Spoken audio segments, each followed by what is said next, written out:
Morning, everybody. How you doing? Welcome back. Welcome. How are you doing? Figured we'd go and get a little bit of sunshine today. We're going to go to Rhodes from Athens, then back to Athens, and then if we've got time, we can choose to either go to somewhere like Dubrovnik or maybe over to Turkey. We'll decide. What I didn't want to do was like in my head and to you guys sort of be like, we're doing 3 legs, because I feel like when I promise myself 3 legs, legs 1 and 2, I will force a bad landing because I can't afford the time because I've got to be gone at like 2:30 or whatever. So new plan going forward is we'll guarantee ourselves 2 legs, and then the 3rd leg will be a bonus. That's kind of how I'm going to look at things going forward, I think, because otherwise, yeah, I end up with the old press-on-itis, as Pete the Irish pilot would say. So, which isn't good. Anyway, cheers, everybody. Got the coffee on the go already. Who's in? We've got Ryan, we've got Freak, we've got Flashy, Joanna, Fab, Bisha, Chris, Gareth, Stefan, that's you, isn't it? That's your tag, and Fab again. Already with the excuses for bad landings. No, these are like anti-excuses. I'm trying to like get rid of the bad landings. That's the thing. I do find that, like, if I'm trying to get from here to here to here to here, and I'm like, I want to get 3 legs in, like, I will definitely, on leg 1, being like, I can't have the go around time taken away. And I'll press on, which isn't good. How you doing, Aiden? So, back in the Fenix today. Trying to split my time a little bit between Fenix and Boeing, which is nice. It's nice to be able to do it. It's nice that we've got both now. Mustn't forget the 777 either, because we do like a bit of the 777 as well. My rudder pedals are back. They're back in. I've done a firmware update on them, so hopefully we won't have a repeat of Tuesday. I've got a funny feeling that it was spad.next that was maybe interfering on Tuesday. I don't know. I can't be sure. What's the main streaming platform? I mean, YouTube is home for me, but I also stream on TikTok and Twitch. Twitch more recently. So we're a baby on Twitch. And even more of a baby on TikTok, because TikTok's even newer. But there we go. Lovely. Right, let's get in then and get the show on the road. This is the Fly Tampa scenery, I believe, as well, for Athens. First time here. Never ever been here before, so it could all go terrifyingly wrong. I knew this was going to happen. Chase plane. Where's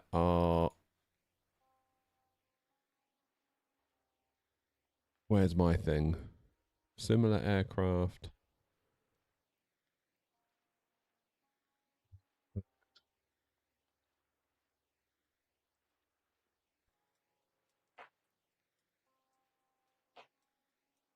I'm sure I've got one set up.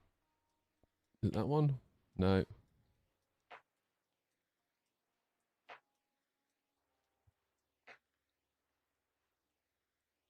Right, let's do the views real quick.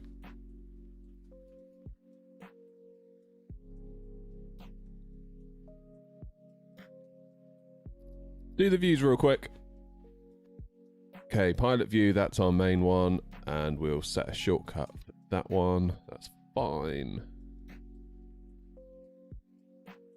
And we'll do overhead. We'll set a shortcut. Alt and 0.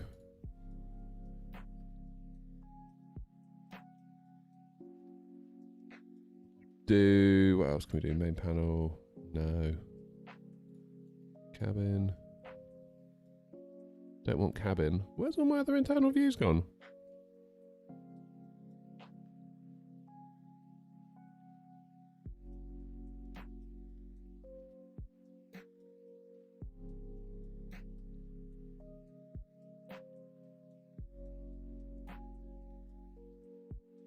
We'll do that one. We'll do that one. Literally no difference between that, is there?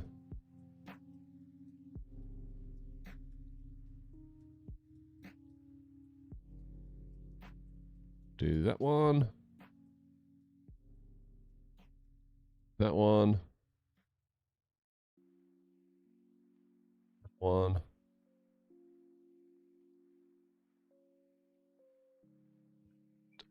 That'll do.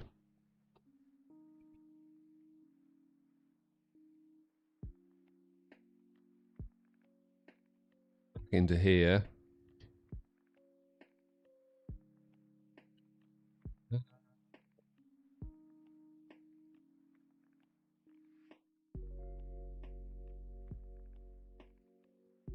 Take that one. And that one.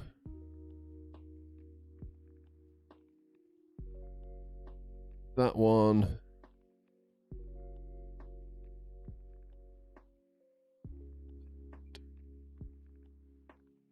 That one. That's good enough for now. That's good enough for now. So, up to the top then, let's get the plane fired up. Batteries 1 and 2.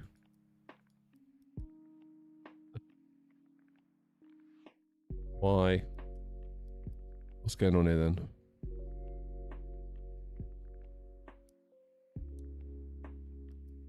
Why aren't the batteries turned on? Ah, that'll be why. Phoenix has signed me out, guys. What's going on?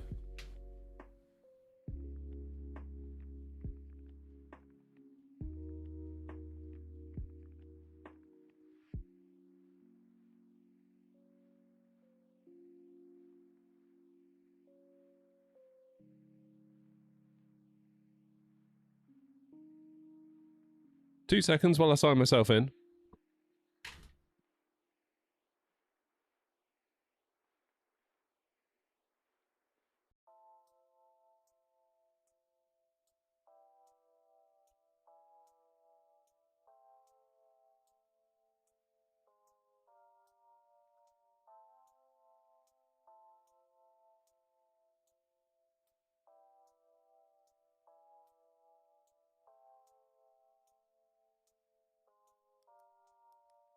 Right, I think I'm probably gonna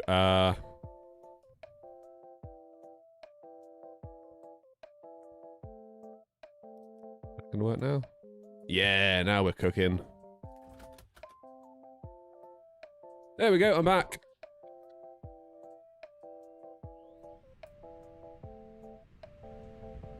For whatever reason, Phoenix signed me out. I don't know why. Maybe because I signed myself in on the inside PC. But I thought I signed myself out on that PC.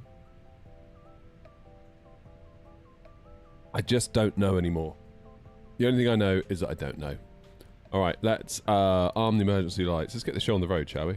After a possibly bumpy start. No smoking to on. Let's get the nav and logo light on. Crew supply, ground control. Align the ADIRs. Beautiful! Right, let's go. There was a Phoenix update this morning. Oh. I've not done that update. Honestly, I swear it's like a part-time job just doing updates. Do you know what I mean? Thank you, Darkstar. Appreciate it. Windwing finally had stock of the Ursa Minor in the UK, so I ordered one. That'd be a good upgrade for my cheap Logitech. Yeah, well, that's nice. Well done. Right, let's get ourselves loaded. We're due to leave at 10, so I think we'll be alright. We'll be fine. Scenery looks alright though, doesn't it? Doesn't look bad at all.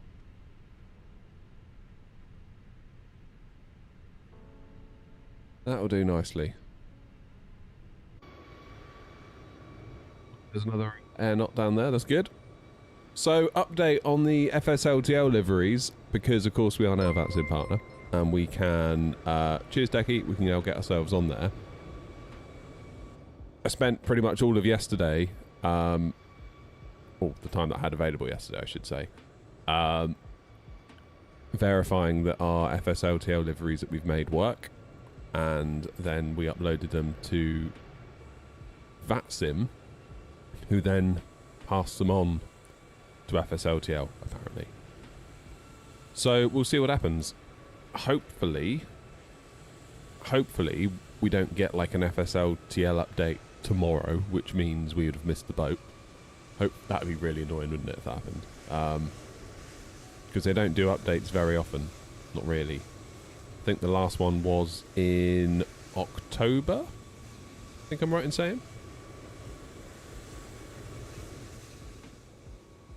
So yeah, last update in October. Which means we could be on for another one. I mean, who knows, honestly. Who knows? It's impossible to know for sure. But we've done what we need to do. We can submit up to 15 liveries, and we've submitted... what have we done? We've done the 319. Alright, Grumpy. We're just talking about the FSLTL liveries we were looking at yesterday. So Grumpy helped out yesterday massively. And spawned in various different aircraft so I could see whether FSLTL took effect. Because I sort of copied my liveries into the FSLTL folder, added some records to the VMR file to sort of replicate me being added officially, but obviously just on my PC. And they worked after a bit of tinkering around. So, yeah, 319, 320, 321, 20 Neo, 21 Neo. So we're ready for the new Phoenixes, basically, which is good. 7 A350, 777, 200, 300, and I think that's it. Like, there are certain planes, like the 340, for example, where there isn't a paint kit for us to use. Because they give you a paint kit. Like an FSLTL paint kit. Because, of course, all the FSLTL planes, they are not as detailed as what we're flying right now. Because, of course, that would be really bad if they were for performance. So they're kind of much lower polygon count, resolution, you name it. Which means all of our liveries here are no good for it. So we had to redo all of our liveries for all of those planes in the FSLTL way. Which is fine. But that relies on them having paint kits available. So there was no like A340 paint kit. There was no A380 paint kit. There was no... Oh! Someone seems to be levitating over there. Brilliant. So yeah, no doubt I'm going to get someone say, what about that plane, when they come out? And I'll be like, well, sorry, we don't have one of those planes. Soz! Best I can do. Right, ATSU menu then. Let's get some work going. Let's do some work. Hard workers here at Airnaut. Honestly.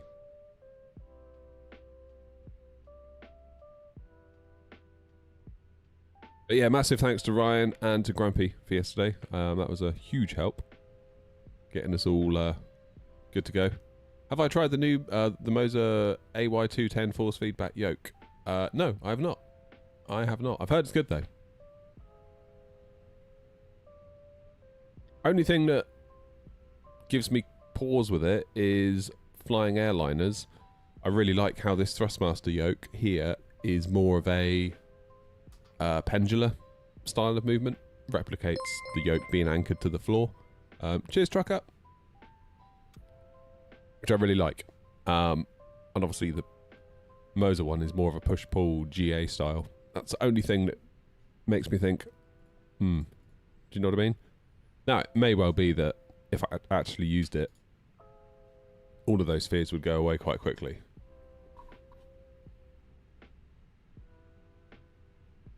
Right, we are Airnaut 741 Hotel today. Bit of a mouthful, but that's okay. Flight level 290, get that in. And the wind.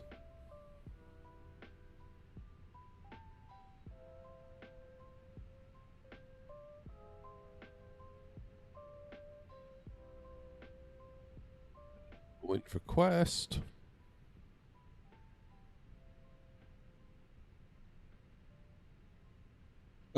Zan's asking if I got any tips to get more views streaming Flight Sim. I don't know, man. Just keep at it. Really.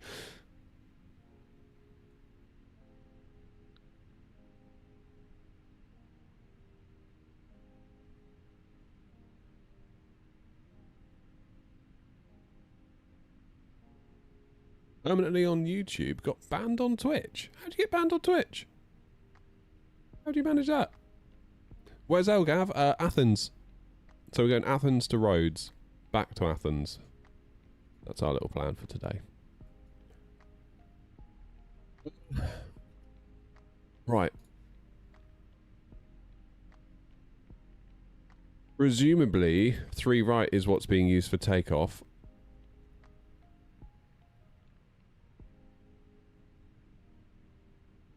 Have a look at Flight Radar 24.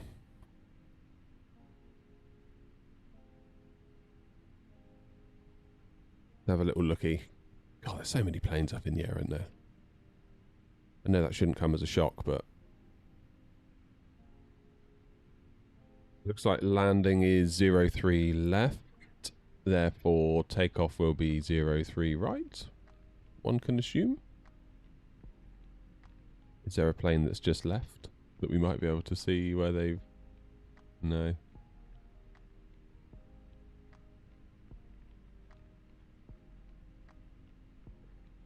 Let's go 03 right. That seems reasonable given the circumstances. And Simbrief recommended it. We're taking the... What are we taking? The K? Key? How am I saying that? Key 1 Echo? Gotta be that, isn't it? Gotta be that. Then into Rhodos.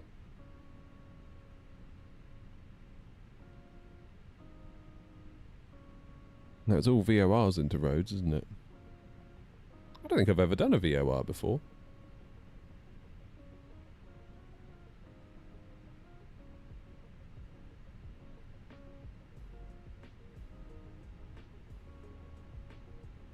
So that'll be fun.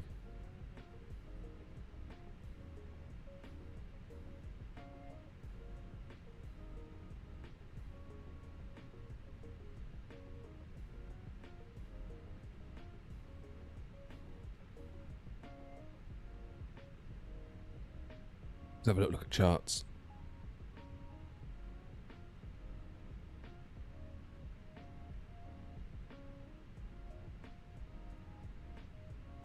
Okay, so we go to the Rhodos VOR.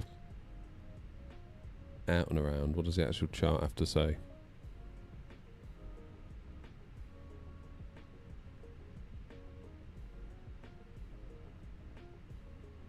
So 2,500 at par.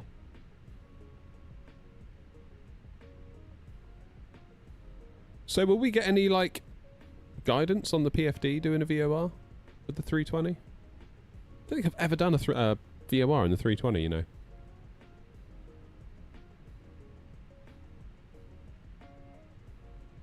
VOR Zulu on the Condi 2 Delta. And we go via Rhodes.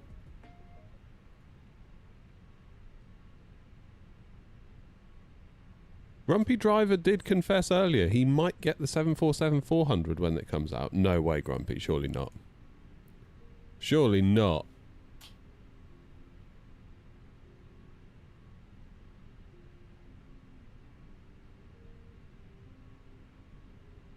Surely not. Right, are we loaded yet? We must be nearly loaded. What are we waiting for? Cargo. Always the cargo, isn't it? Come on, you lot, hurry up.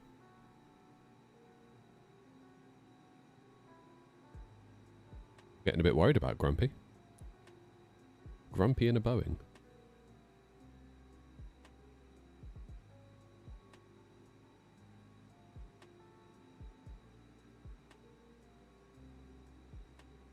Wellington to New Zealand flight request. Yeah, that is actually one of our routes on the VA. So we will do it soon enough. So are PMDG going to do a freighter with the 747-400? like a passenger to freight conversion. Because I've got to be honest, I've never liked the look of the regular freighter. I feel like the hump's too small.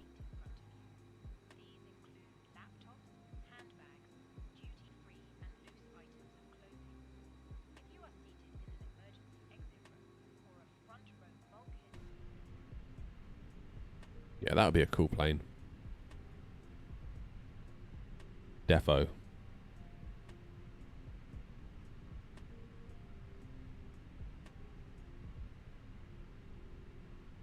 They did one with the 7.3, yeah.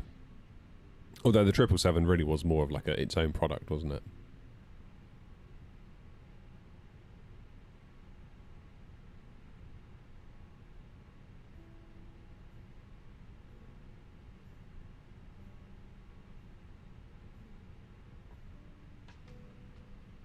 For VOR, if you have FLS enabled, you'll get a glide slope. If no FLS, you just use track FPA and dial in the angle and activate it at the correct DME. There you go. So 10. By the look of it. 10 DME, 2.86 degrees.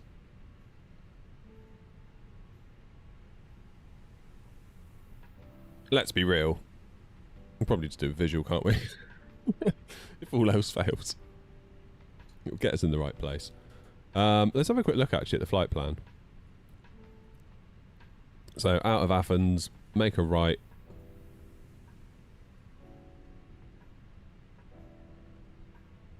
We've got altitudes above.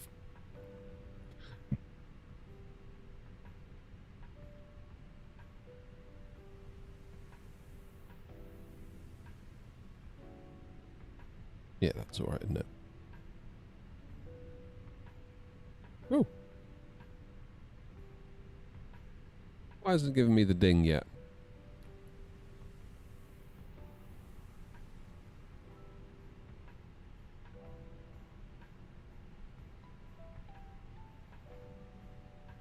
Come on, ding at me.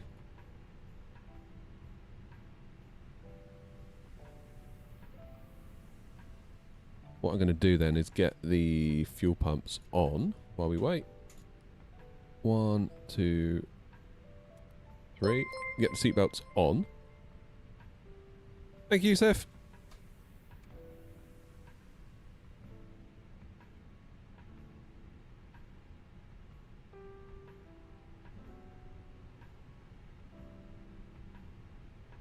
I'd just get the freighter version. I prefer flying aircraft with liveries of airlines that still operate. How many 747-400s have been scrapped? Yeah, that's true.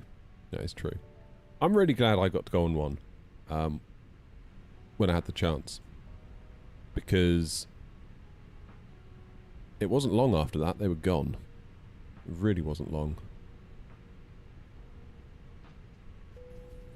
Ah, there it is. Aircraft loaded. Brilliant. Send to the MCDU. Please and thank you. Departing 03 right, dry. Sync the load sheet. Sync the weather. QNH is 1025. Let's set that real quick. And we'll calculate. 156. Flaps 1, down 0.4, flex temp 66. Send to MCDU. There we go. Lovely. Morning, Mike. Will I be hopping in the MD-11? I don't know, to be honest. It's not really been a plane I've ever had a huge amount of affinity towards. And that's not because I don't like it or anything like that.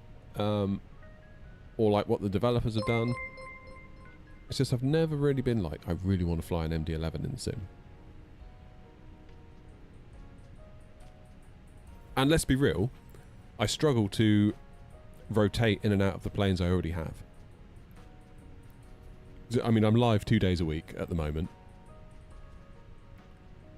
An A320 family plane, A737 stream, and we're done. Really, isn't it? Then we've got the A350, then we've got the A777s, and I don't know. I don't know. Feel like I've got quite enough planes.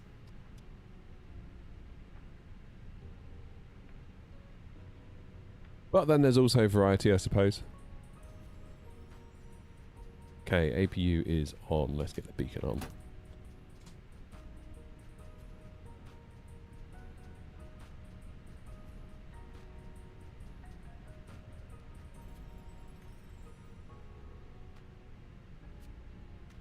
Hey, John. Hello, Captain. We are ready for pushback. What I will be getting is the towless. That's the thing. I think I'd rather save my pennies for the towless. Towless A320. That feels more like my cup of tea, to be honest.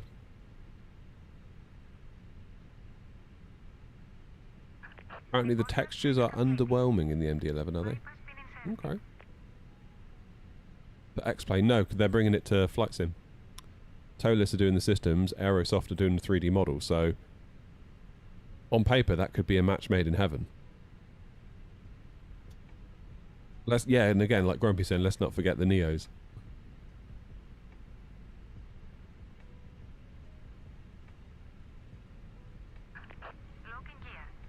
I mean, it's getting to the point where you could probably just fly, once the Neos are out, you could just fly them, if you had all of it, and you'd be pretty much there, in terms of variety, because they do fly differently.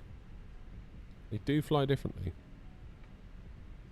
Different considerations for different types of aircraft, the wing fences, or the sharks, or the engines, or the 19, the 21, the 20, then the Neo consideration. Yeah, there's... You could probably quite happily just live within the Fenix family.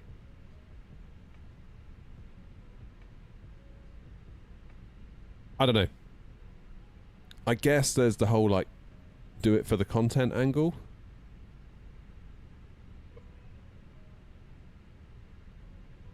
I don't know. I'm never sure that's a good idea. To do it purely for the content. If you're truly into it, do it for the content. But if you're doing it for the sake of views, I don't know.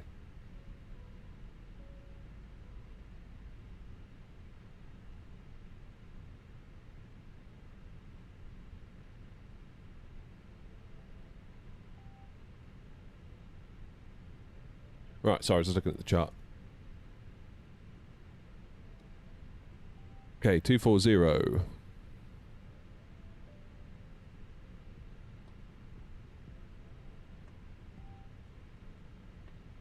I would say Phoenix's biggest thing, aside from their system depth, is...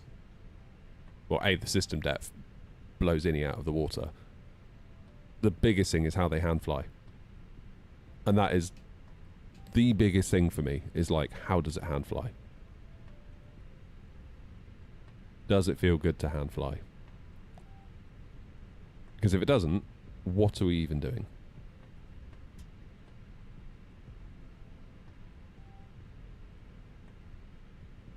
No emergencies planned, Joseph, but you never know with me, do you? So...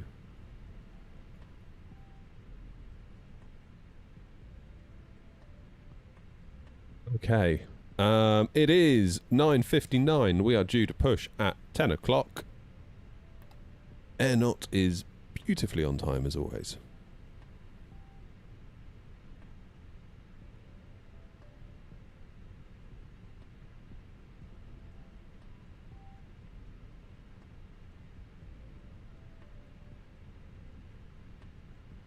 It feels like the plugin for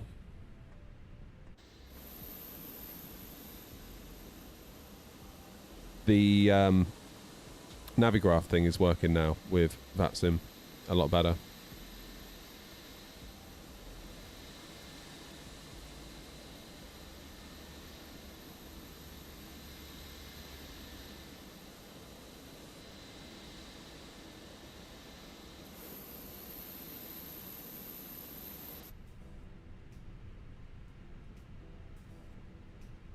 Right, let's get ourselves on Unicom and say hello.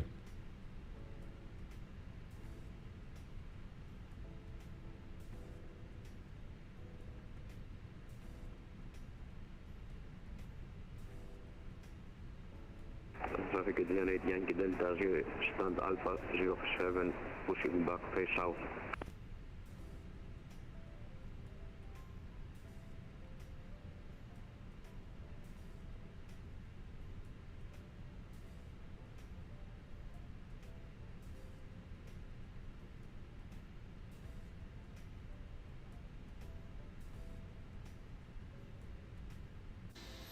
Now then, where is... What's that blue one? Is that Air Italia? Is that how you say it?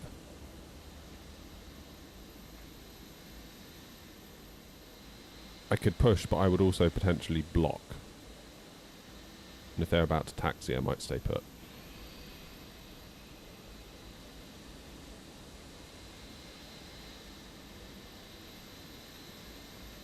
Because someone I believe is about to push on Alpha 7. Yeah, Gian's off. And if they don't block this bit here, Air Italia can, yeah, scoot down here. So I'm going to wait. That's my plan.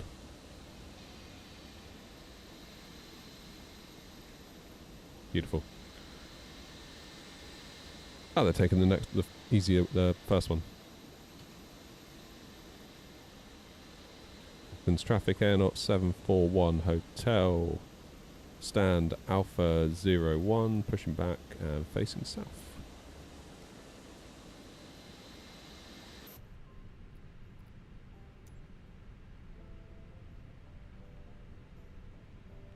His left. Release parking brakes, please. Commencing push. All engines clear. Start at wheel. Okay, AP bleed on.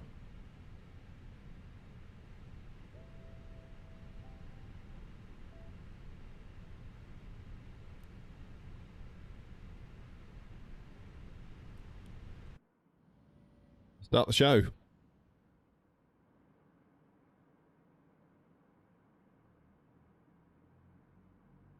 Philip, how you doing, mate?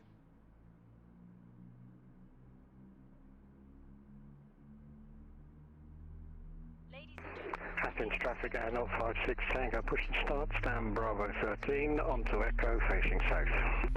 Decky, sometimes Gamer Clark is in chat, who is a VATSIM controller and also a font of knowledge. Don't know if he's in today, though.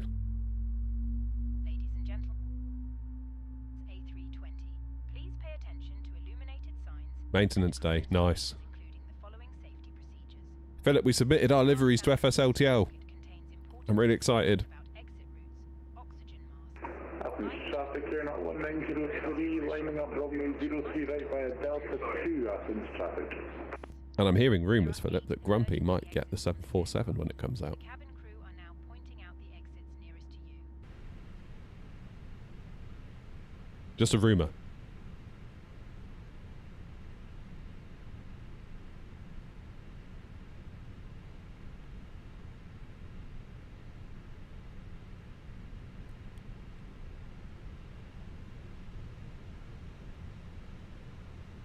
Just a rumour. Might. You should do it, Grumpy. Reset parking brakes.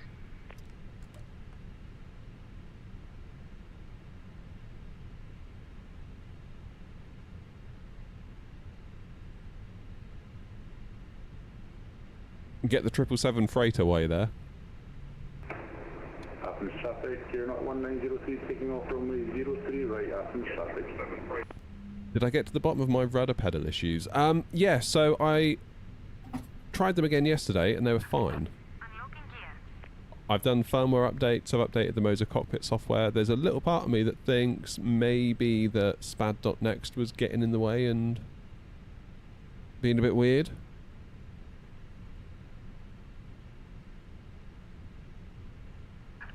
Tow track disconnected. So I don't know. Bypass pin removed. Left is Try 'em clear, today. Right is clear. That's all we can do, isn't it? Okay, APU off.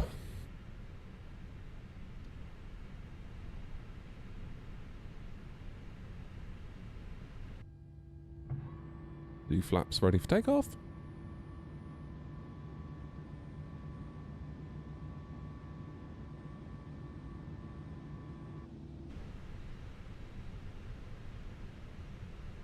Start the first officer's side. So we've got block time. Do do do do do.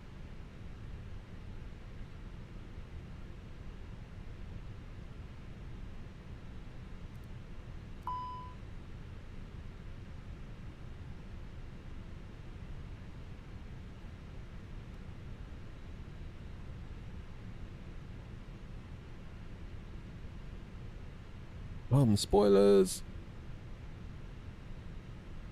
I think I need to recalibrate my flap axis. That is not where it should be, but that's okay.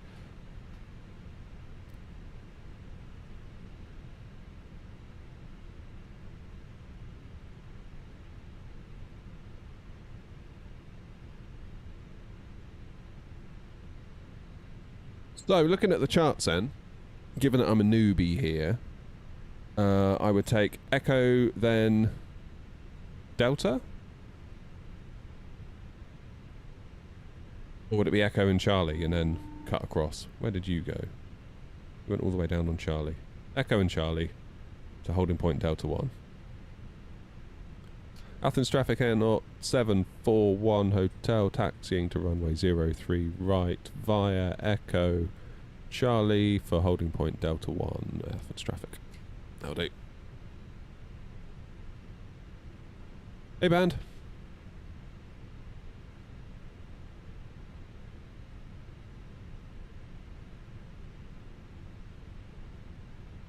Come on in.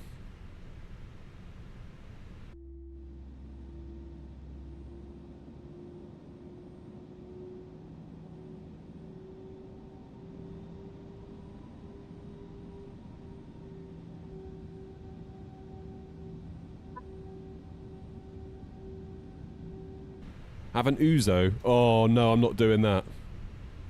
That was oh, I had an Uzo in Rhodes, in fact. Awful. Absolutely awful. I've no clue how anyone can drink that. That was like medicine. It reminded me a bit of limoncello. Right, rudder pedals are behaving. Look at that movement, beautiful. Yeah, my wife and I got a bottle of limoncello when we were in Sorrento because, you know, everything's lemons over there. You just literally walk down the street and pick out a lemon from a tree, like they're everywhere. And of course, limoncello was the drink. And, my word. Grumpy's taking Delta. Absolutely awful. To the point where we just, you know, we went to the shop and bought a bottle to keep it in the hotel room because that's what you do when you're on holiday, apparently. And yeah, we just put it in the bathroom in the medicine cabinet. Utterly awful. But Sorrento was lovely. The limoncello was not lovely. Do not recommend. 1 out of 10.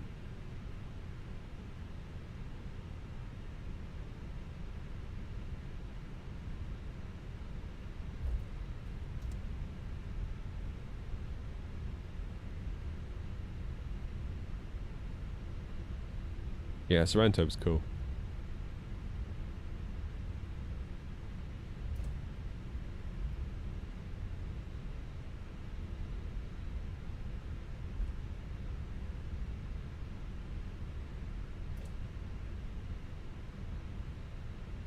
How you doing, Anna? Have I got mods? Yeah, we got mods like the plane, the airport. VATSIM to a point is a mod, I suppose, isn't it?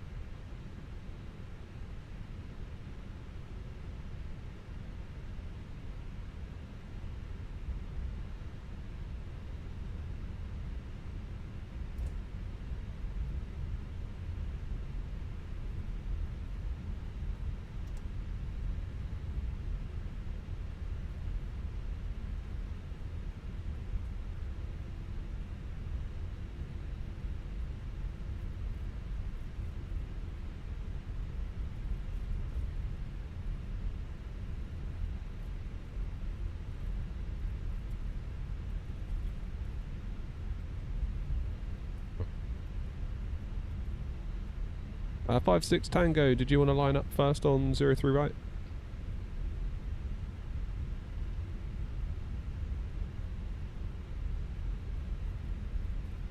Oh, bloody hell. My thing's changed again.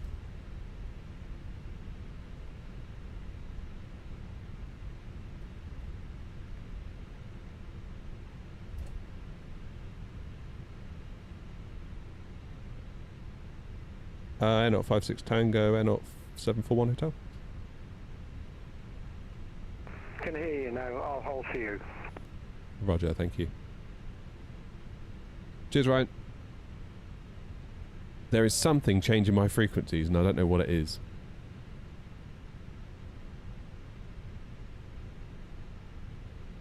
It's definitely something. It's probably when I change views.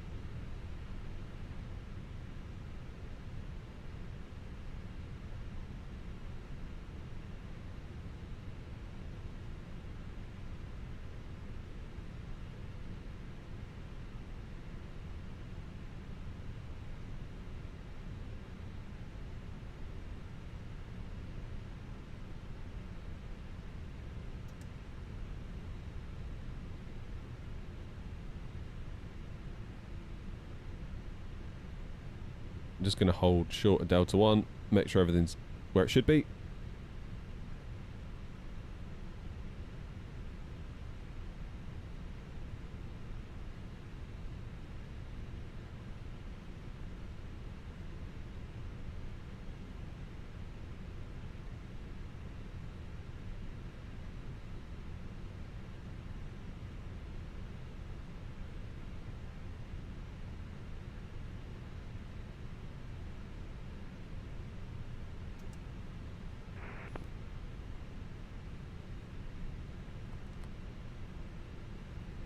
Right, is there anything coming?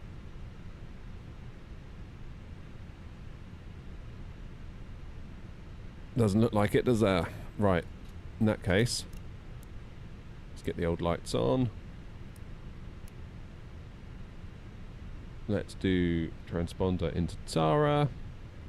We'll do predictive wind shear on. We'll start the clock. Athens traffic, Airnaut 741 Hotel, lining up, taking off 03, right on the Kia 1 Echo departure, Athens.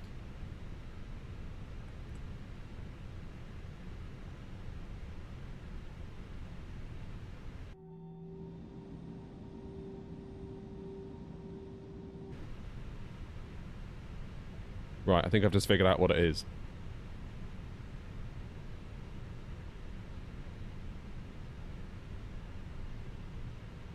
Grumpy, could you hear that transmission, by the way? Got it. I've got it. I figured out what it is.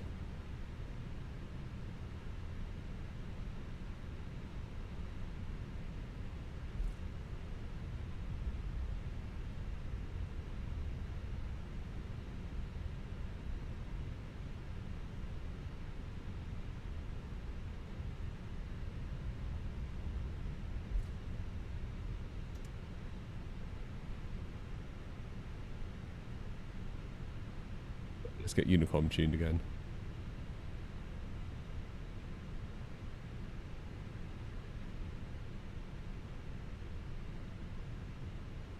Frequency changes down to... Jet 297 taxiing Echo, Charlie, holding short, Delta 1 for runway 03 right. Athens traffic, Airnaut 741 Hotel, taking off 03 right on a Kia 1 Echo departure, Athens. Just in case I didn't hear the last one. Right, let's go.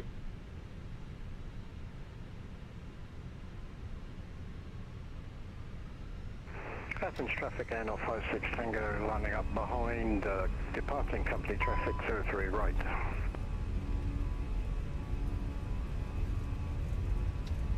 It's better. Toga. I think I need to calibrate my throttles.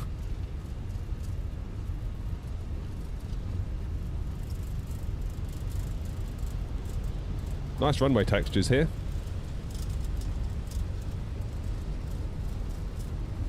B1, rotate. Positive climb. Gear up.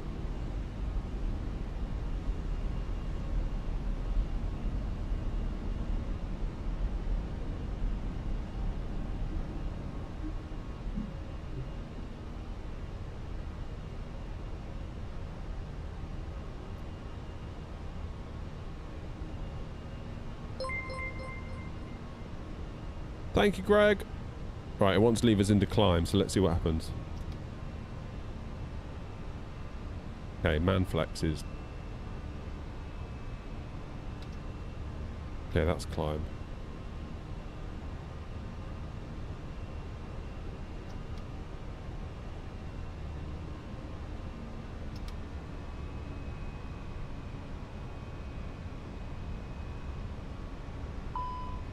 Why is it saying it wants... It's in climb.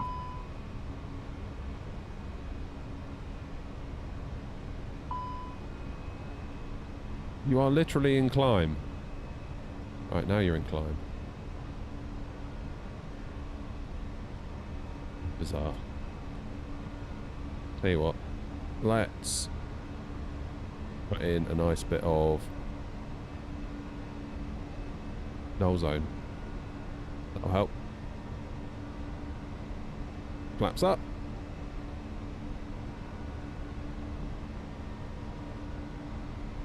Athens traffic, Air 741 Hotel, airborne out of 03 right, passing 4,300 Athens traffic.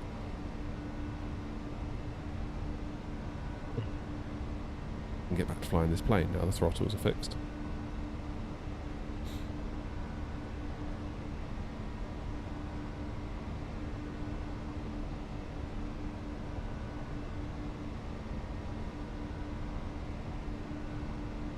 What model yoke? I'm not using the yoke today. I'm using a side stick from FS Projects on top of a Moser 89.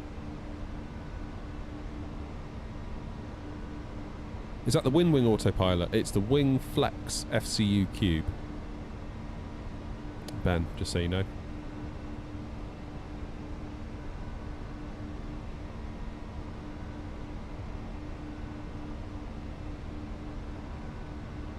We are rocketing out of Athens, aren't we?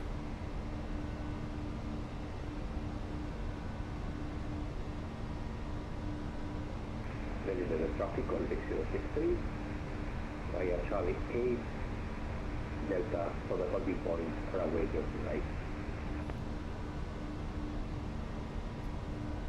Please tell me live weather's on. Yes, it is.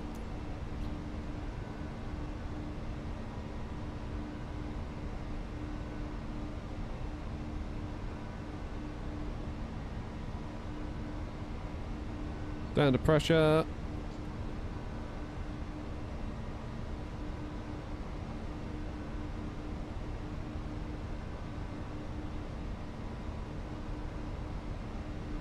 Look at that.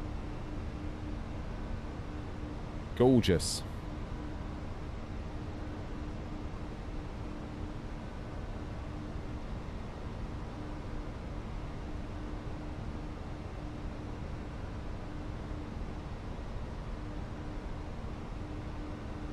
So it is.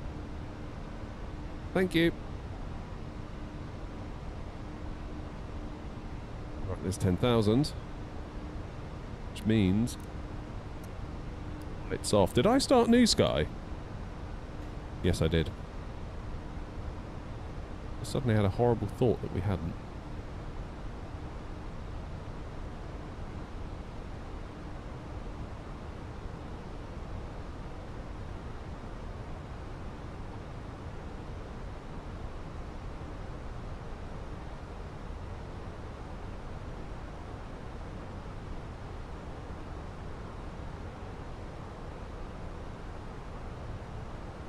Hello from Greece. Hello to you. Nice to be flying in a bit of sunshine today. Normally it's wind and rain here lately. Hope to come and get a little bit of sunshine.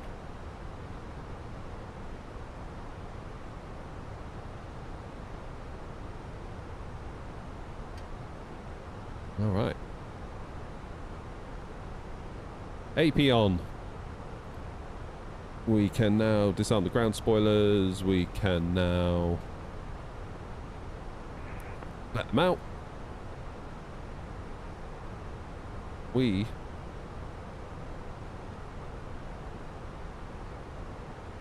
are good.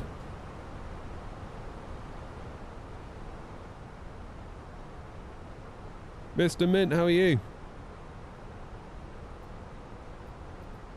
let's have a look at these control binds, shall we? Okay, I've got my Phoenix thing on, that's fine.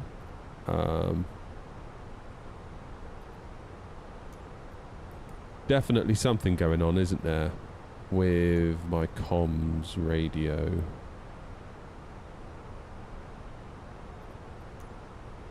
There is a traffic on Fenix A320 using Delta 5 for takeoff. 03 right. Fenix A320.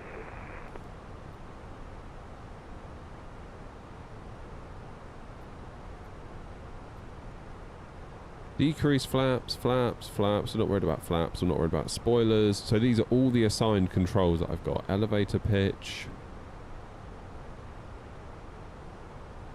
Altitude bug. Autopilot. I'm not worried about that.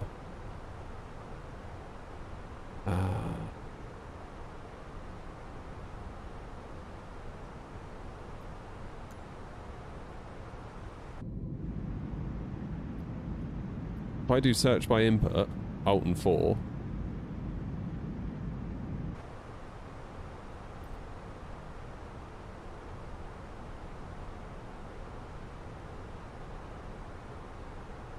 About Alt and 5.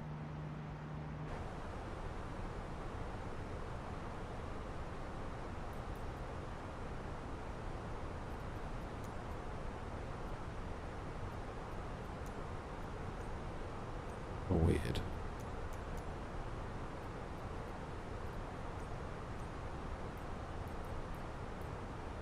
Instruments and systems.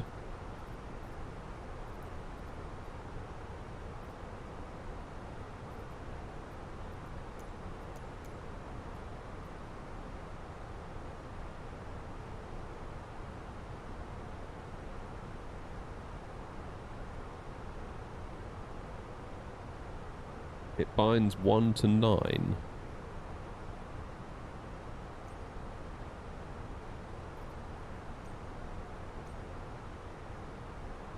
That nav 1. Would that be it?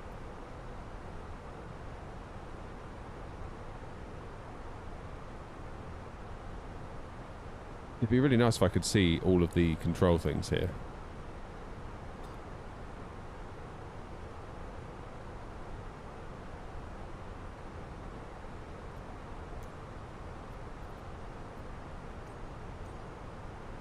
It's got to be on the radio, right?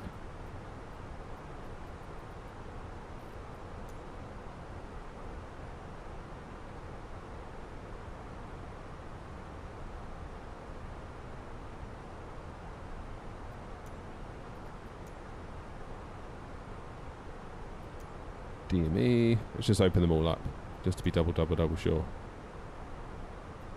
DOR. OBI. Exponder. Morning, Hayden.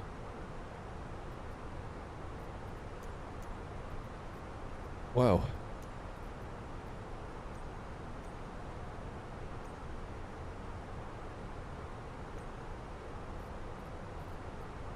How do I get out of radio? Stuck.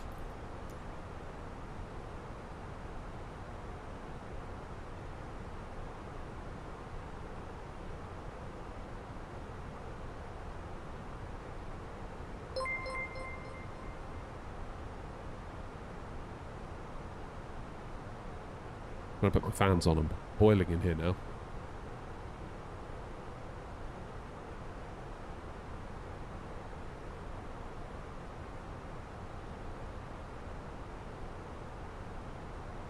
Come on, smart plug, turn on. There you go.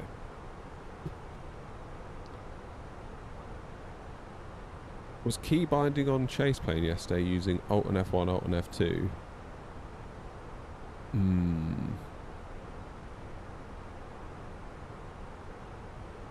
Have I tried 3 monitors? No, I haven't got 3 monitors.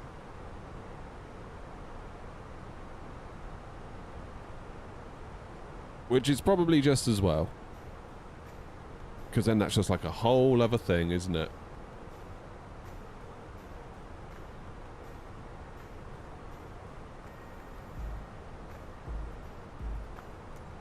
Yeah, that's the next step, I think, Grumpy. I'm not sure how I do that, mind. Is there an easy way to do that? I feel like this UI is just so crap. Like general controls, airplane controls, specific A320 controls. I just don't understand.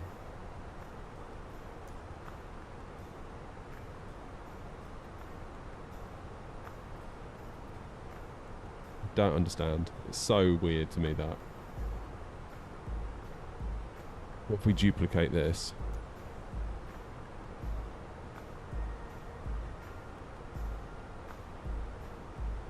We'll call it empty. And we'll apply it to all aircraft, yeah?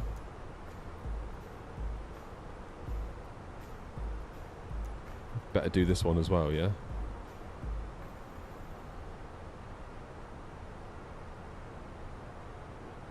Apply to all airplanes.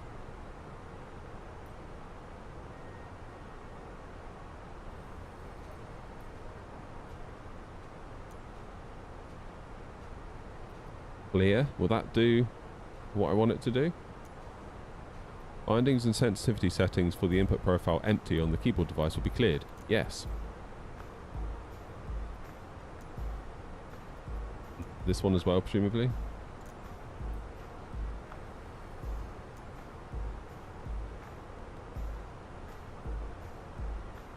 Right, now I can go back in and I can bind my camera views, because that's all I really want.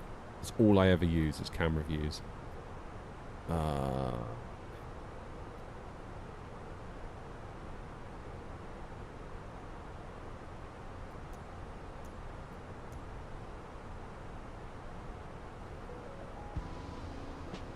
Custom camera view.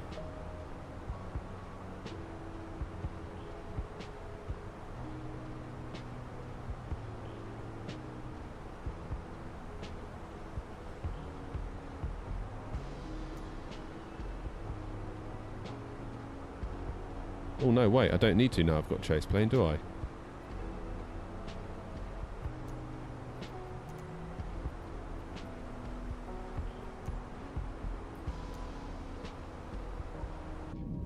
Yeah, chase plane will do it. Right, we'll see what happens now.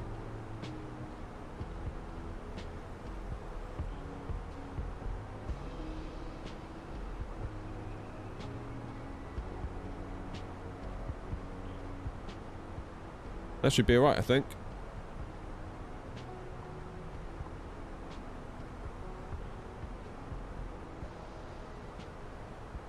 Right. Who's up ahead?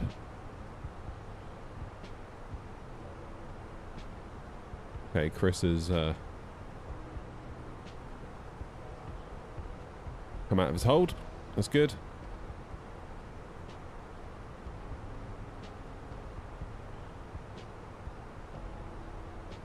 Flights in 24, i9, 9900K, whatever settings I use, I'm limited by main thread. Yeah, so am I. Most of the time. I probably am now. Let's have a look. There you go. Limited by main thread, 47 FPS. With a 9800X 3D, so I wouldn't feel too bad about it. One of those things, unfortunately. Some days are better than others. Some conditions are better than others. Certain airports are better than others. Ultimately, if you get in 30 FPS, I would just be happy with that. That would be my advice to you. Anything beyond 30 is bonus territory. But shoot for 30. I think some people think they need to get like 140. Like they think they're playing Counter-Strike. It's like you are not playing Counter-Strike. You're playing a flight sim. Like even on Asobo's system recommendations back before it came out, the recommended target, yeah, they would give like a recommended system and they would tell you what they were targeting, and it'd be like, yeah, 4K 30 or 1440p 30 or 1080 30. Stuff doesn't move very fast in the sim, as you can see. Like, look at those clouds moving past. Don't really need a lot. 30's fine, 60 is an absolute luxury. What do I do if I have stutters with frame gen? Turn it off. You shouldn't be using frame gen on a 2070, to be honest.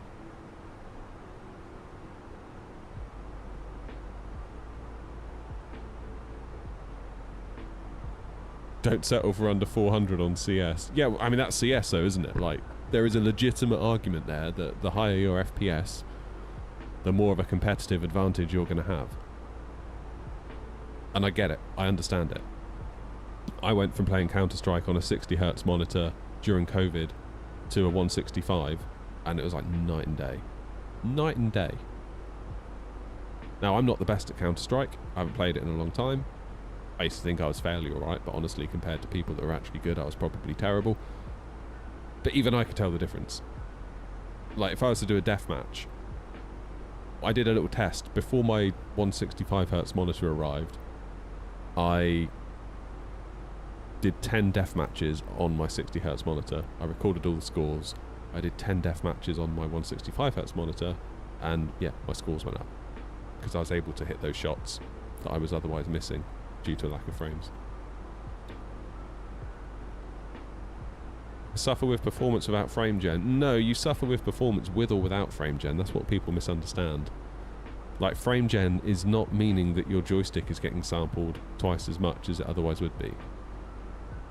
If you got, say, 15 FPS without frame gen, and then you get 30 with frame gen, your joystick is only being sampled 15 times a second still. Because all frame gen is doing is looking at frame number 1, frame number 2, putting in another frame in between. Or now with the newer ones, up to like 5 frames in between. But they're totally fake, they're totally bogus. They're not from the game engine at all, so they hold no pertinent information that your eyeballs can make use of. Not really. It just looks smoother and more pleasing. That's all it is. Your joystick isn't being sampled any more times because of frame gen. That's all being sampled at the pre-frame gen frame rate. So your landings aren't going to be any better. It's all an illusion, despite what Nvidia would have you believe. How much is my stick? I ordered it from FS Projects, and I think it was about 230 euros by the time I'd done the shipping and all that stuff. But that is just the stick. You need a joystick base to put it on.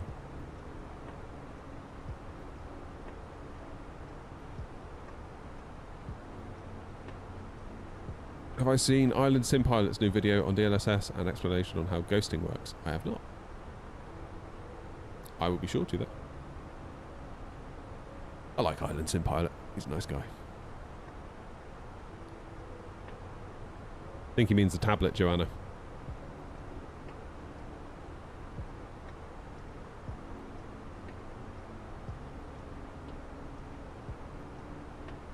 With DLSS quality at this zoom level, I get blurry displays. Yes. However, DLSS 4.5 with preset M, which is now available in the Nvidia app, goes a long way to solve that. It's not perfect, but it's better than it was. However, if you're on a... Do you say you're on a 2070? Because there's reason to believe that, yes, okay, you can use DLSS 4.5 on older 20 series cards. However, you might actually experience a regression in performance because of the overhead that DLSS puts on your card. You might be better off just running TAA.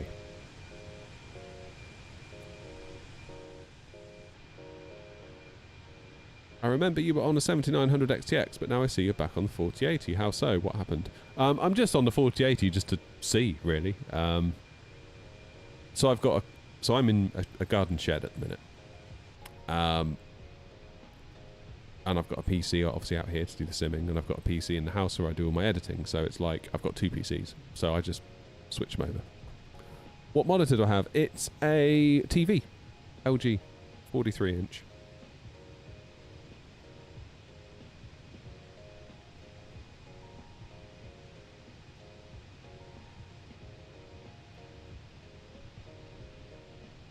Just I was going to say cheap and nasty. Cheap and cheerful. 4K, 60Hz telly. The kind of thing, if you were to go into a big box store, it'd be like £250 probably. £300. Hey Terry. Christopher, how you doing?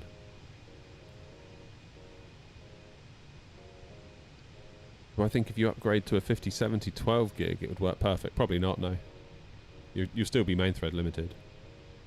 If you're already main thread limited now, you'll be still main thread limited even with a new GPU. I suppose you could argue frame gen might, but don't. Just don't. Frame gen. Oh. Frame gen is not what a lot of people think it is. It saddens me.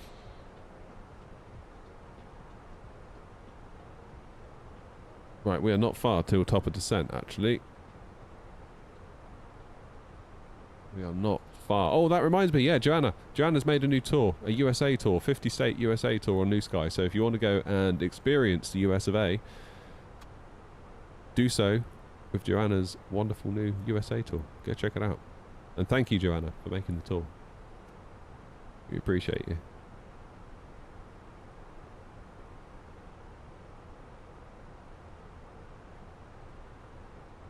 Right, how heavy are we going to be on landing? 4.2, 64.7. That is going to be a bit high, isn't it?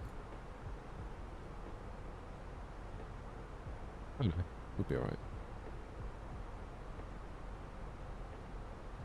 CPU limited as a Flight Sim 24 issue. Yeah, I mean the game, because it's a simulation, simulation games are generally limited by the CPU.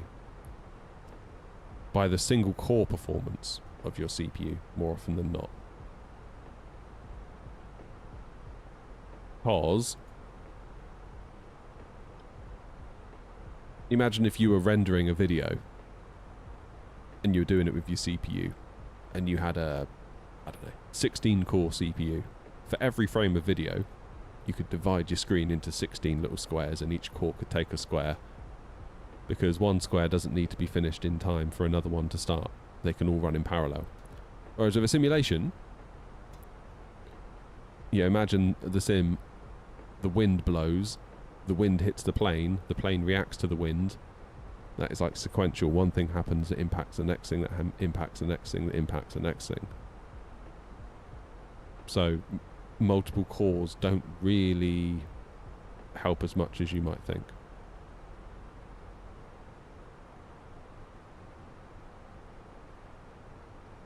An i9 was a high-level CPU back when it came out, but it's definitely showing its age. That's for sure. Now, Rhodes is called Diagoras, is it not? Yeah, Diagoras traffic. That's what we'll say.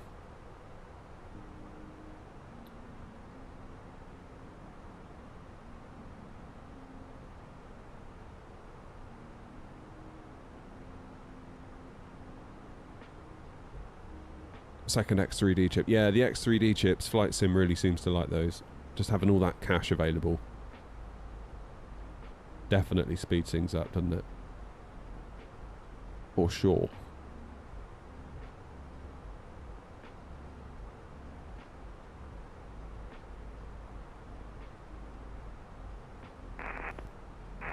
Rhodes traffic Air 056 Tango. Top of descent, descending to 2,500 feet for a approach into 24.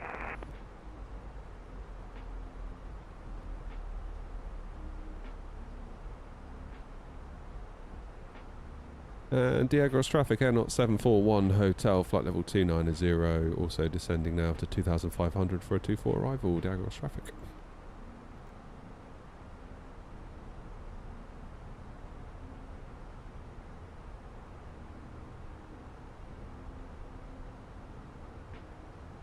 No, I probably wouldn't recommend that setup, not for any A350 in Dubai. Hey, Fraz.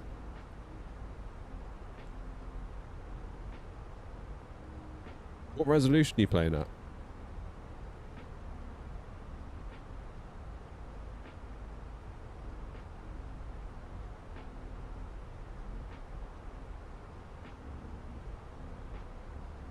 Have I done Samos yet? No, I haven't.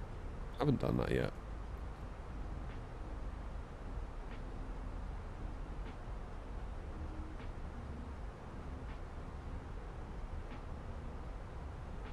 That's a new one to me, Terry. That is a new one to me.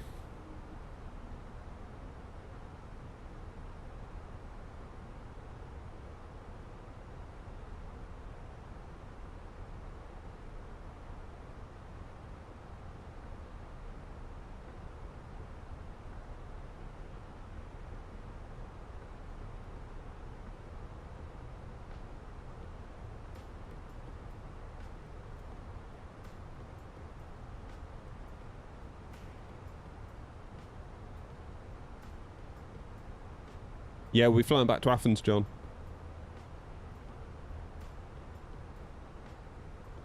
Doing Athens, Rhodes, Rhodes, Athens, then potentially somewhere else once we get to Athens if we make good time, which I think we will, but I don't want to pressure myself to do the third leg and then force a bad landing that otherwise should have been a go-around.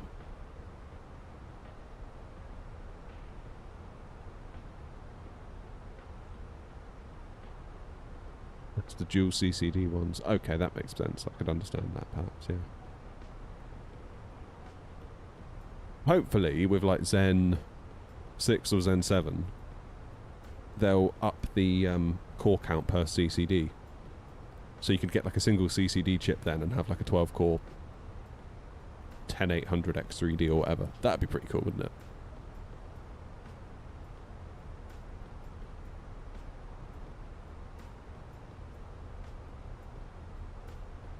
I've just answered that question, bruh, the first time you put it.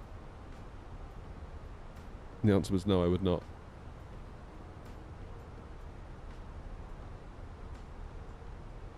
Lower your terrain level of detail. It's probably the best advice.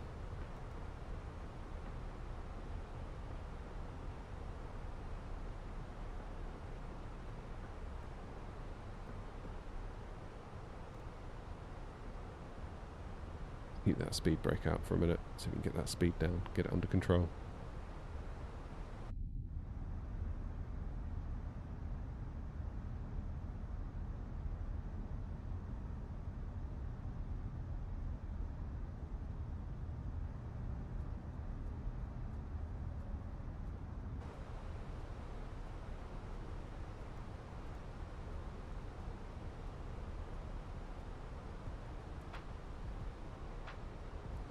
Right. Sort of bad timing, but I just need to pop into the house real quick. I'll be 2 minutes.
Alrighty, I'm back.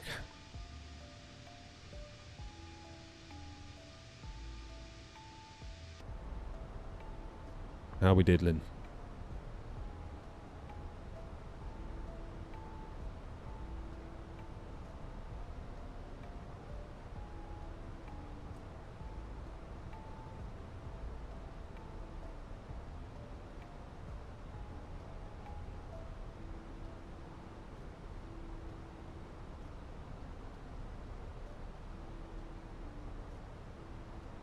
So Chris is only 10 miles ahead, but we just can't see him.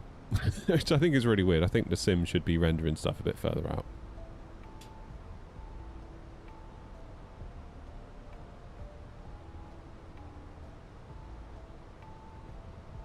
It would be really... Oh, can I see him now? No. Never mind.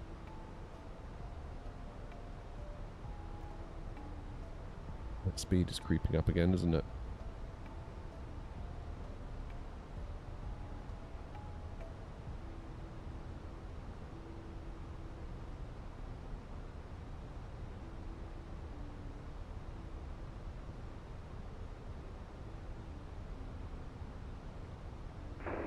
There is traffic here now, 1903 descending through flight level 100 on the Cody to Delta arrival of runway 24, there is traffic.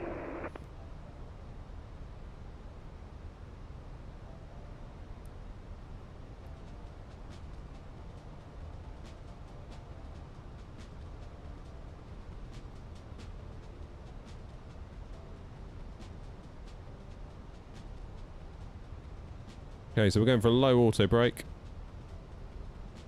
Let's get our approach information in.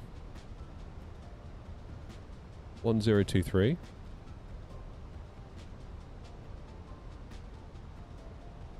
Temperature is 16. Lovely.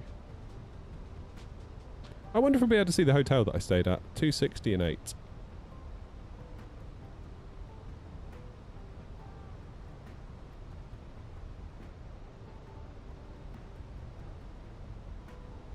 Minimums is 1,100 feet. Damn.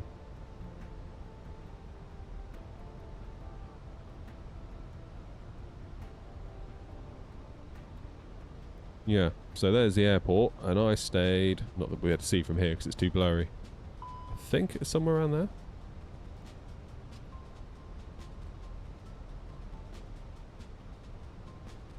Let's get lights on.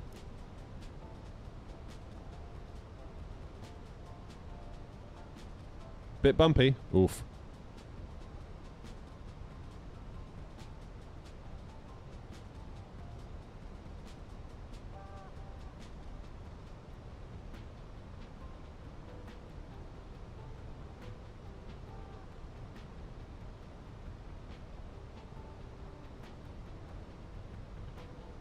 There she is.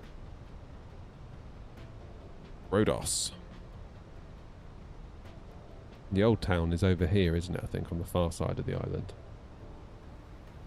Remember, we were queuing up to get a bus, and a taxi pulled up.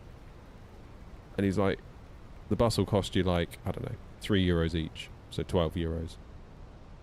No, it's more than that. Whatever it was, the taxi was cheaper. Which I thought was quite interesting.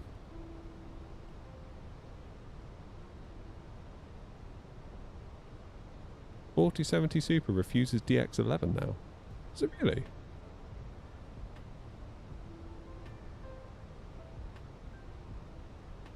I mean, the 350's come a long way, but it's not what I would necessarily choose to spend my day in. Let's put it that way.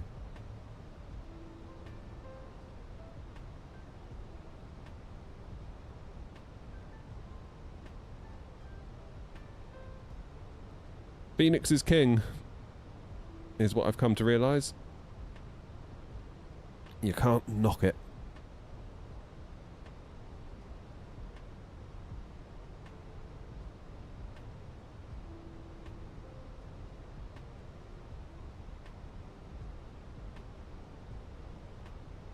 That's some kind of military airport there, I presume.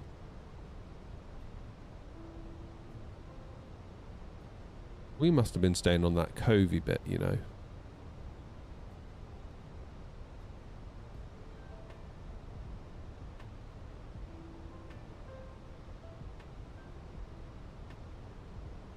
That's military. Cool.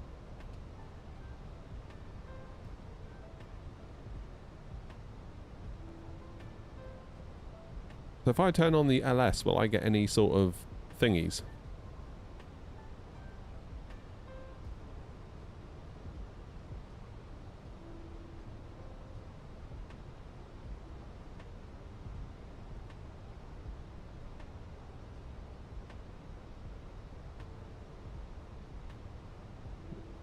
Where's Chris going?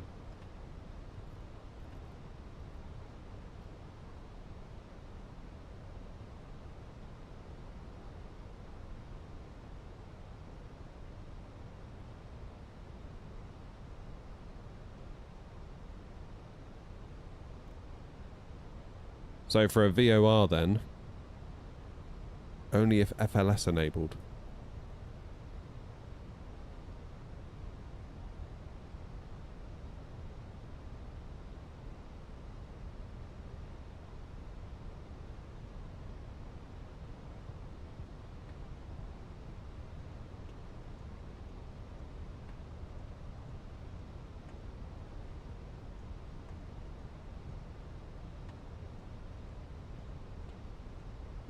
How do I do that then? I've got some bricks. Got a VDev and an LDev.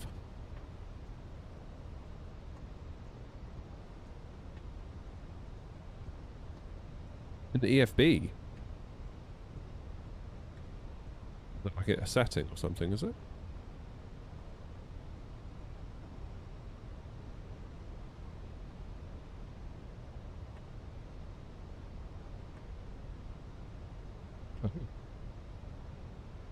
So, is that like a thing that some airlines have and some airlines don't? Is that why it's...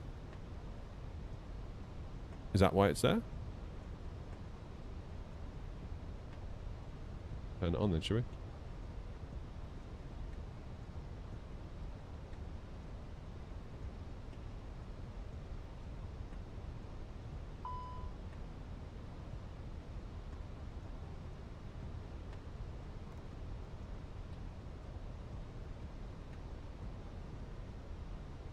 So now if I do LS, there we go.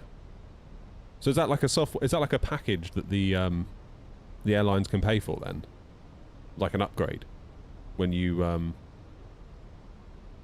buy the plane?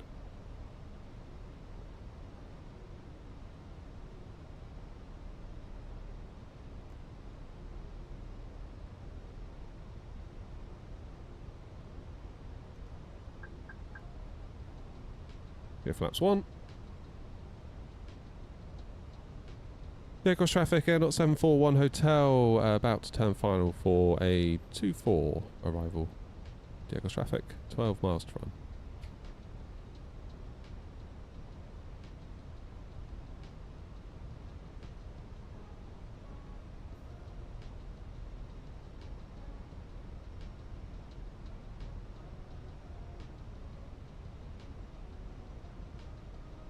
You know what? I'm going to take control of the speed at this point, I think. Thank you very much.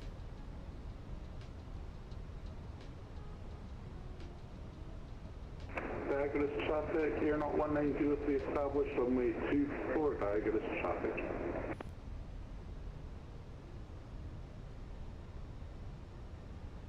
Do I have a second monitor for charts? Yeah. Got one off to my left here.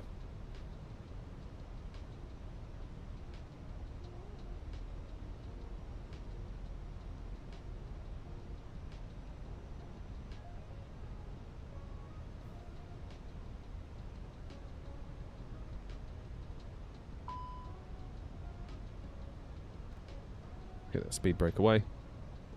Shouldn't need it.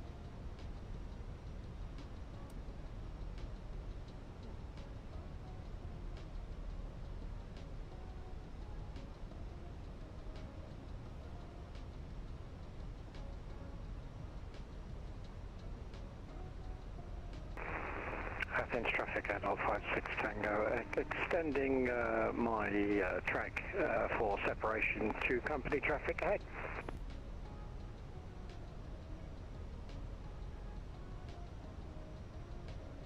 So, could I press the approach button now? Will that do anything?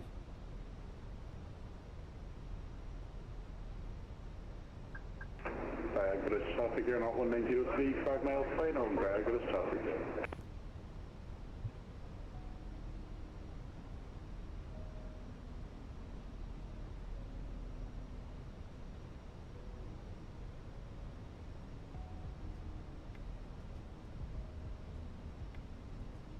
Yeah, got traffic Air Knots 741 Hotel on a 10-mile final for runway 24, speed 180 knots. Going to slow down to 160 till 5.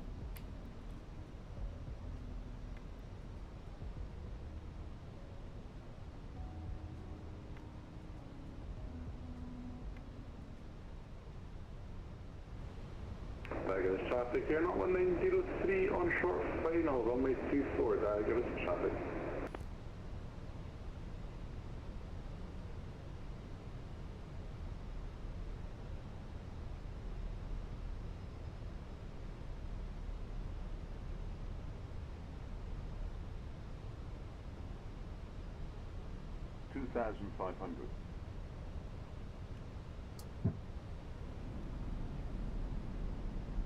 You know what? Let's final approach speed it.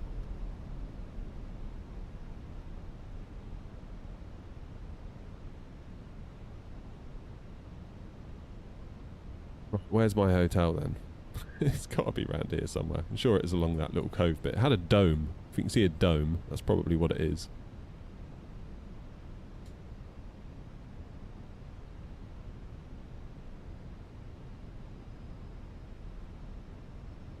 Okay, landing gear down, 3 greens, auto brake low, flaps are full, speed brake is armed, lights are now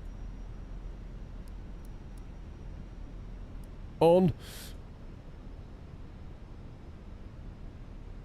Time to land.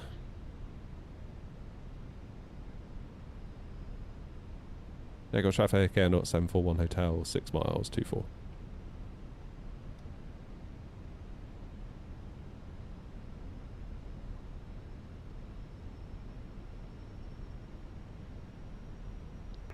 Diagnosed traffic, Air Knot 1903, runway vacated, diagnosed traffic. Beautiful. Well done.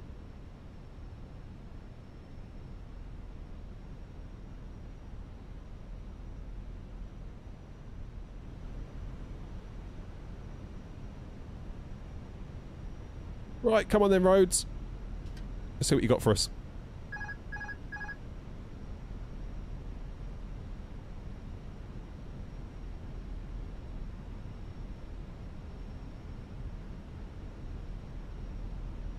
Above.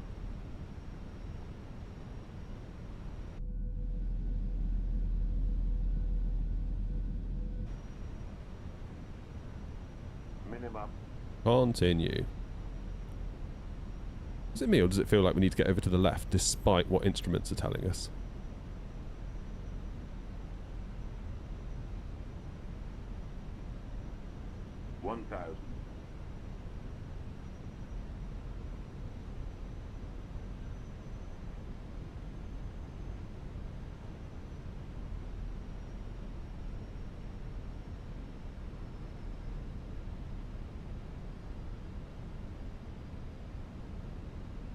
I don't know. I'm starting to doubt myself now.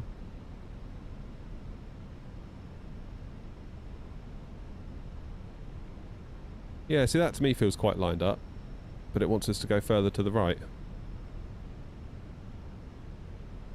Flight sim strikes again, eh?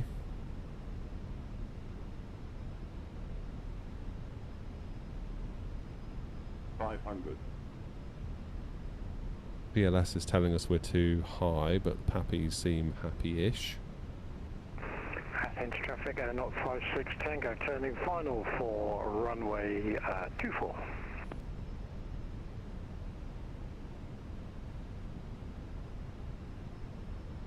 Bit of wind there.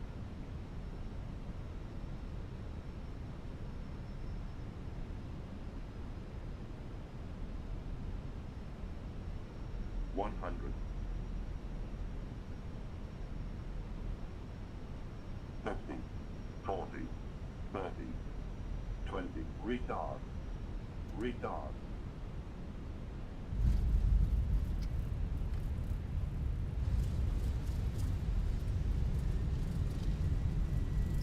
Dude, we're down.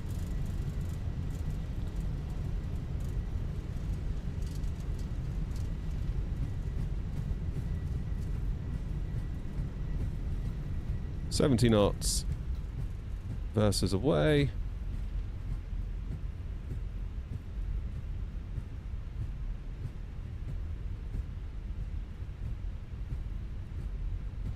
pop off here, shall we?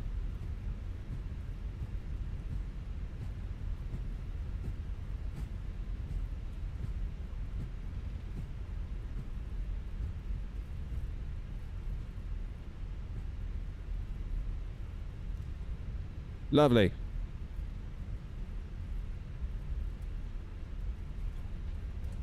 Welcome to Rhodes.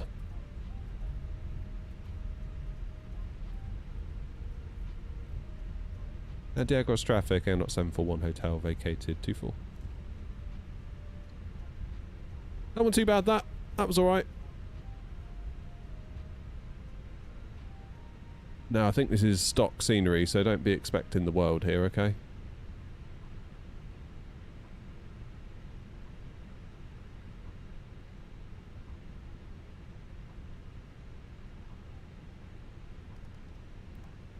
Hey, let's clean up the aircraft.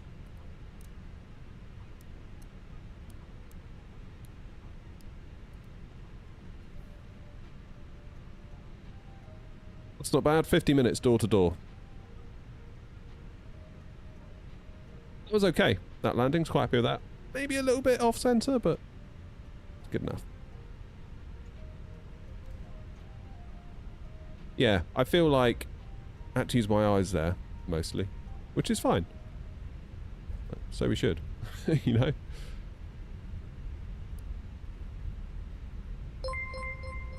So we should.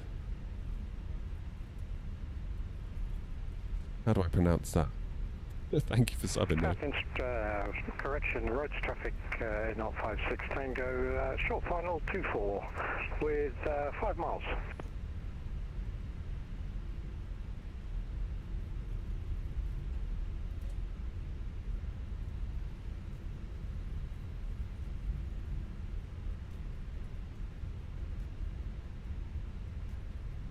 Right, I'm going to go for stand 4, I believe.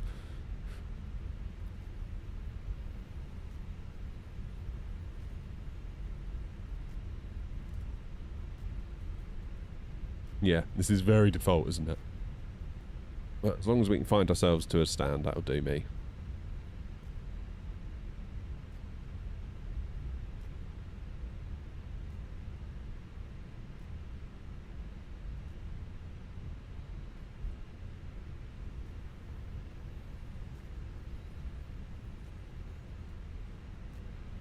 No obvious turn-in points, is there?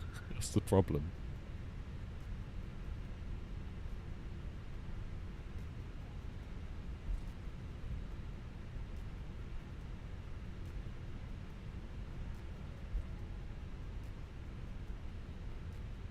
Could maybe do with something.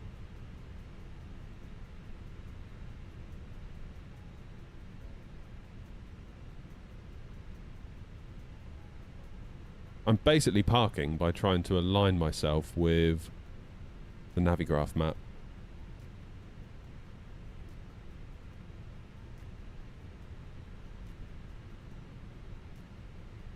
Which isn't really ideal, is it? I feel just like a little flightsim.to thing would sort this one out though. Just some markings, you know? Nothing too crazy.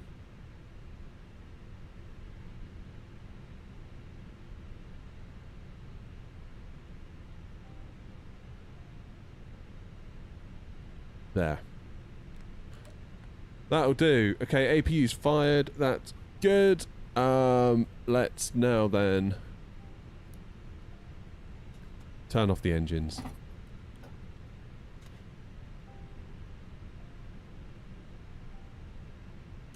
Beacon light off. See what it made of the landing. I think it's going to ding us a little bit for an off-center landing. We were just a little bit off-center, I think.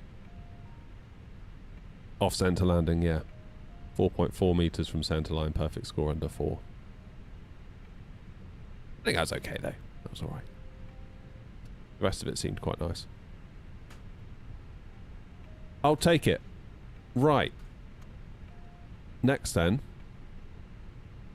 we need to get our external power on. So we can lose the APU. Let's turn off the fuel pumps. And let's tidy up here a little minute. Passengers bus is coming.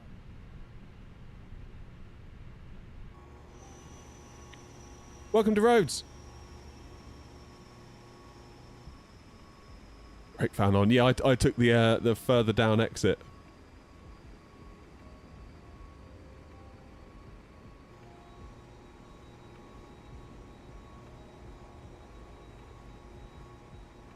Can maybe get some scenery for this place. Is there anything available?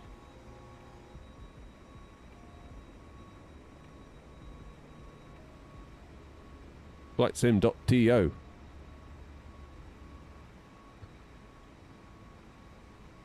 Scenery. Want to give me a search bar?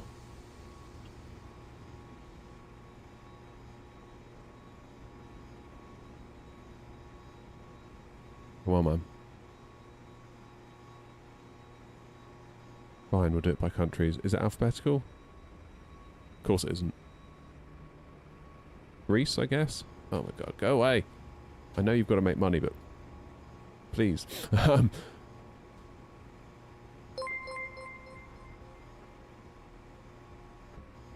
VOR... Oh, Matt, thank you for becoming a member. Appreciate it. What a hero.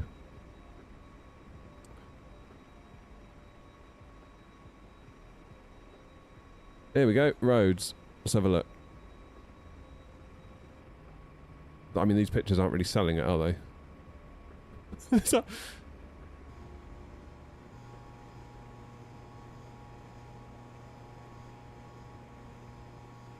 Okay.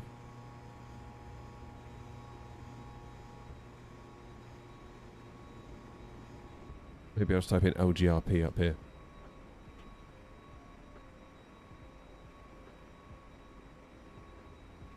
That's for 2020. That probably will work, right? People seem to like this one though, giving it good reviews.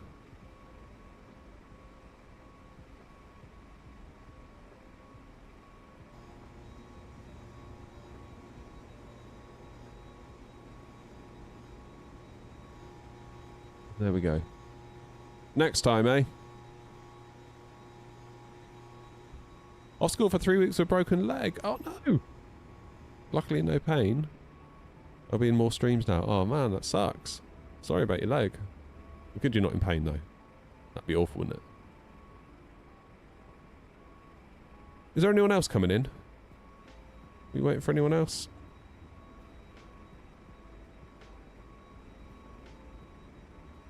Somebody with no flight plan coming in. Looks like they might have come from Athens.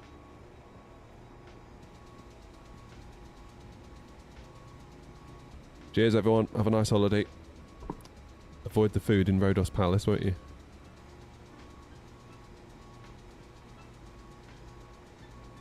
Most do, yeah, that's right. Are we going to Larnaca? No, we're going back to Athens. Back to Athens. And we're going to have a nice little day. Aren't we? So, let's book a flight with New Sky. We should be able to do this as a... Whoops. LGRP back to Algarve. And we'll use the bus that we're currently in. And we'll aim to be gone by 11:35. Let's make ourselves a little sim brief plan. First time here, cheers from Brazil. Cheers to you. But you're either up very late or very early, aren't you, if you're in Brazil?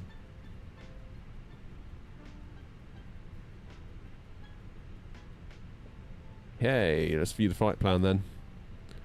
1 Hotel 74. So it's kind of inverted our flight plan, isn't it? Our flight number.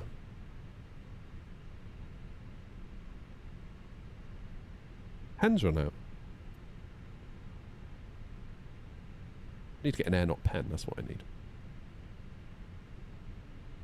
Air knot 1 Hotel 74.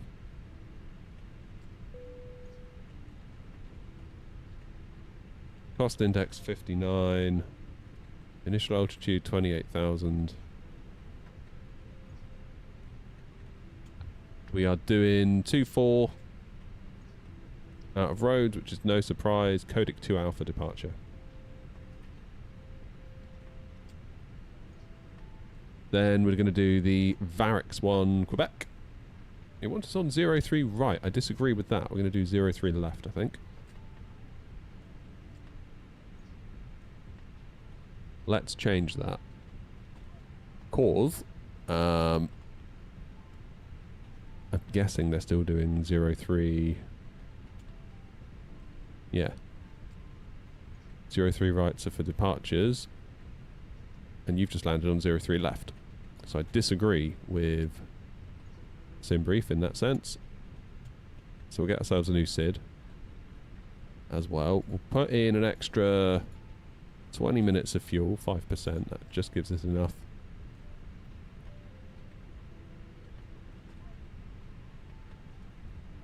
$8 in the morning in Brazil. I thought you'd be further behind. It was only 11:15 here. I thought it'd be like 6 or something. Oh, there you go. You learn something every day.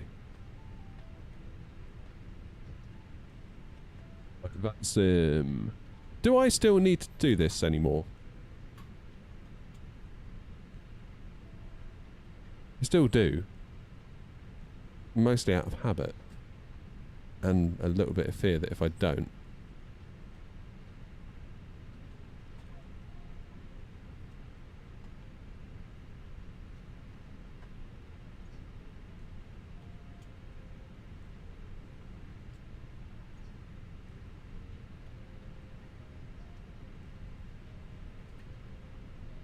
Okay, let's import the next flight then. So this should switch LGRP to LGAV. Beautiful. Let's now wait for the last bunch of so-and-sos to get off. We can think about loading ourselves up again.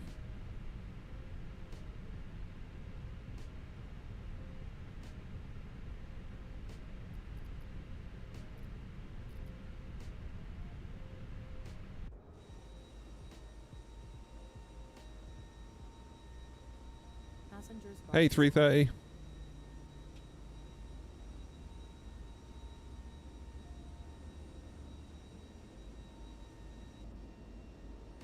And here we go again. Cool.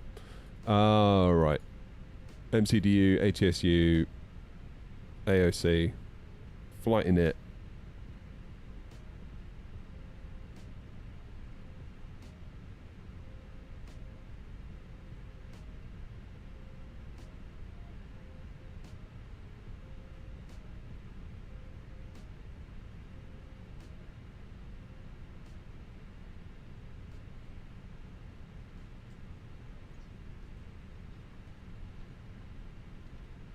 ILS Zulu into Athens via Kia.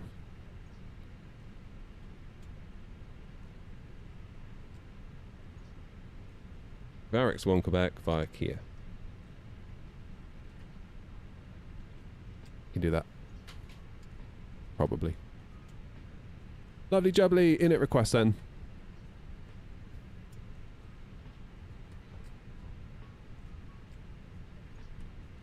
Flight number, air knot, what am I? 1 Hotel 74. Cost index 59, flight level 280 for cruise. We'll take the wind request.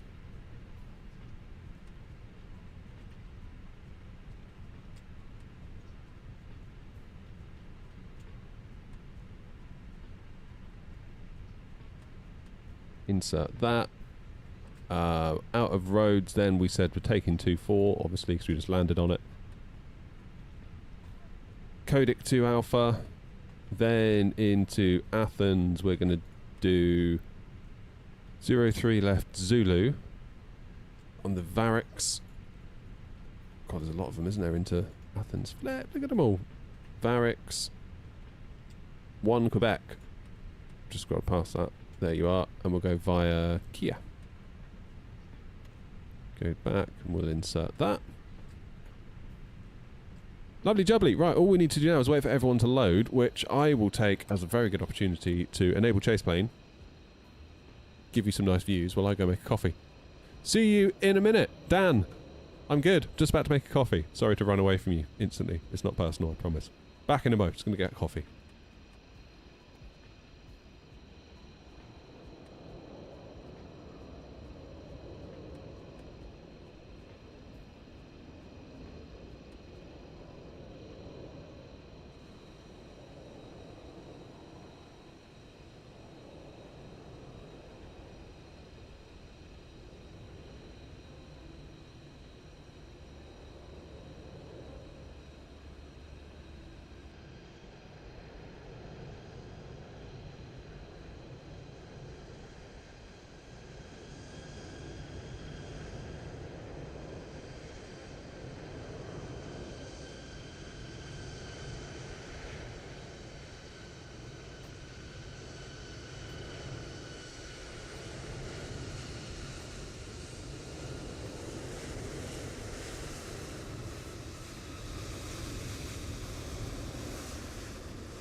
Welcome back. I say to myself. What I meant to say is, I'm back. How you doing, Solo? Right, we ready for a good landing into Athens then, yeah? I don't want no messing around.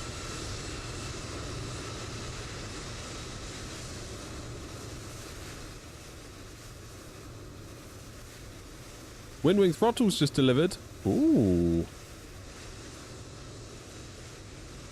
Lovely jubbly. Oh, felt cold going outside. Ugh. Got the proper shivers now. Are we boarded yet? Near enough, aren't we? Oh, I can't wait for us to be in FSLTL. It's going to be so cool.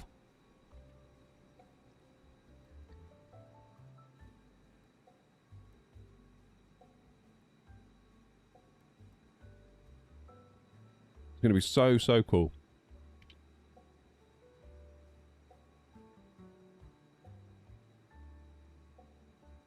It'll feel like the culmination of a lot of work.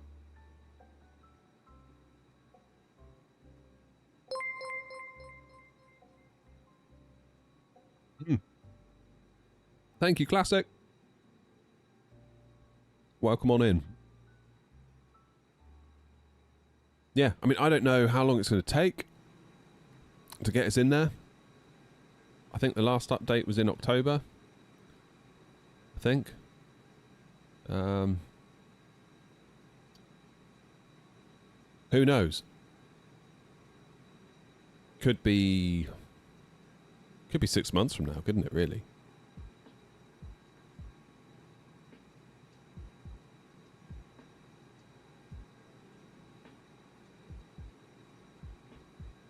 Who knows?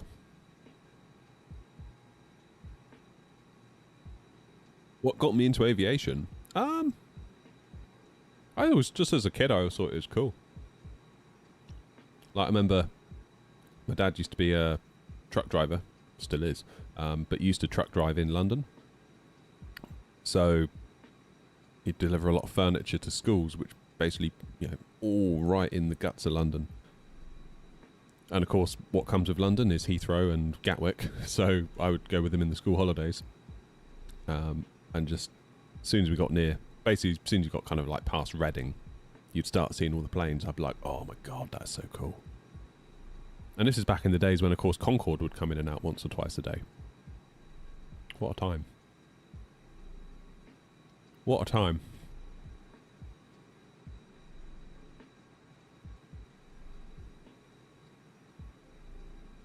Wing throttled arrived yesterday and today. Oh, and today I was invited to pay for ECAM. Awesome.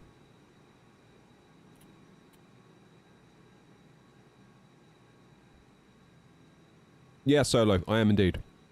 PC.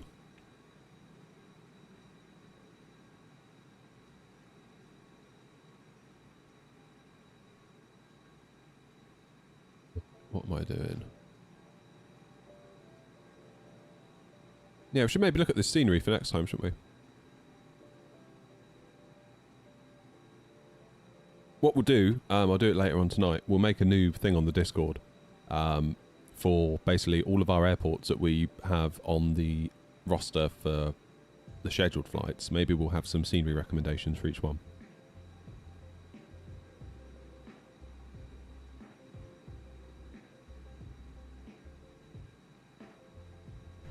Are we there yet?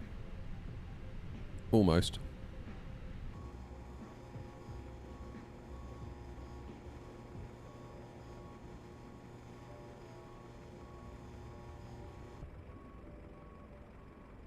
Do I like New Sky more than a pilot's life? So it's my understanding that a pilot's life is more of a career mode for single player. Would that be fair to say? Whereas New Sky is much more of a platform to run a virtual airline that others can partake in. Oh, ding. I heard you. Aircraft loaded. Happy days. Could be wrong. I've never used a pilot's life, to be completely honest with you. So, wouldn't be the first time I'm wrong about something. And let me assure you, I'm wrong a lot. Alright, flaps 1, down 0.5, that's fine. 154, 154, 154. That's weird. Okay, flex temp 67. So init page B is populated and looking reasonable. What I'm going to do real quick is recalibrate my throttles, because I'm not particularly... Clear calibration. Calibrate. Max reverse. Idle. Then idle. Then climb. Flex. Lugar. Store the calibration. It's going to add a little bit more of a null zone, I think. Back. Not entirely sure what's going on in my throttles. My flaps. Maybe I can have a look in here. What am I doing?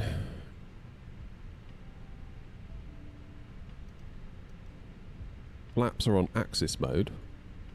Oh, I want it on button mode, don't I? Do I? No, I don't want that either. Mixed mode? No.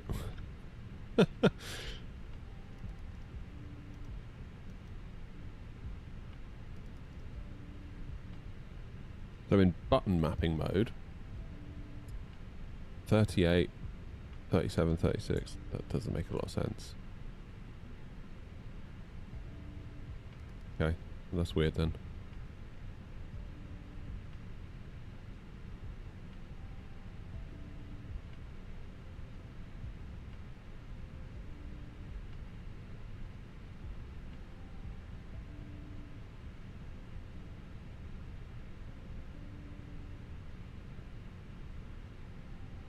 I've got two Phoenixes here and I don't know which one I should be using. Diagorist traffic here, not 1903, pushing back and 3 facing east, Diagorist traffic. Okay, we might have to live with the flap situation. Until such a time I can figure it out.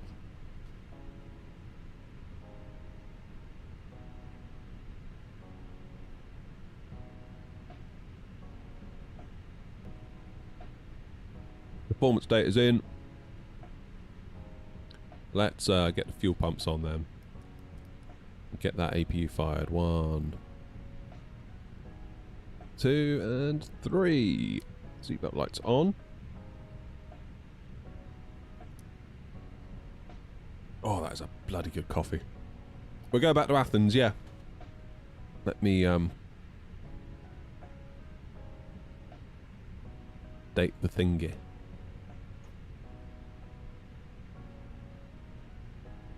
How are you, 707? You good?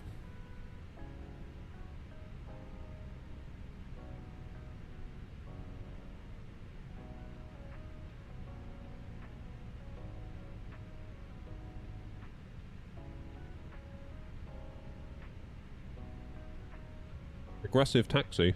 UNH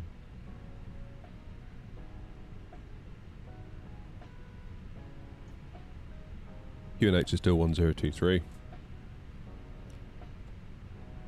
As for charts, for getting us out, oh, that's a funny looking chart. We're on the Codec 2 Alpha. So 260 after takeoff. Down up to 6,000. Visual climb required up to 300 feet. Codec 2 Alpha up to 6,000.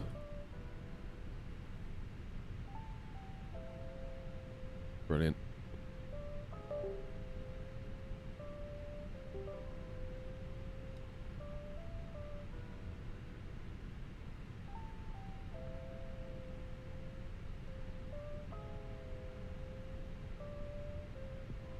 John, for it is New Sky. I was just looking at other things.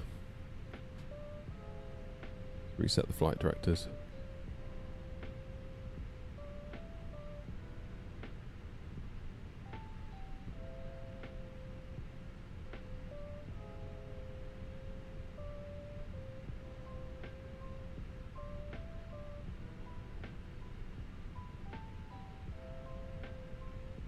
It is the A320, yeah.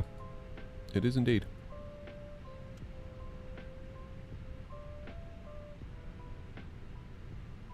Do we have APU? Yes, we do. In which case, start the show.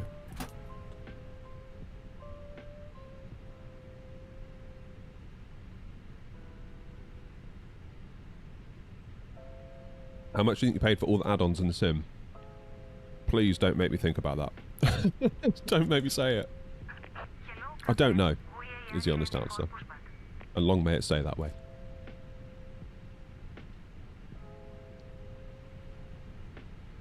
Oh, nice one, Matt. Are you the FedEx or are you the Air Not?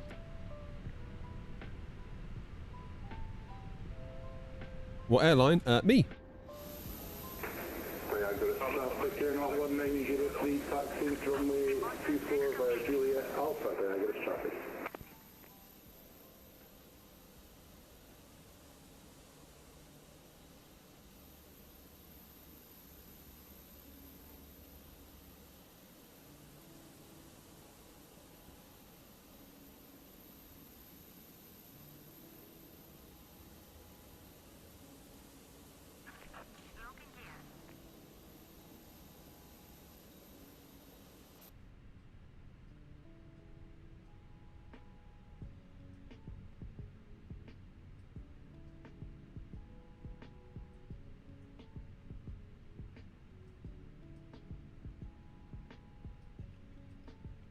Damn, we're filling the place up.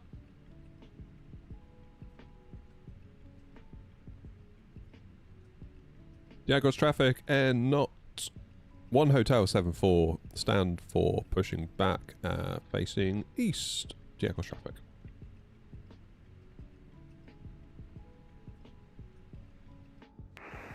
Diagos traffic Air 056 Tango from Starboard, stand 1 Bravo, push and start, facing east as best as GSX can do it.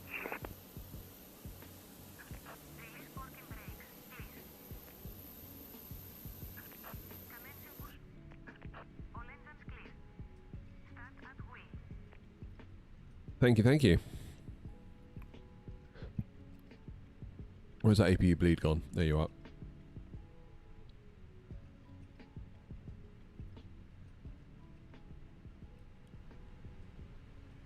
I got hiccups.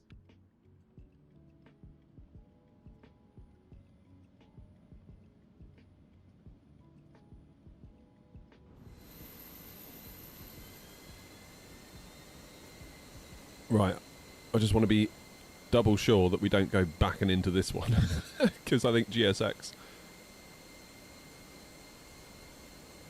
may put me in that position. Come on, turn. There you go.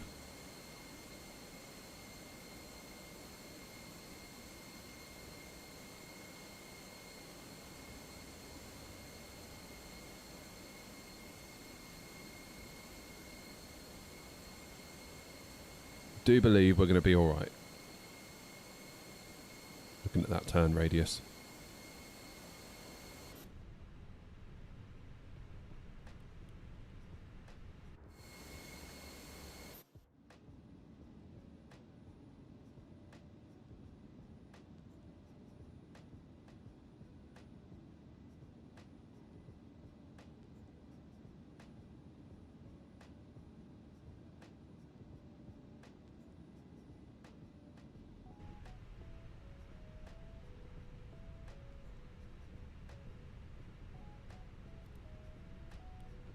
Ah, no wonder the engines weren't starting. I put it into crank. Oopsie. Diagos traffic, clear not 1903, leading up runway 24 right for takeoff. Diagos traffic.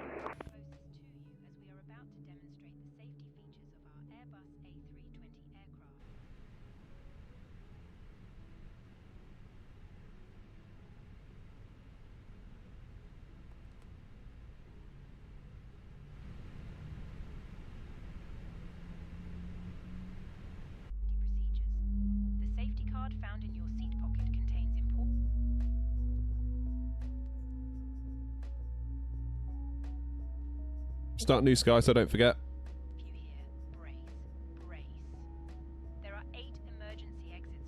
The biggest add-ons, utils and stuff, probably is the aircraft that you fly and the airports you fly into.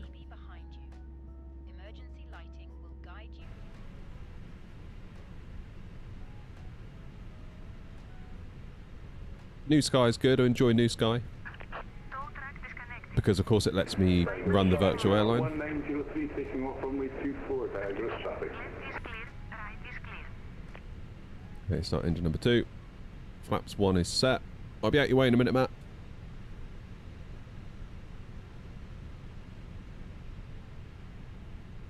Yeah, I'd recommend you consider flying for a virtual airline. Not necessarily mine. I'm not trying to plug my own. Of course, you're more than welcome if you want to join us. It just adds a new sense of purpose to your flying, I think. Particularly if you're flying scheduled routes. Like, it's very easy to be like, oh, I don't know where to fly, where shall I fly, where shall I go, I don't know. It's like, well, the VA will tell you. It's like, there's a plane that's been in Ibiza for 3 weeks and it hasn't moved. Maybe fly it back to Gatwick. There you can make yourself useful. That kind of thing, you know.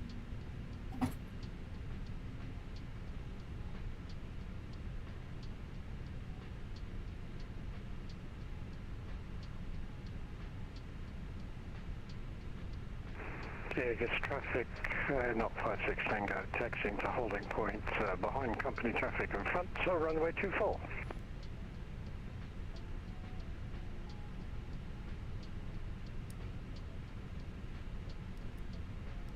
Okay.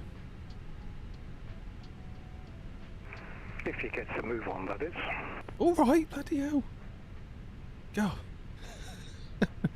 Diagros traffic, Air01 Hotel 74, owing to peer pressure from aircraft behind, taxiing to runway 24, holding point Alpha. Unbelievable.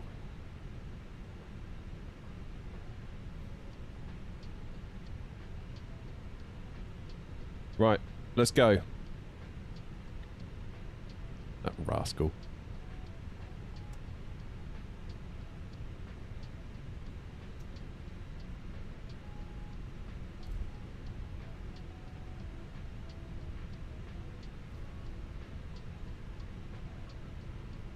Now then. Are we going to... Diagro traffic, easy 144 Charlie, pushing back on stand 2 Bravo, Diagro. Are we going to be able to squeeze past Tricky?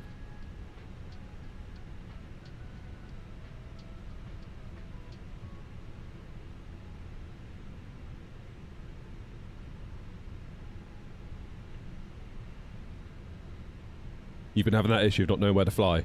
Winnipeg to Toronto, mostly around North America. Well, as of last night, we've launched a tour on our virtual airline of America. Takes you around all 50 states. The tours are good. The tours definitely are good. I enjoy the tours a lot. Because it's like... you feel like you're progressing and you're doing it all for a reason. Because you want to obviously complete the tour. Even if there's a leg in there that you don't particularly want to fly, you fly it because you want to get through it. If that makes any sense at all.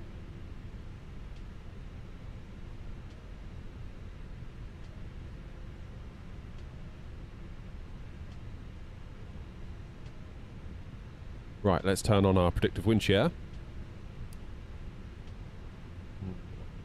Arm that, turn that off.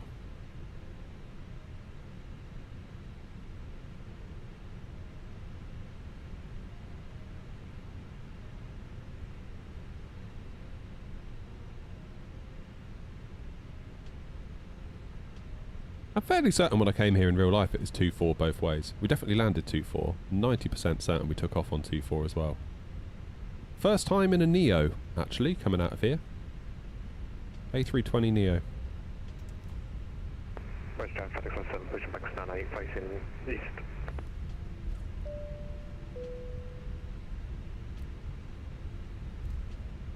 And what I remember is at the takeoff, obviously we flew out here I think on a CFM A320. And then we flew back on a Neo. And the Neo, just the takeoff roll, the climb, everything was just way more graceful. Everything was way more, less kind of, you know, like when a CFM gets going, like an old school one. It's like you really feel the plane. Whereas with the Neo, it's like, felt like they were just chilling, really, those engines. Very, very nice. As a passenger, it's a much nicer experience. Morning, Liam. How you doing, mate?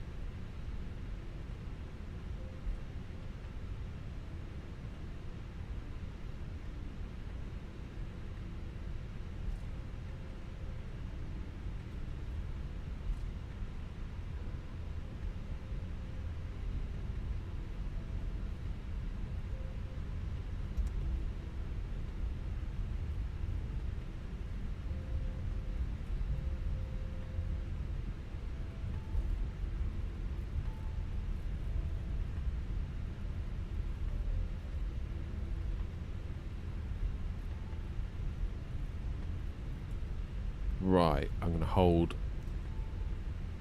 Alpha.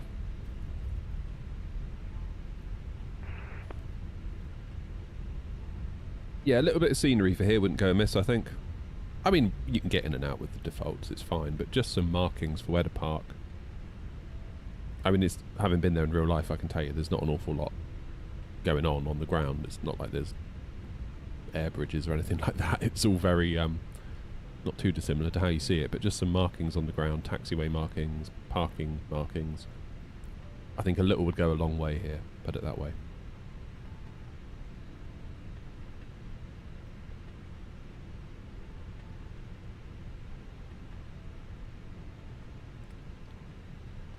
Okay. Is there anyone coming? Where's my browser gone? There it is.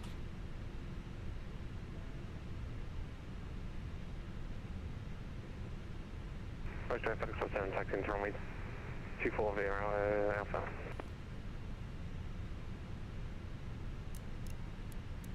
Get ourselves ready to go then, shall we?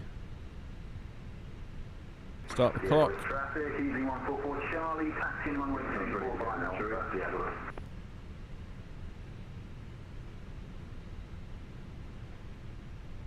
Diego's traffic, air knots 1 Hotel 74, lining up, taking off 24 on the Codic 2 Alpha, Diego's traffic.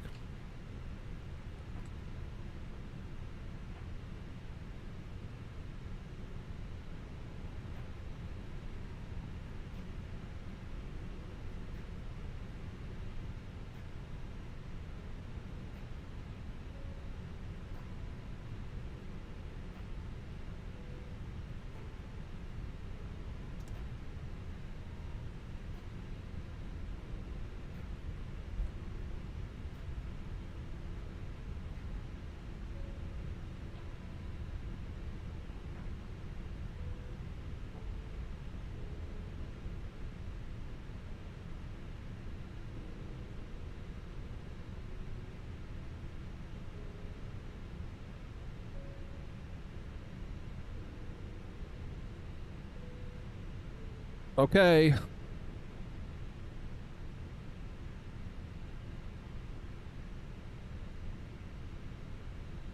Jacob's traffic, AGN 285 pushing back from stand 7, Jacob's traffic.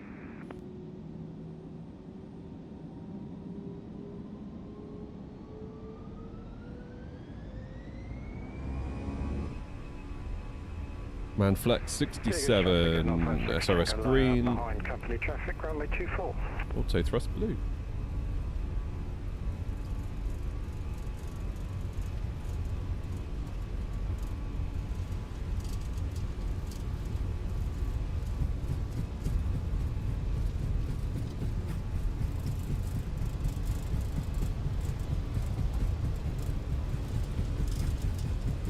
Quite a long runway this, isn't it? V1, rotate.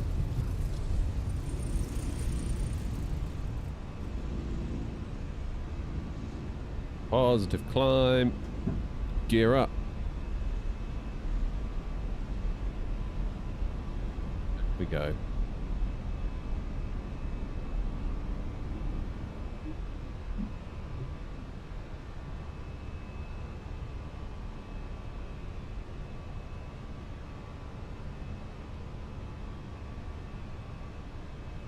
Lovely job.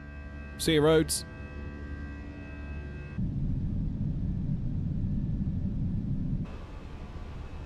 Levers into climb. Dip the nose. Jaguar traffic air not 1 Hotel 74 airborne out of 24 passing 2000.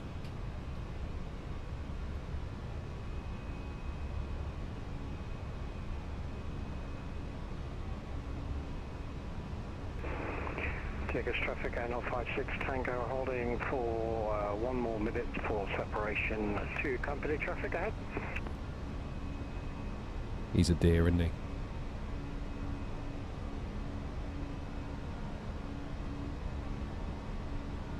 Oh, it's nice to be flying back with the bus again. I do really like flying with the side stick.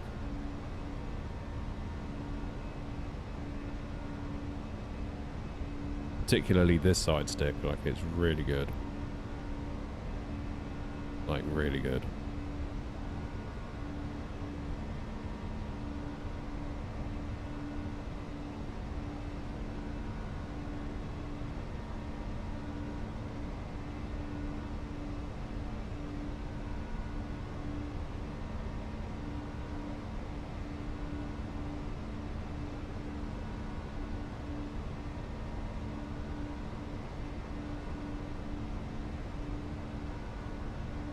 Jacob's traffic, A056 Tango takeoff runway 24, Codic 2 Alpha departure. Where's Charlie, public 7 right now, 24.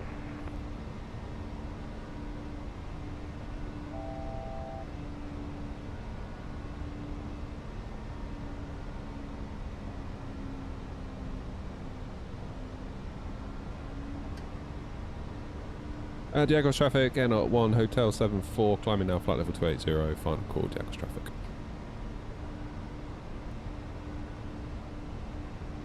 Alright, good, let's lose the arm to the sea, what's the word? Spoilers, that's the word. I know what I'm doing. Diagos traffic, KGN 285, taxi to runway 24, is it? Via taxiway Alpha. Diagos traffic. Correct, it is 24.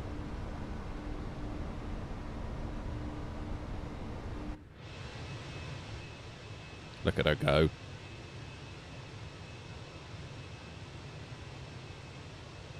How you doing, Nugs?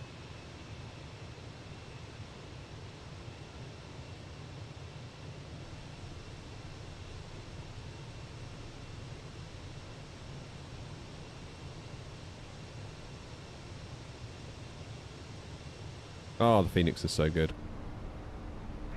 Diagos traffic at 56 Tango, born over 24, passing 1,700. Right, there's 10,000. Lights. And now we're past 10,000, the nose will dip, so we're at around about a 5-degree climb rate at the moment. What I might do is keep everyone buttoned up until we finished accelerating, then you can see that we're gradually coming back down. So that's now more like 2.5, which is more like what I would call ready to turn off the seatbelt signs. Although we'll see what the aircraft does, because we are open climbing, of course. It might be when we achieve 315 knots, we then climb a bit more. Yeah, it looks like we are. Just let it settle. I'm trying to make cinematic video, so needing custom shots. Chase plane is a good add-on. It is. Although, if you're not careful, everyone's going to look the same, aren't they? Like all the cinematic YouTubers, if they all start using chase plane, they're all going to look like chase plane. That's the only danger with that, I think.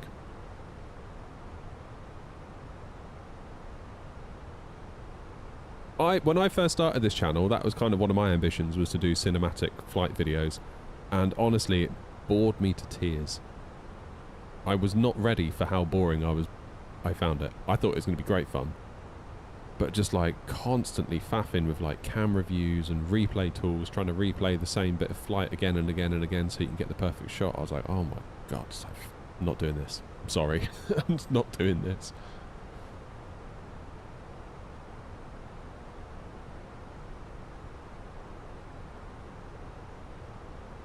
Yeah, it was way less fun than I thought it would be, let's put it that way. That's why I like live streaming, because there's no... It just is. It is what it is. Like, I am me, you're watching, we're talking, it's real, you know? And I'm not saying there's no place for video content. I do lots of video content. I enjoy making video content as well. But if all I was going to be was a cinematic YouTuber, I don't think I'd last very long at that, to be honest.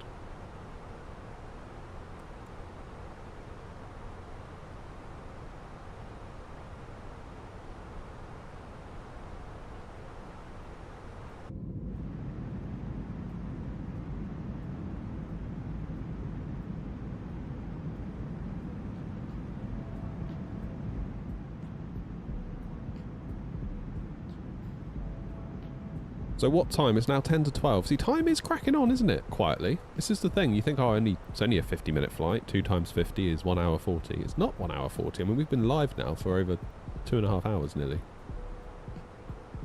Right.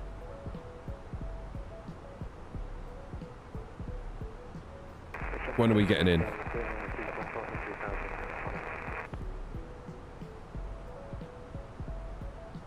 12:28 back into Athens, it reckons. So we should be on, shouldn't we, for another leg? Editing takes so long, 4 times longer than making the original shot. Yep.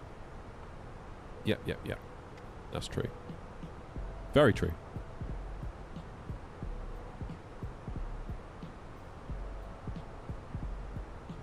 Don't know what you mean, Grumpy.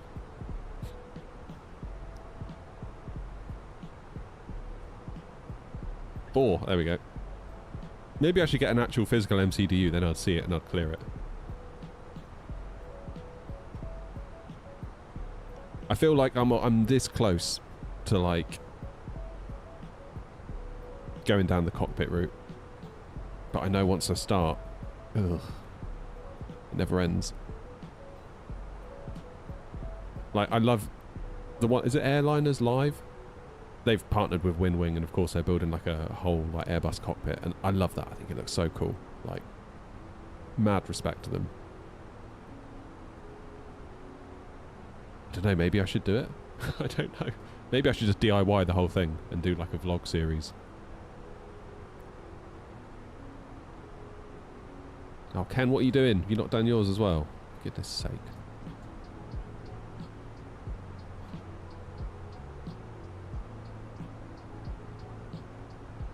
You didn't want to think about the cost of all the add-ons. Imagine the full cockpit. Yeah. I mean, what would I need, really? I'd need an MCDU. Yeah, I'm going to need loads, aren't I?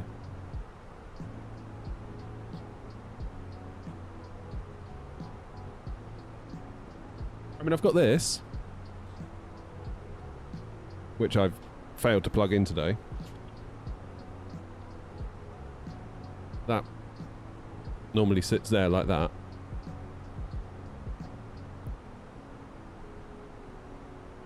What it does, it blocks the bottom bit of my TV. So what the plan is, I'm going to raise the telly up a little bit so then I can see the full thing. I need to find a mounting solution for my Tobii eye tracker, because obviously this blocks the eye tracker's line of sight because the eye tracker is there.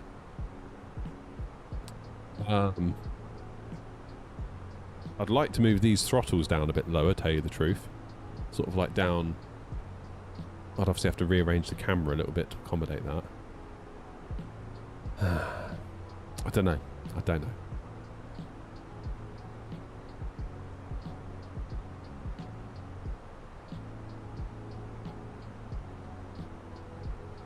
I could probably do half a cockpit.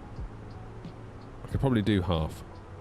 What I might do is 3D print a little frame to go around this monitor and give it a fat enough bezel that the Tobii eye... Oh, there you go, what Jim just said. Put the Tobii eye tracker on the top of the screen. The rig is never finished. I know. I foolishly, I think it was last January, I was like, you know what, guys, I think I'm pretty much done here. Like, I can't see myself ever needing anything more. Fast forward a year, I'm like, ooh, maybe a whole cockpit would be a good idea.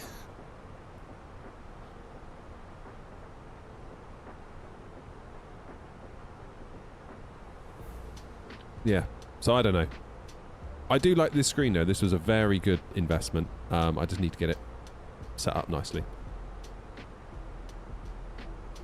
Although, I don't know if any of you saw Gav's video last night, EasyJet Sim Pilot. He was sent a screen by, I forget who it was. And it seemed like all it was like literally this screen. He said it was like a 12.9 inch super wide screen, 1920 by whatever, and it's like, oh, that's what this is.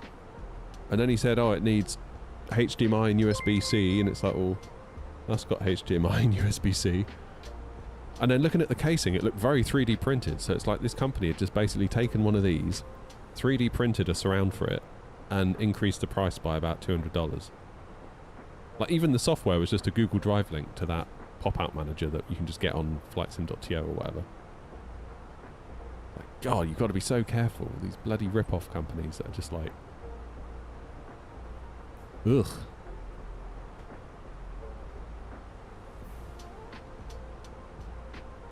It's like saying, oh, it's got a Visa mount. It's like, yeah, so is this. Like, I'm fairly certain all they've done is just bought one of these and yeah.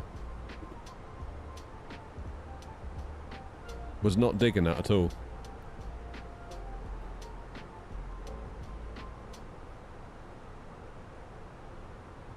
Don't think I could commit solely to just an Airbus cockpit, as I fly a lot more than Airbus. Yeah, that's what holds me back as well. So what I really like having the yoke here, and I like having the stick here, and I like having a throttle here. And it means I can fly most things most of the time. Like, I could fly the TFDI like this. I could fly the A340 600 that's coming out like that. I could fly, I don't know, an E-Jet like this. I'm pretty much good for most aircraft. Like, now, a lot of the time I do spend in the Fenix, and the more time I spend in the Fenix, the more time I love it, or the more I love it, basically. And then the more I start thinking, should I just commit and go Airbus at this point? How you doing, Chris? Do I find the Logitech radio panel useful? It's okay. I use it less than I thought I would, to be quite honest. It relies heavily on spad.next to work at all, effectively, in my opinion, which is another payware piece of software, so you need to buy a piece of software to make it work properly, because it's only got 5 digits on the screen, and if we look down here, you can see that our frequencies have 6. So with spad.next, it loses the 1 and moves the decimal point over a digit. So instead of 122.80, it would say 22.800 or 24.850. Because every frequency starts with a 1, so therefore I guess why do you need it? So it does kind of work.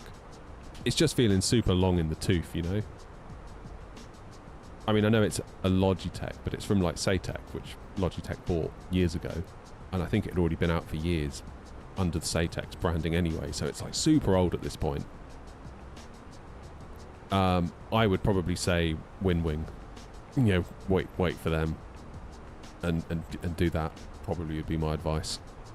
I really like what Winflex have done with their EFIS RMP thing. So what they've done, obviously we've got the FCU cube here, which obviously represents this bit. Now it's not full scale.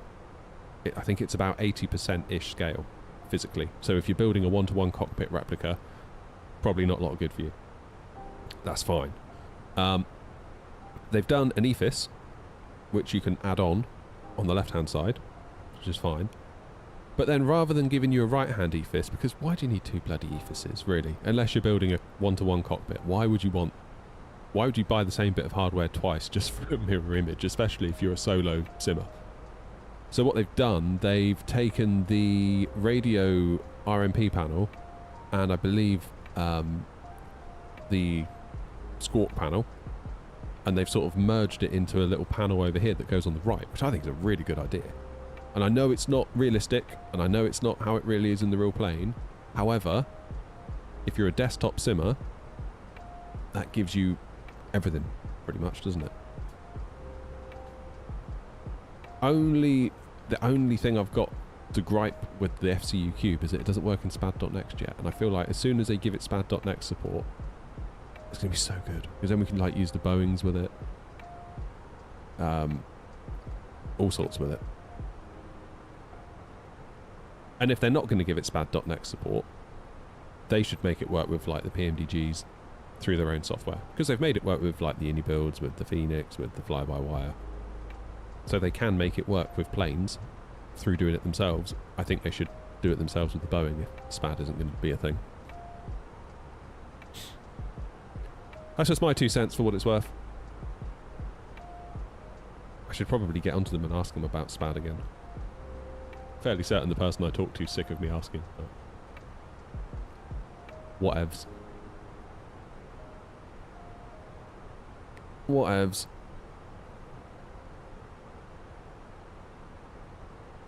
Because you could definitely fly a Boeing with this. Like, for example, if you want to go into LNAV, you would push this one for like managed, because that's the equivalent, isn't it? If you want to go into heading select, you would pull it.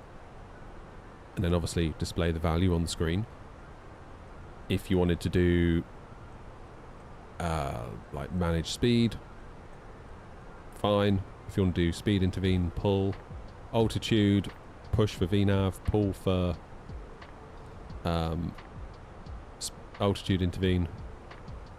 Obviously you've got your up and down, autopilot disconnect, you've got your approach button. It would totally work. It would totally work. And again, like this sort of stuff, you could probably get it most of the way there with the EFIS.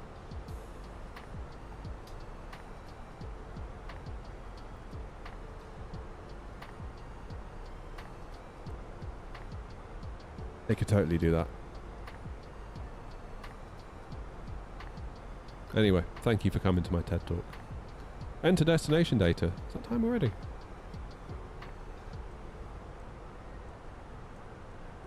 Let's have a little look then, shall we? Arrivals. LGAV 03 left. 1023. Let's pop that in. What's the temperature? 15. 090 at 6.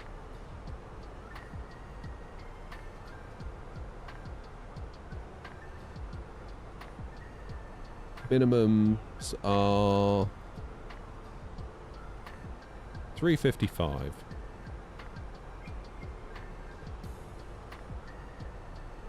Next upgrade is going to be the rudder pedals, but I'm not sure if it's necessary. What have you got at the minute? Have you got any rudder pedals at all? Or are you replacing an older set of rudder pedals? I am on VATSIM, yeah. Alpha, yep, it's the 320. Here's the 320. You haven't got any rudder pedals. Okay, so any rudder pedals, even cheap ones, any rudder pedals is orders of magnitude better than having no rudder pedals. So I started out with a Thrustmaster TCA side stick, and I would obviously twist the stick to do any rudder input. It was awful. Absolutely awful. Like, any hint of a crosswind and I was cooked. Like, there was no way I was getting that down gracefully. Absolutely no way. Then I went to a set of Logitech rudder pedals. I paid about 110 for them, I think, from Amazon a few years ago. Night and day. Absolutely night and day. Like, all of a sudden, I could control the plane how I wanted to control it. I didn't always get it right. I'm not saying you're going to become like a landing king all of a sudden. Like, if you're anything like me, you'll still get it wrong occasionally. Left tricky. Left was real life ops.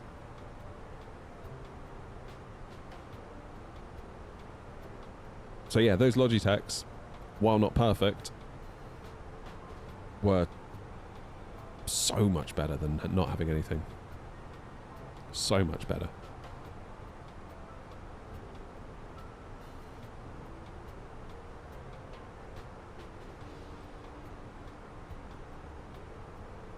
And in recent weeks, Moser sent their new rudder pedals out, which I'm using now.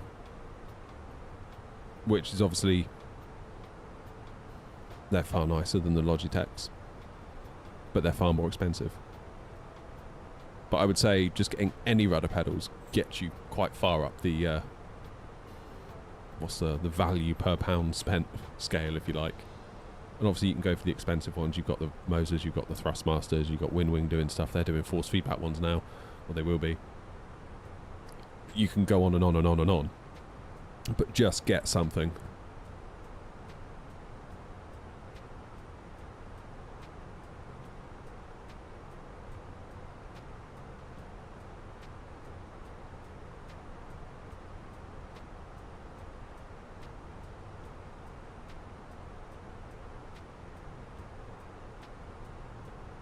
There's me. So we've got Chris first. Then there's me. Then there's Tricky about to smash into Grumpy by the look of it. And we've got an EasyJet with no flight plan filed. Might want to do that, John. We've got Matthew. And 707. Not looking like there's any sort of ATC on at the minute. That's alright.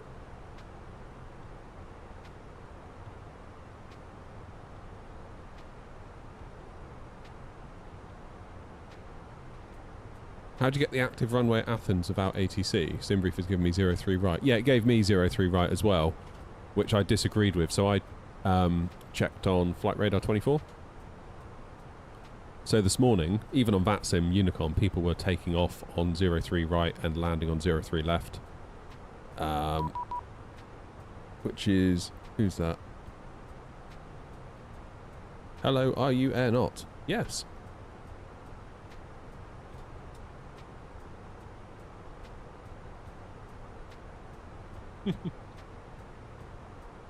Yeah, flight radar 24 if in doubt. I mean, ultimately, as long as you communicate with people and you could land on 03 right if you want. I think Tricky's planning to, because he wants to go to the cargo, which is more convenient, landing on 03 right. As long as you're not going to cut anyone up. Shouldn't be a problem.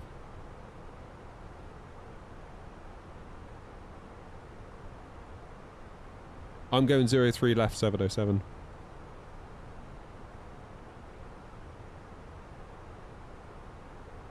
Thinking of making a Captain Boeing and a First Officer Airbus cockpit. I fly yoke left-handed and side stick right. Oh, there you go. That's a good idea.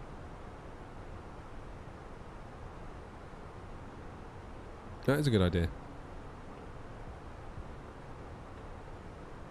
Right, I'm going to start thinking about lowering my cost index. Just so we can have a nice easy descent.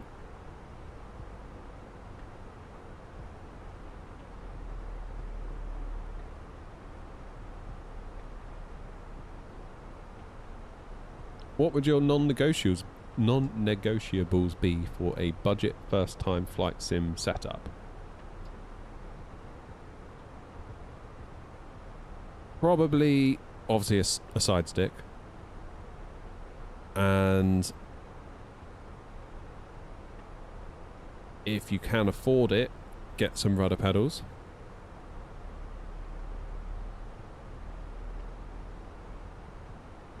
Doesn't have to be like top ones, just some rudder pedals.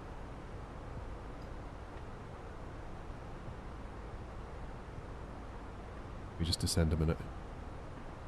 Athens traffic, Air Not 1 Hotel 74, flight level 280, overhead Varix, descending now for 8,000 feet at Kia.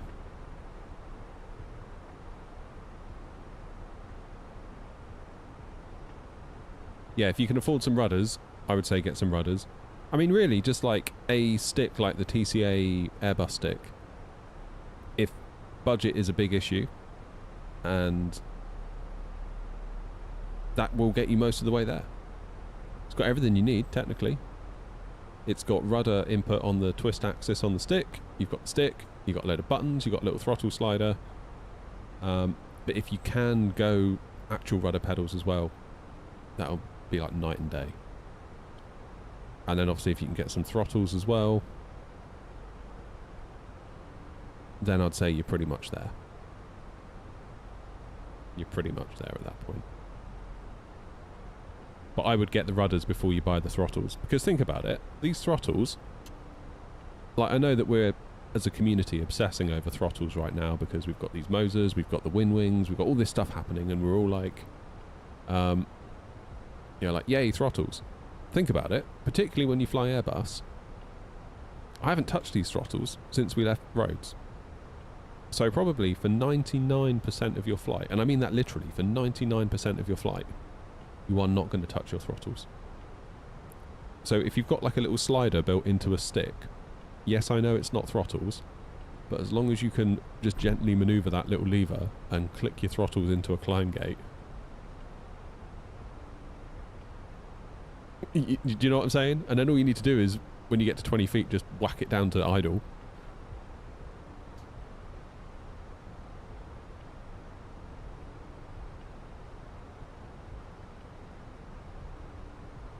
I'd go stick over yoke.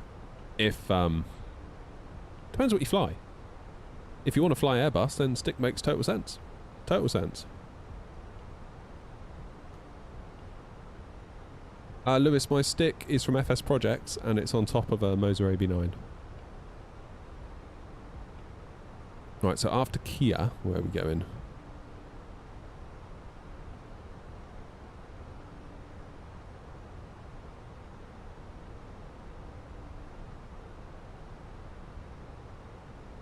I'm going to go down to 3,000 after Kia.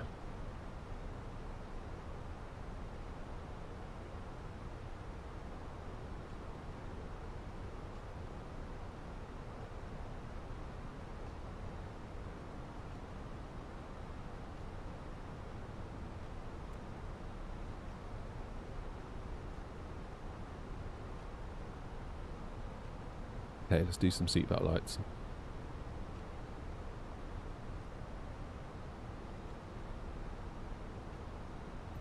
But I would say rudder pedals should be higher on your list than throttles. Put it that way.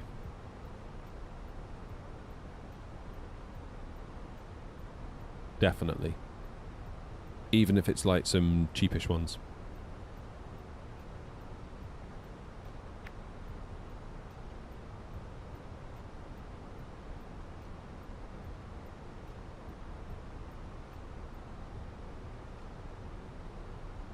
Like, don't get me wrong, I would love some wind-wing throttles, and I'm probably going to buy some, but it's not lost on me that, for the most part, you don't touch them. Are we going anywhere after Athens? Hopefully, if we get in without a go-around and there's time and it's all good, we're going to go up to Dubrovnik after Athens.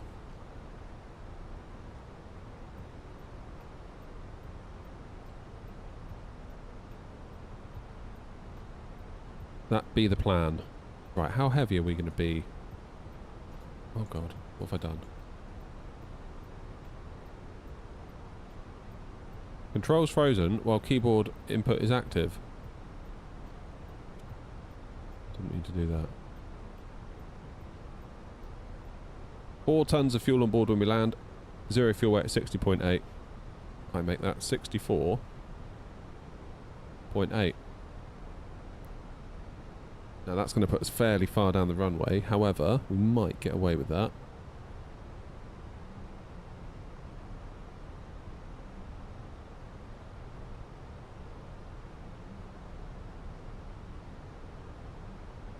Yeah, and there's loads of high-speed exits that we can take. Might be able to shoot for Alpha 10 with auto brakes low.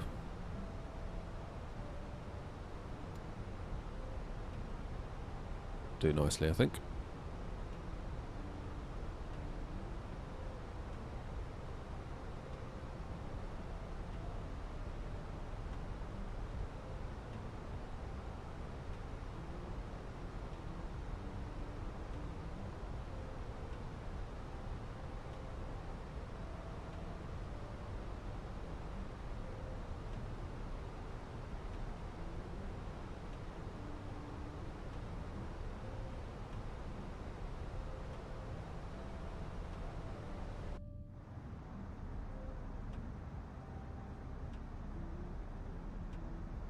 The ancient Logitech rudder pedals will do fine. Yep. I say it was only in December that I came off of them. And I've been on them for the lifetime of the channel, pretty much. Well, the lifetime plus a little bit.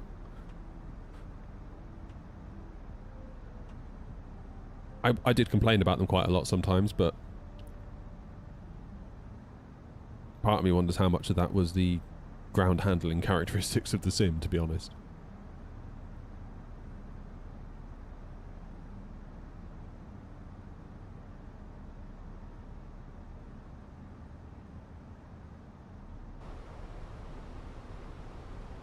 Okay, flight plan then is make a left here at Kia.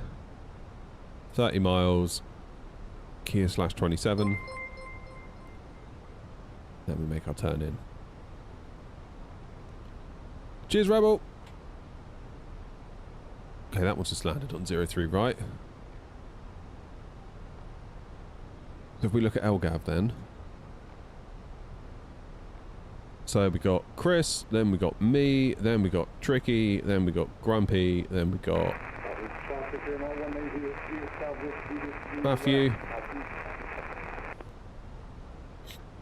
Nice little train we've got going on here, isn't it?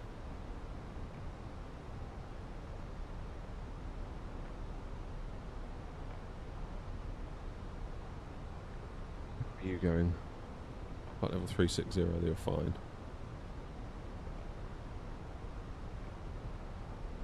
Tricky's at 18,000. I'm at 16. Don't go setting off my bloody TCAS as well, Tricky.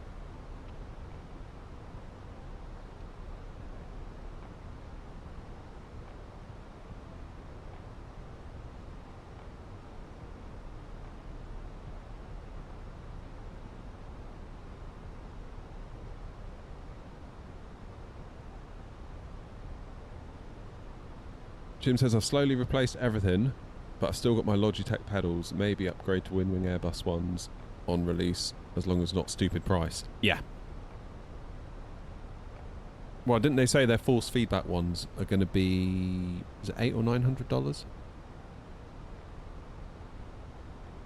So their non-force feedback ones, you would think, would probably come in at a lot less than that, like the 300-400 range. Would you say?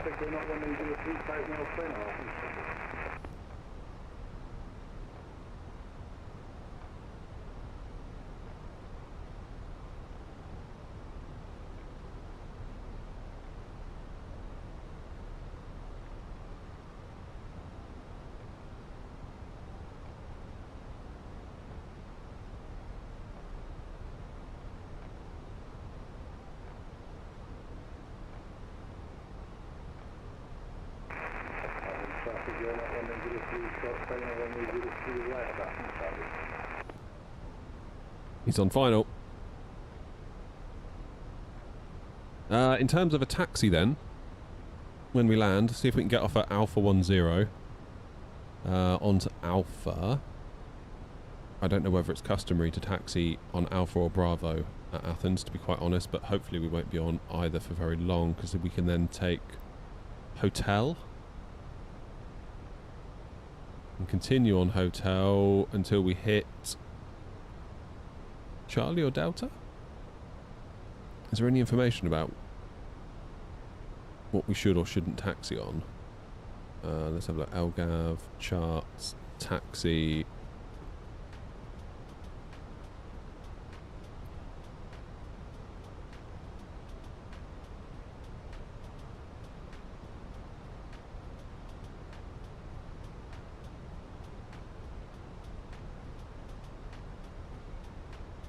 Here we go then. Taxiway, centerline lights, blah blah blah blah blah blah blah.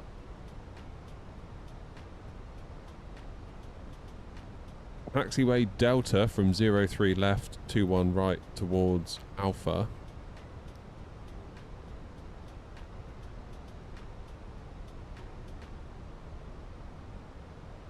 The taxiway centerline lights within the ILS sensitive area from 03 right towards taxiway Delta and from 03 left towards Alpha are colour coded yellow and green.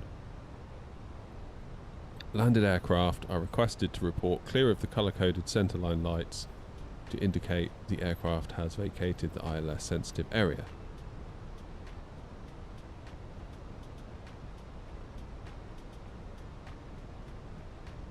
All taxiing aircraft shall follow the yellow taxi centerline.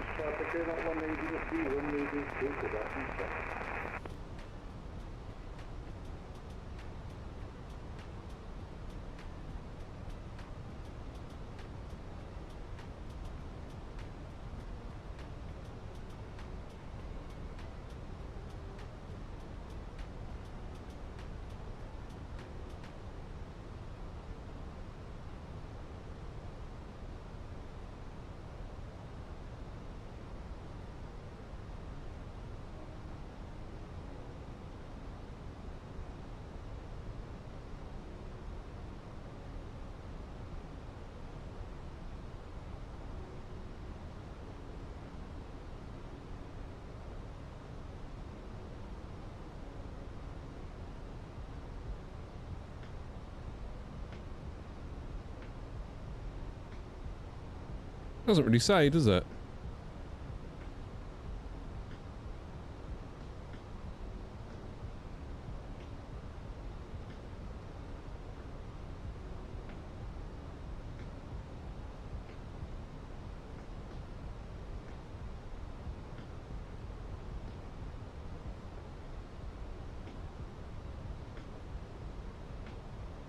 Due to the displaced thresholds, okay, that's got nothing to do with that.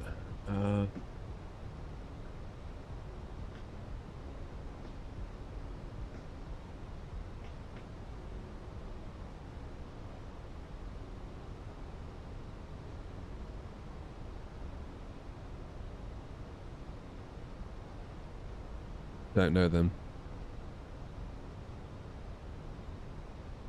Anyway, it's only time for me to land. 1023.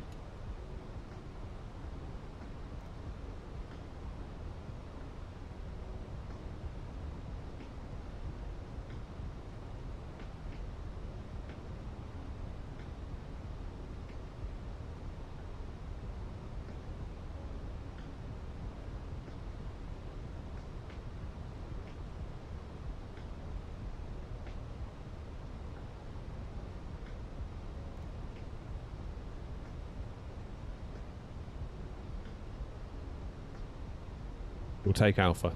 That's what we'll do. Alpha Hotel. And then Charlie and Echo.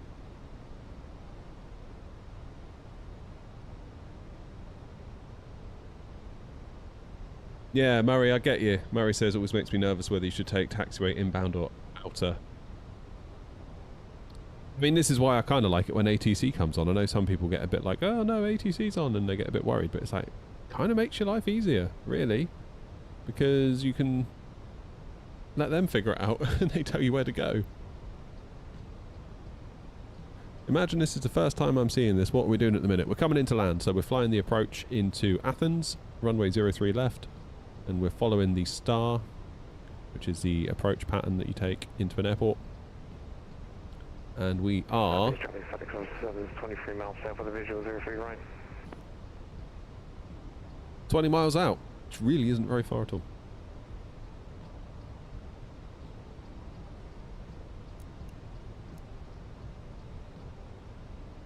Get all the lights on.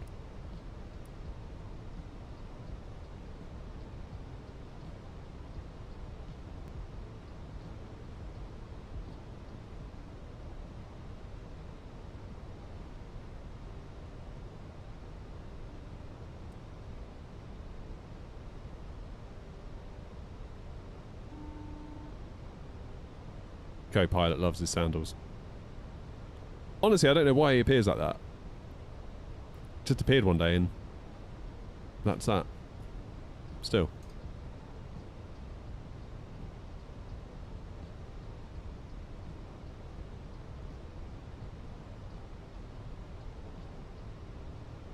You got the force feedback throttles. I didn't know they had force feedback throttles, Jim. What ones are they?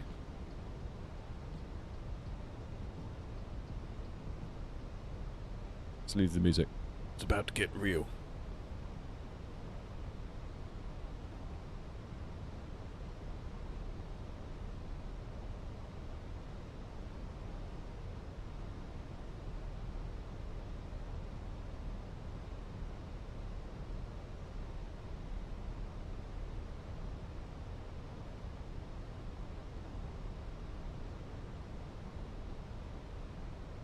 Athens traffic, Air Not 1, Hotel 74. We are 14 miles out from 03 left and slowing to speed 200 knots.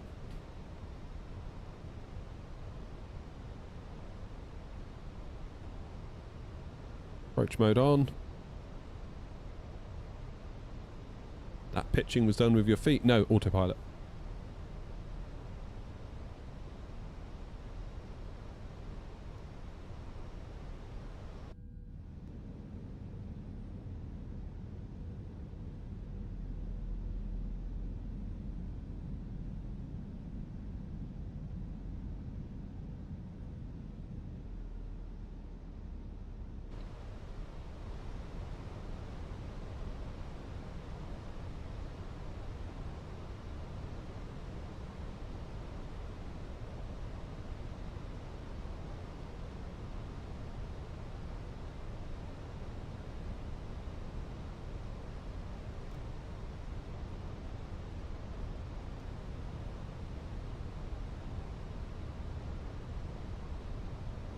Athens traffic, Air Not 1, Hotel 74, 10 mile final, 03 left.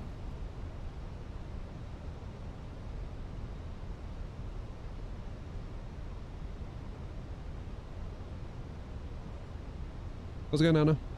Average Fenix A320, 15 mile final, 03 right.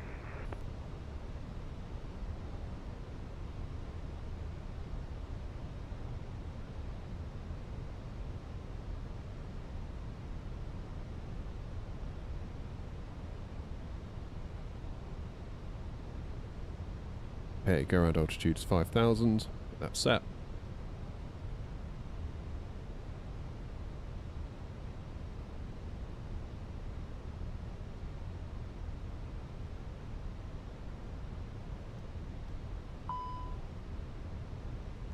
Okay, let's get that speed brake away.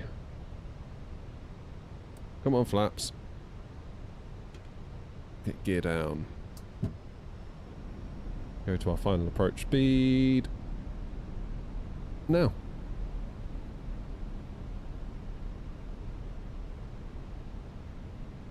Okay, lights are on. Landing gear down. 3 greens. Auto brake low. Flaps full. Speed brakes armed. Go around altitude set. We're good to land.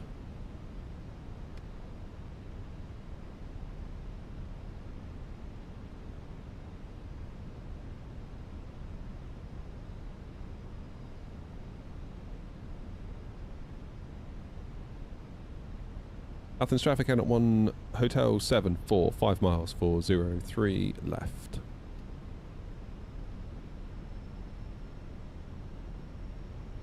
Athens traffic for 7, 10 miles, 03 right.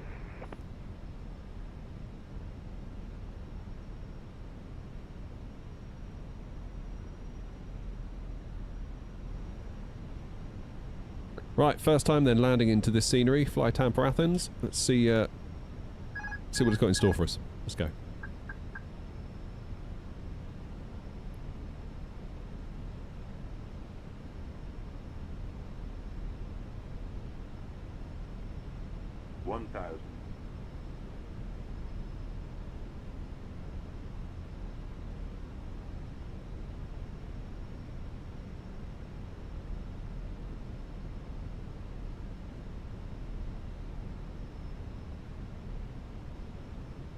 I feel like this approach could be one of those where it looks okay until it's not. Do you know what I mean? Like right now I feel really stable, I feel really good about it. Ask me again at 50 feet.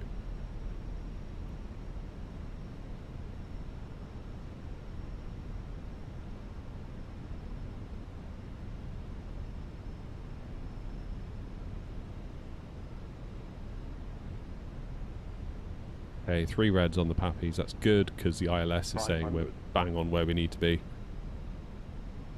3 reds is always somewhat reassuring, which I know isn't good because it tells you that the underlying sim platform is a little bit not quite right, but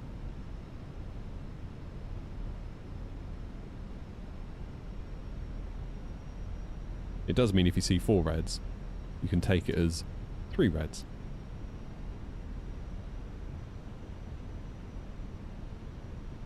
Right now, the ILS says we're fine. 100. Now it says we're high. 50 over the numbers is what we want. Never mind what the lights say. Minimum. Continue. 40, 30, 20, retard. 7, 5. Yeah, there's a bit of a thumper. Ah, 340, that's okay. That's alright.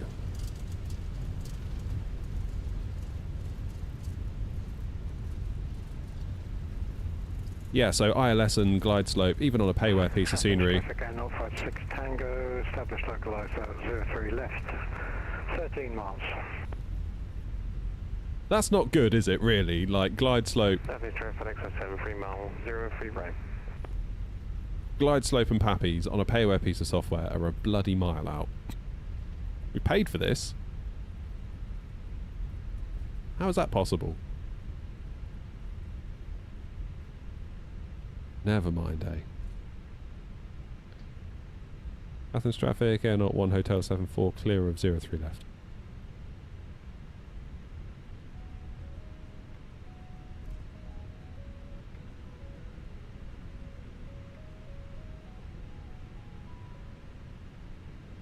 Look at them.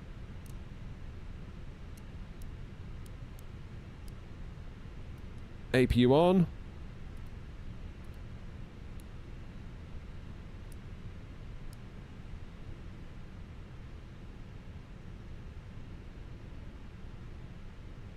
Do I use the eye tracker much? Not at the moment because I need to figure out how to get it to work with Chase Plane and I need to get it mounted nicely with my new screen. Okay, flaps up. Let's go. That landing I'll give a 7 out of 10. Not really too happy with that, but equally I wasn't too happy with how the scenery was behaving with the ILS. I thought that was pretty crap, to be honest. That was not good. There you go. In chat, someone's saying for some reason, even with Fly Tampa scenery, the Pappies are not aligned with the glide slope in 03 right as well.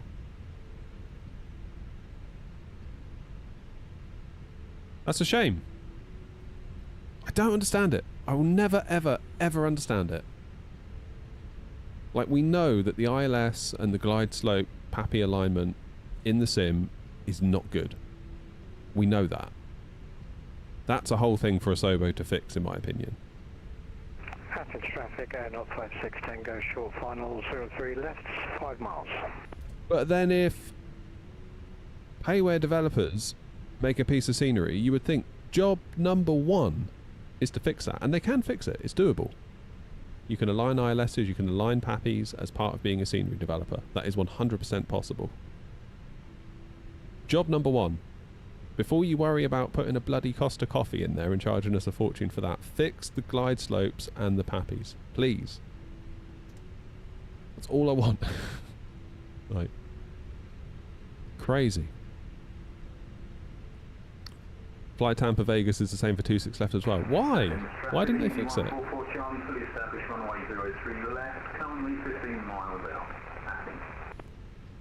Just madness. Athens traffic, FedEx Flight 7 Heavy's clear of 03 right. What I'd be really tempted to do is make an add-on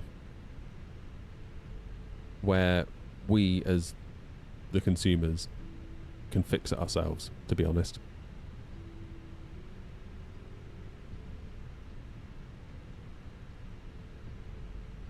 Imagine if there's a little add-on where before you flew there, you could check the charts, see what the Pappies and the glide slope should be, punch in a number into a little box for a given airport, for a given runway, and then it configs everything. Then people could maybe share profiles, like GSX profiles, for each airport.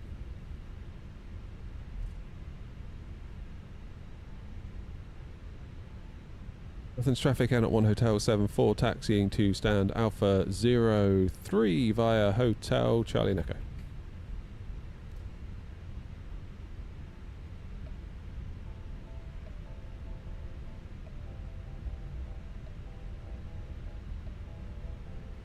Athens traffic, FedEx 7 taxiing to Cargo over Charlie.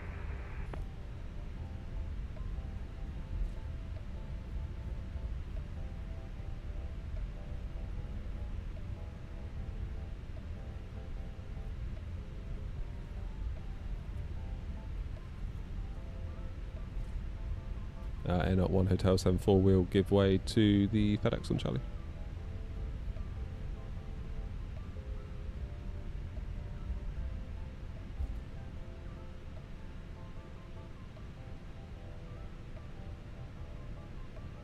In real life, they are never the same low level for a variety of reasons. Minimum eye height for the Pappy, so then Athens may be set for 747. Below 300 feet, the Pappies are not reliable, so we don't chase them. Okay. Would the ILS be reliable all the way down?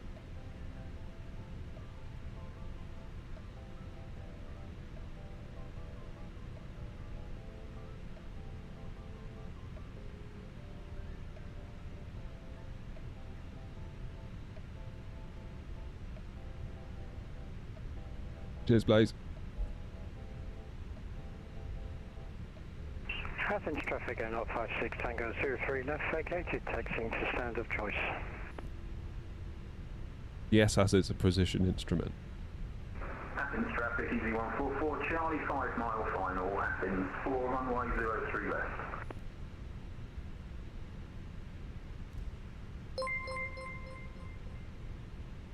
Cheers, Haig. Next one.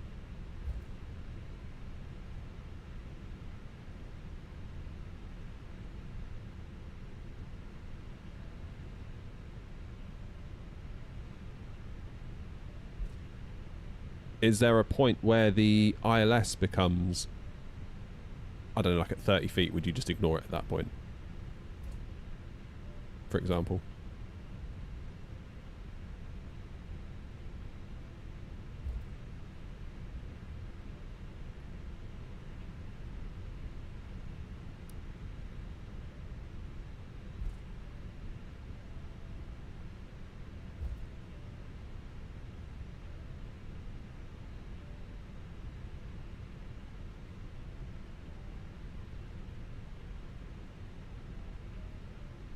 Right, I'm going to jump onto Echo. I say I was getting to Alpha 03.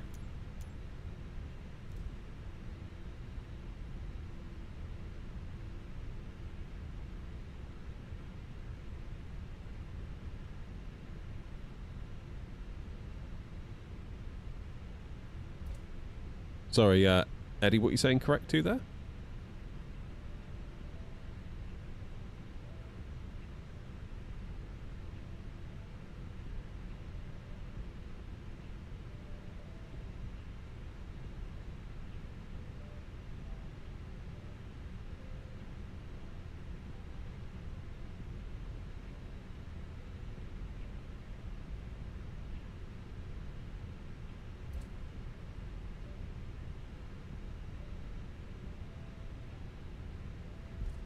How you doing, Adam?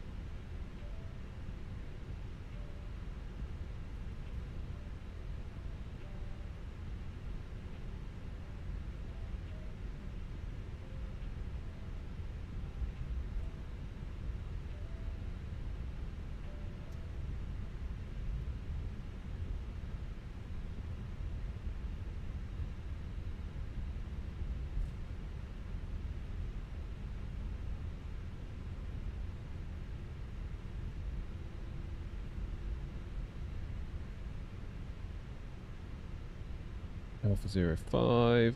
We're going Alpha 03.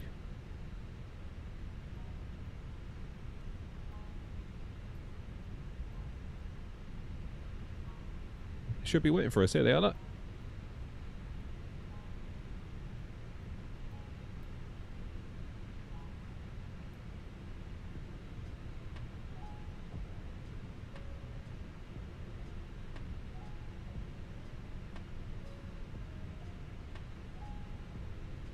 Athens traffic, easy 144 Charlie, vacated 03 left onto Alpha Athens. Athens traffic, GM 285, established ILS, runway 24, 11 miles to run. Athens traffic. Sorry, Eddie, I'll read your message properly in a moment when I'm parked.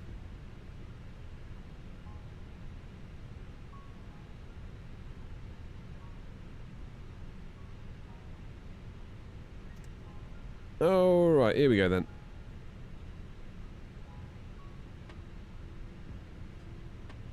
$20 to 1, we've got time for that leg to Dubrovnik, haven't we? Of course we have. Of course we have.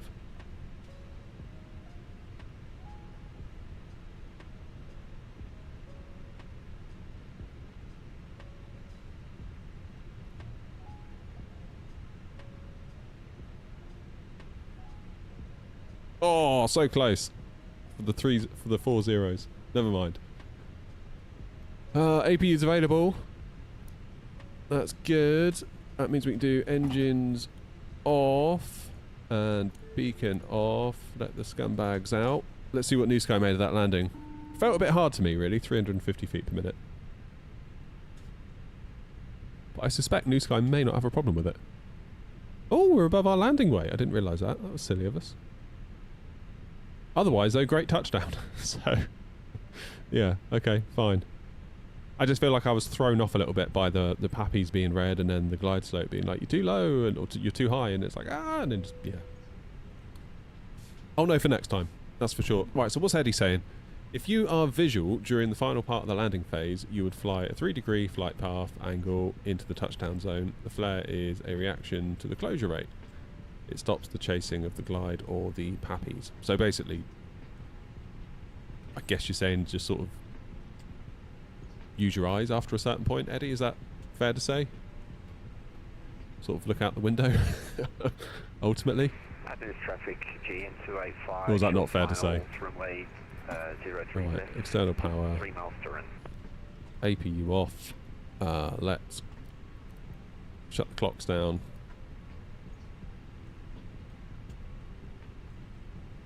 Correct. Use your eyes. Okay. Duly noted. Yeah, I feel like I'm... Sometimes I go into like robot mode, where like everything has to be perfect on the PFD. Like I need to be following the flight directives. I need to be looking at the ILS. I need to be looking at the pappies. And if they're all not fine, I get all like, ah! Whereas, yeah, like you say, if you just look out the window, you'll probably be alright. Right, are we deboarding? Yes, we are. Everyone get out. Keep scanning though, yeah, so you sort of like look out the front, look at your PFD, look at your pappies, look out the sort of like... Yeah, I get what you're saying. I appreciate the input, I really do. Because as a simmer, I find it's very easy to get in your own head about these things, particularly when you don't have any real world experience. So I do appreciate any input. Cheers, Grumpy. I hope you're feeling better. Right, one last leg up to Dubrovnik.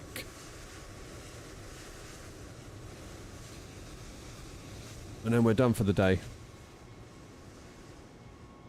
Can I go to Dubrovnik from Athens?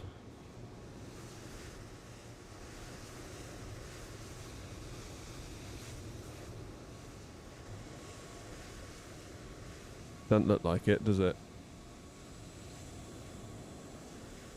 Doesn't look like it. It's going to have to be a free flight. In that case, the classic call sign of Air 232. LGAV. LDDU, isn't it? Dubrovnik, yeah, there we go. 320 CFM wing fence. We got an open mic.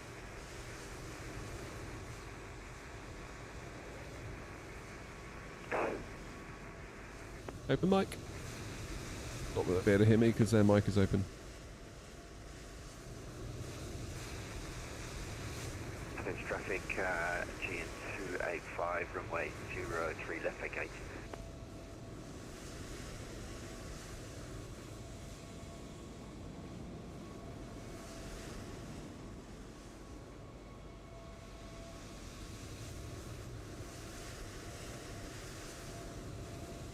Right, what's the problem with my flight plan? So they've limited the cargo based on the maximum landing weight. Okay.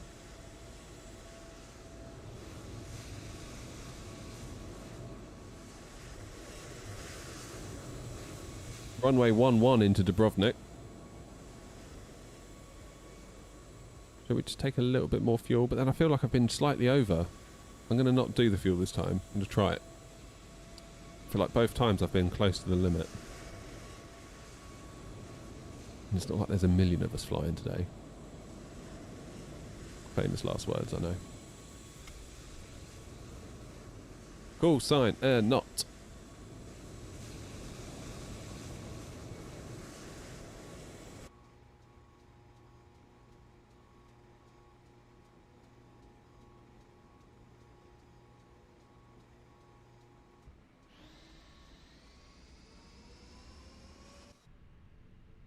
Are we empty already? Seriously? That's damn quick. Let's import the next flight then. LGAV to Dubrovnik. Let's... Oh, it's still unloading the cargo. That's fair enough. Cheers, Tricky.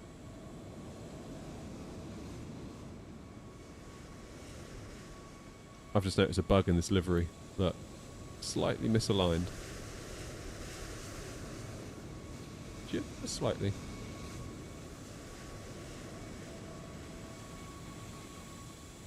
I tell you what though, the paint kits for the FSLTL liveries, if every airliner in the sim was like that, it'd be so easy.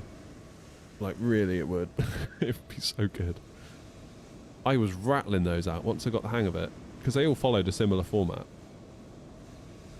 They'd give you like a 2D side-on thing of the whole plane, and you just obviously draw what you want on the side. Then there's loads of little markers all around the document, and then you copy your livery paint and the markers into another document where it's all like you've got half the plane over here, the tail over there, and then you just line up the markers so they overlap, and then you know you're in the right place. Brilliant. I was doing like one every 10 minutes once I got into the swing of it.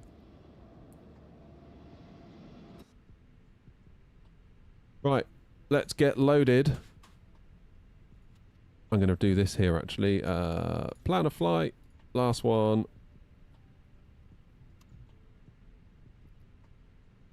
we shall go to Dubrovnik.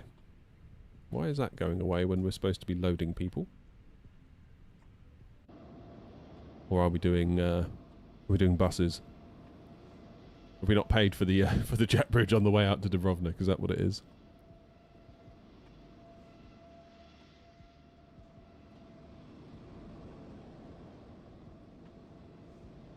Nice. Right, while they load... Clear from V03, right taxi to stand.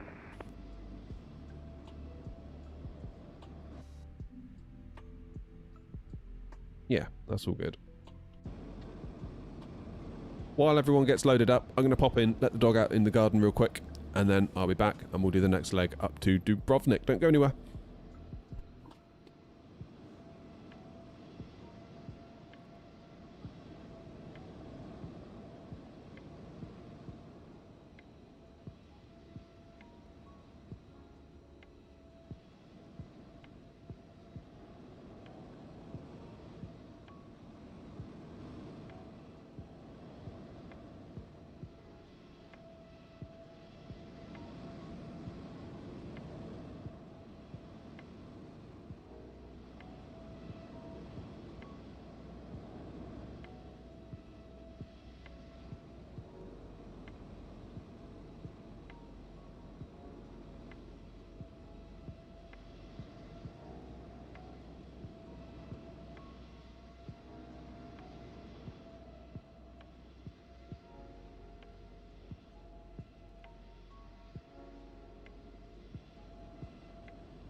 Right, I'm back.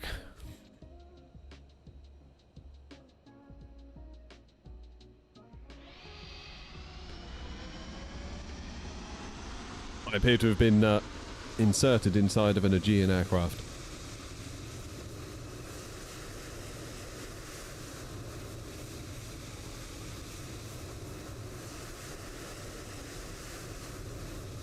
Interesting how GSX wanted me to park where I'm parked, but actually looking at everyone else.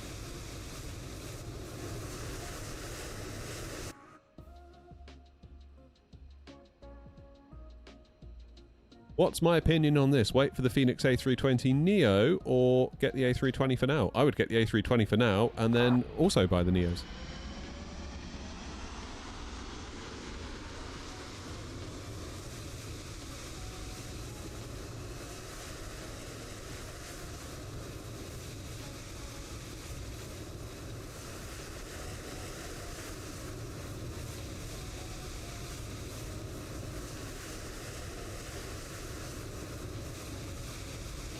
Aegean on stand 103, sorry, Alpha 03. I think you've parked on me.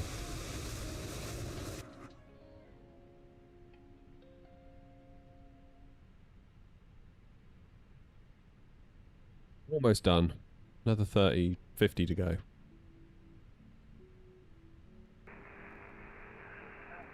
Aegean 285, I can't see you, but I'll disconnect anyway.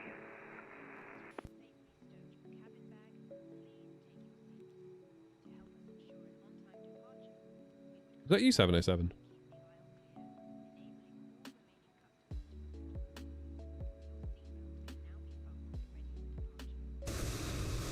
Oh no, this one's taxiing through the building. What is going on here?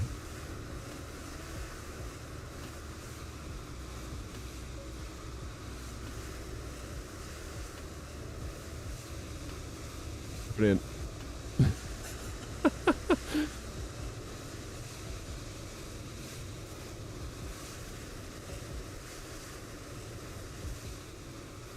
That was new. OG, how you doing? Did I use the payware for Rhodes? No. No, Rhodes was all default today. I don't know what was going on there with that plane. It's just off now.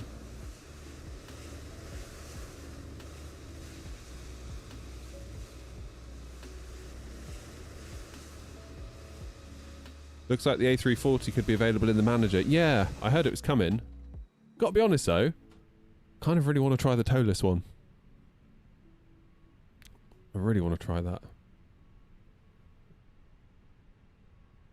Could be good fun, that.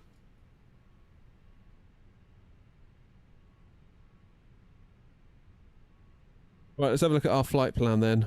Let's get ourselves LGAV to Dubrovnik. There we go. What have we got coming into Dubrovnik? ILS, hell yeah.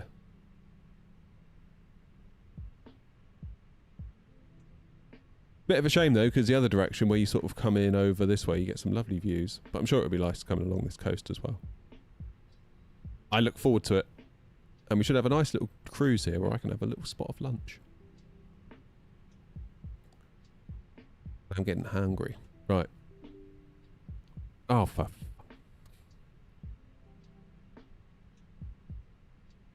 Why do you test me?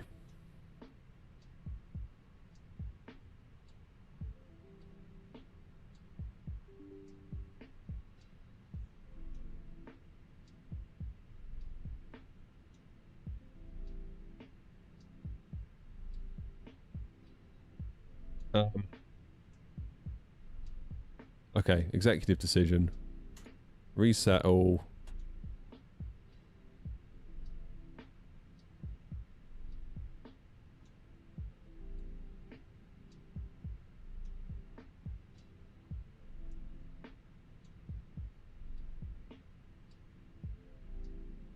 Load aircraft.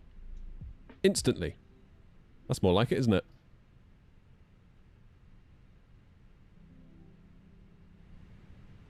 More like it. Right, flight in it.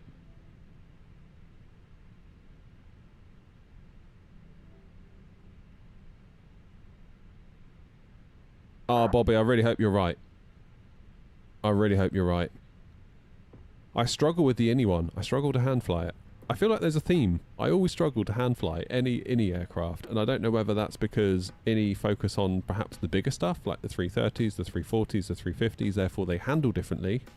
In general, therefore I struggle with that aspect. Or is it that INIs just fly a bit differently? Regardless of whether they're supposed to or not. Anyway, I guess we're going to find out with the toeless pretty soon, so... I mean, the 777 handles alright, and that's big. So... I don't know. I shall wait and see.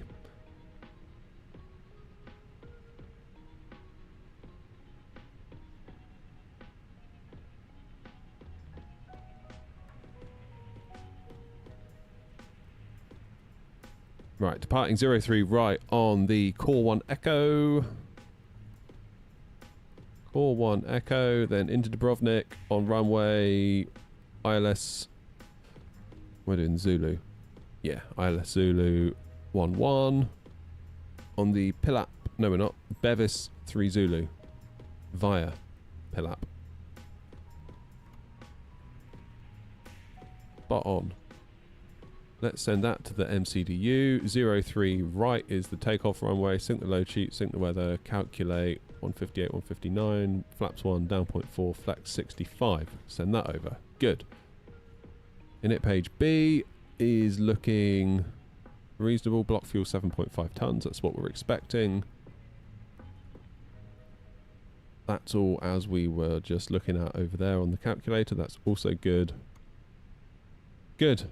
We can get going in a minute. Let's get fuel pumps on, APU on, seatbelts on.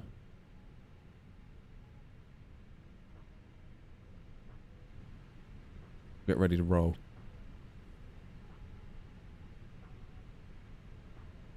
Yeah, with the Tolis 340, I'm really hoping for like a Fenix A320. Does that make sense?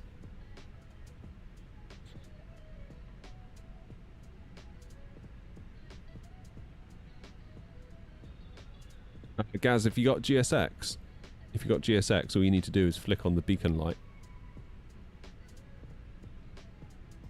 Sorry, not the beacon light. Hit the load button.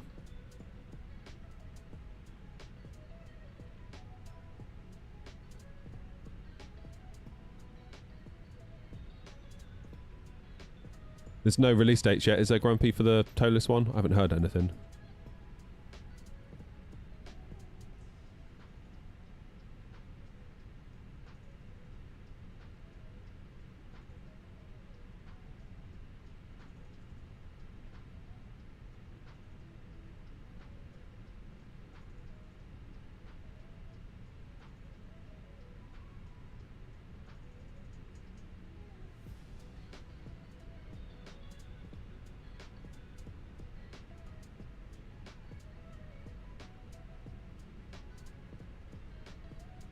Doing 340.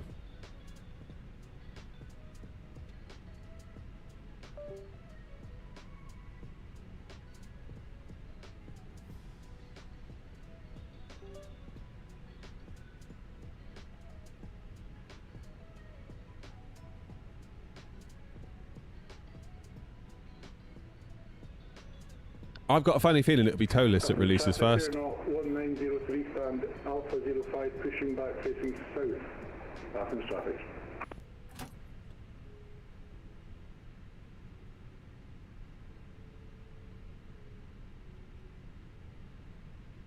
Oh, there's an American on the roll.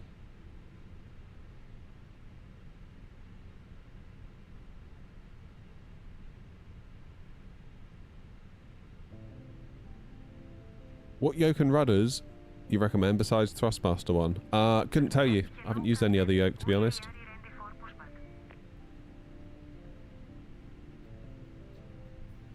Rudders, depending on your budget, you've got the Logitechs that I feel are quite good for the money. At the moment, I'm using the Moser MRPs, which are quite new. Full disclosure, they did send them to me for review, so make of that what you will. But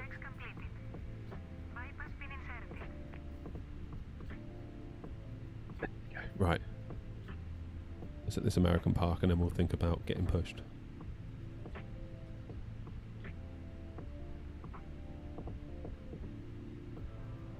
Hey, Ismail.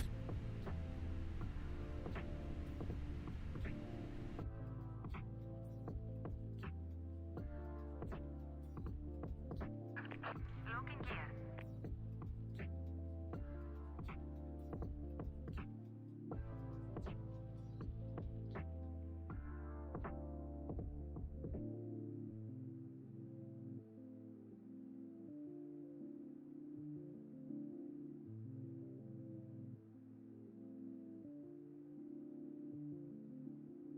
Yeah, Chris, I thought they were going as well. Would it be alright if I were to push first? I reckon I can probably get out, and then if you go, then you should be in front of me. Because I'm pretty much ready to go. Otherwise, I think you're going to block me, aren't you, at the gate?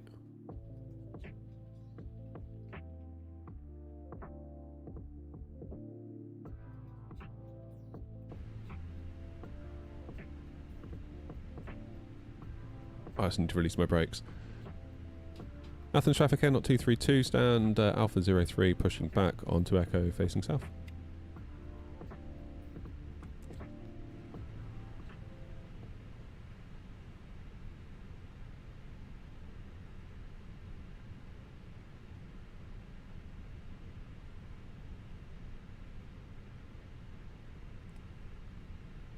What's going on here then?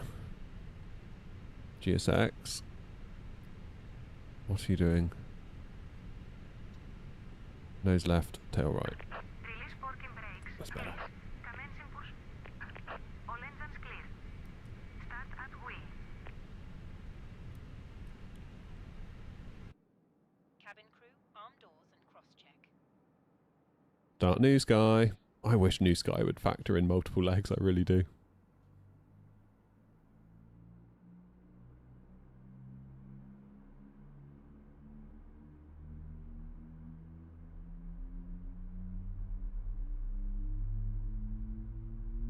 Ladies and gentlemen, please observe the cabin crew member closest to you as we are about to demonstrate the safety features of our Airbus A320 aircraft.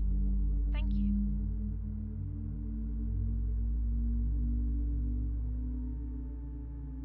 Ladies and gentlemen, welcome aboard our Airbus A320. Please pay attention to illuminated signs and crew instructions, including the following safety procedures. Engine 1 available. Engine 2, flaps 1 is set.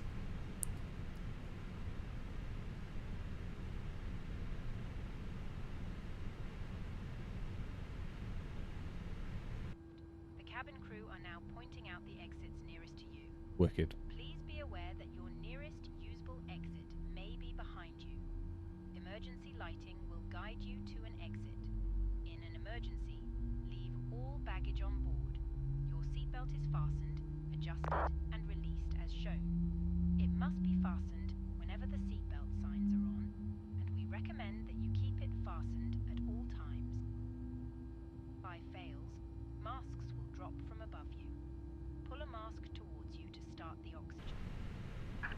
Please set working brakes. Brake set.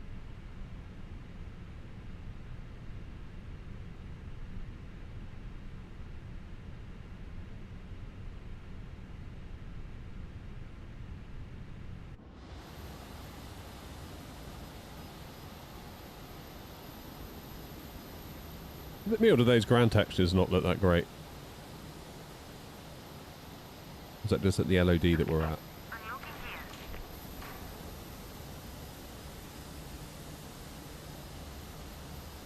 gear. I don't know.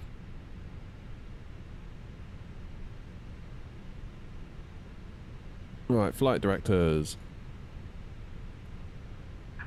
On. Track disconnected. Bypass pin removed. Auto brake. Max is set. Left is clear. Right is clear. Taxi light on.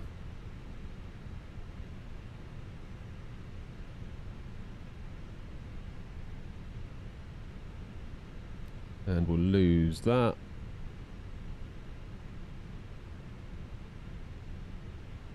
Spoilers. Athens traffic here. Give the cabin a buzz. Lining up runway 3 right. Athens traffic. How you doing, AK? Athens traffic, Air 232, taxiing to holding point Delta 1203 right via Echo and Charlie.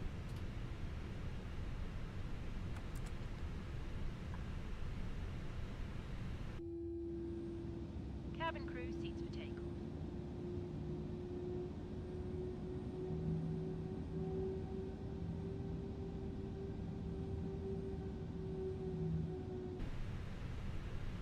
Let's roll. So we should be in Dubrovnik for 2:30. which should be fine. Athens traffic here, not 190 taking off runway 03 right. Athens traffic.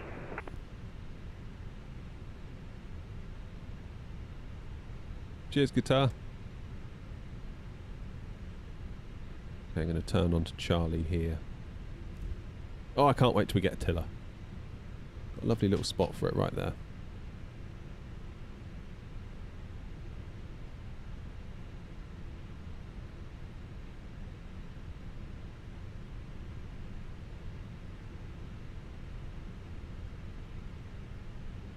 Goes.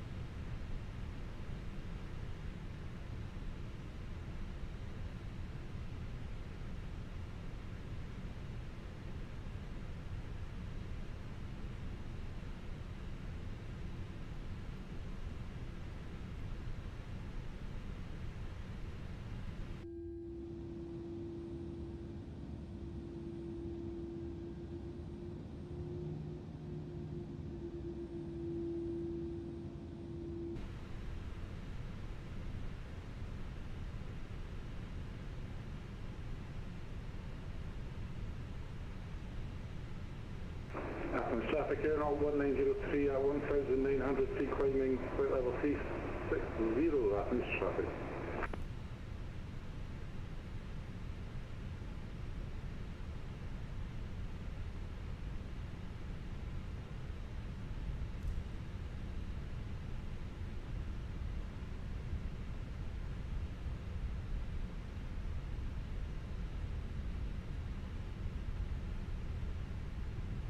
Yeah, so 1 hour 20 to Dubrovnik, they reckon.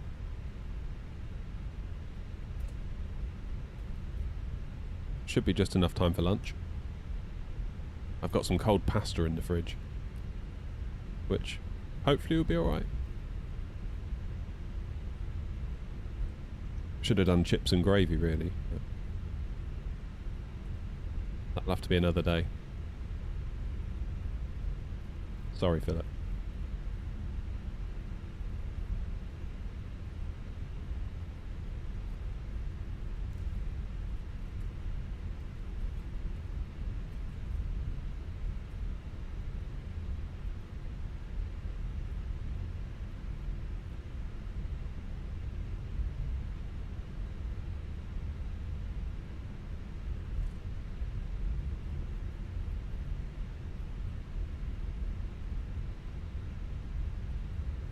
Right, we want the second left, not this one, the next one.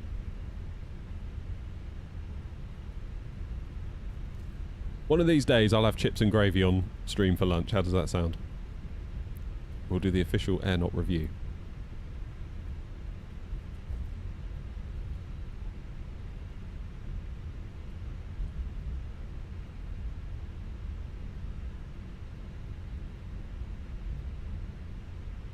Make Philip proud.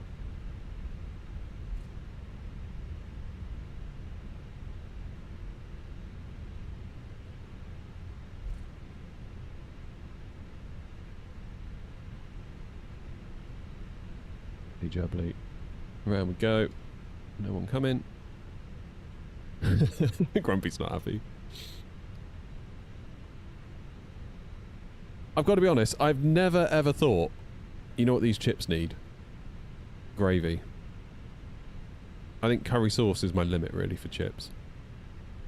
In terms of an unusual topping.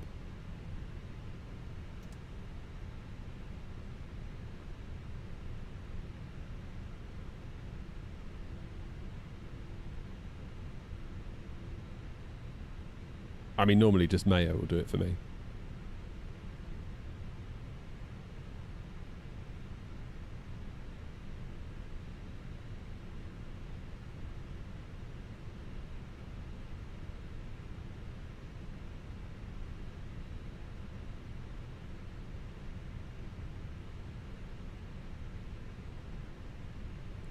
Right, parking brake on. Let's have a quick look. Anyone coming?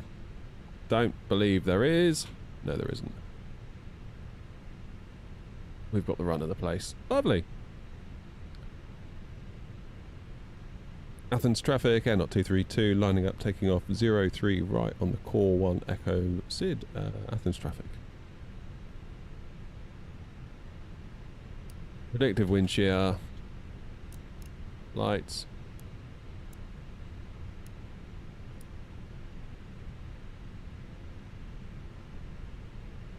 PCAS to Tara. Start the clock. Let's go.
Turn and burn?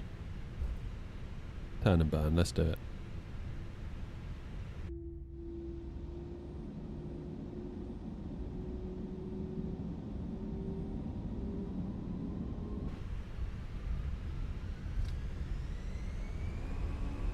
Flag 65, SOS green, auto thrust blue. Speed alive.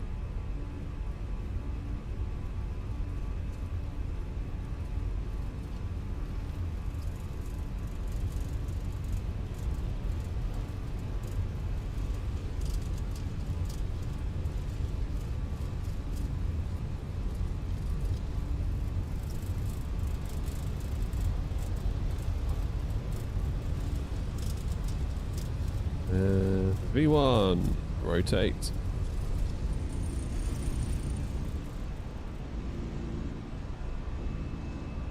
Positive climb. Gear up.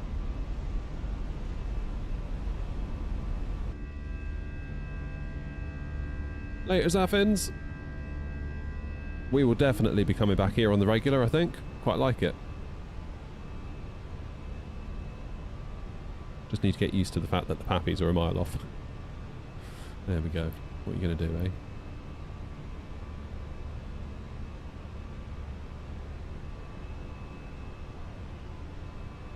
Levers climb. Dip the nose. Gain some speed.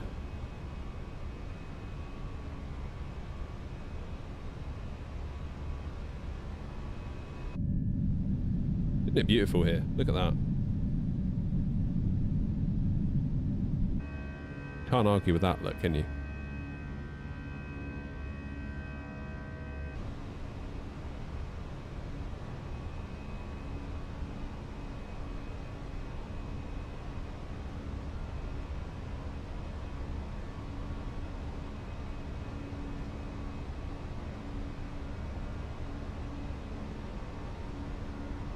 Definitely feels like upgrading the firmware on these throttles. We haven't had a disconnect today, have we? With the USB disconnect. That's definitely improved.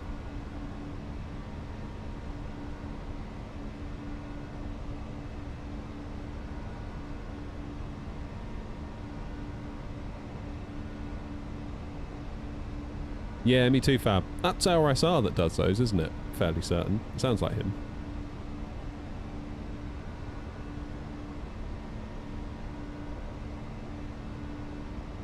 Athens traffic, Air 232 airborne out of 03 right, passing 4,500 feet. Athens traffic.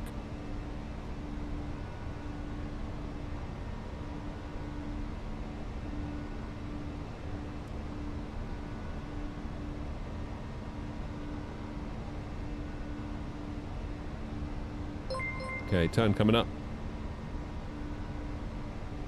Cheers, Carlos, I guess, with the 3.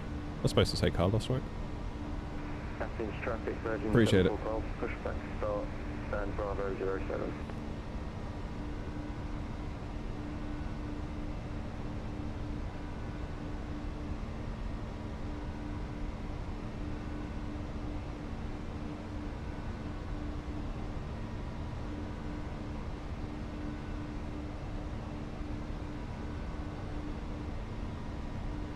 Let's do the turn.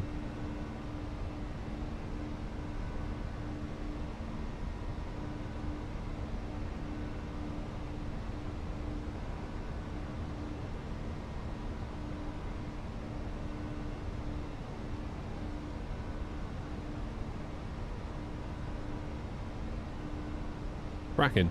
Look at that.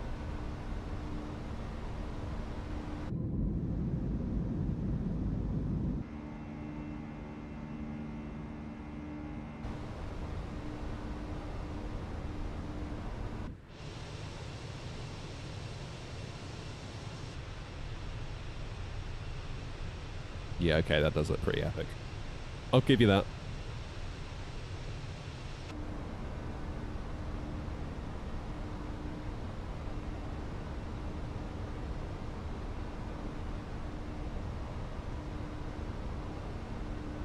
Alright, 10,000 feet.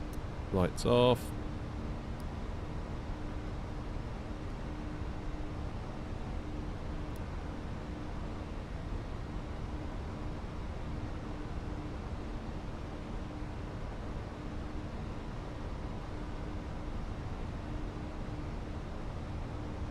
We can lose the ground spoilers, being armed, and we'll think about passengers coming out once we finish this turn.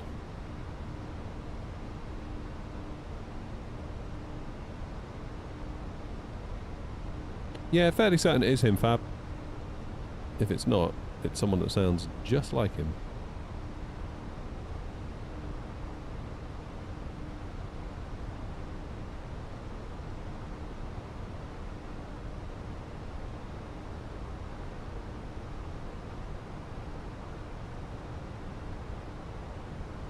There we go. Autopilot on. Athens traffic, N.232, 232, climbing now, flight level 340, final call, Athens.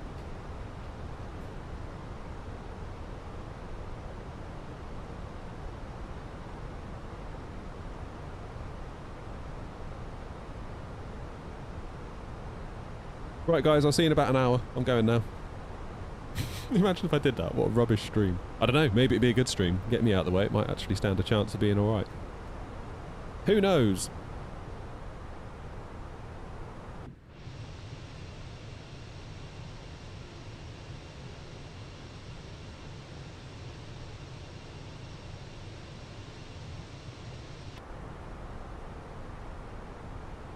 Yeah, this is a very cool part of the world to fly. I like it. Right, what does the bus think? We're going to be in at 14:36, so an hour and 14, if you want to be pedantic. Let's let the passengers out then.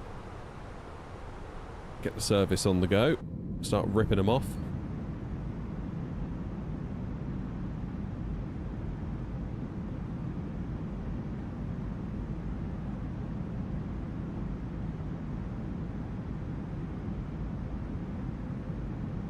Sorry, Grumpy.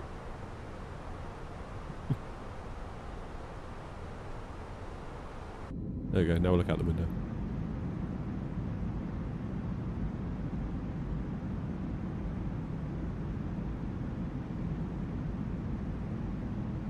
Lovely jubbly. Oh, I don't know whether to get the TFDI or not. I don't know whether to get it. On the one hand, we could do a livery for it, which I guess would be cool. On the other hand, I'm not sure I'd ever fly it that much. I'm not sure I'd fly it that much. What are you guys doing? Have any of you got it? Like,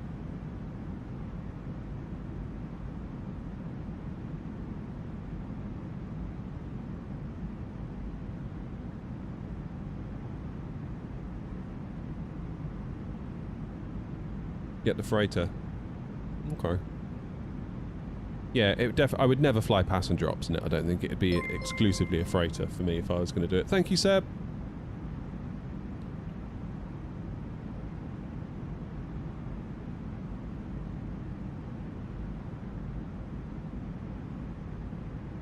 Could be an expensive few months then, couldn't it? Because we've got the TFDI, we've got the towless, and we've got the Fenix Neos. I don't know what the Fenix Neos are going to cost. I would presume probably... What? For the 20 and the 21. We're getting a 20 and a 21.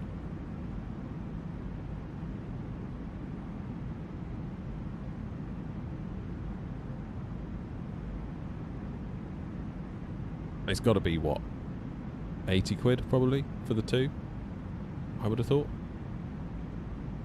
Seeing as we got the BFU for nothing, I sort of feel like we owe them one, in a way. Look at that.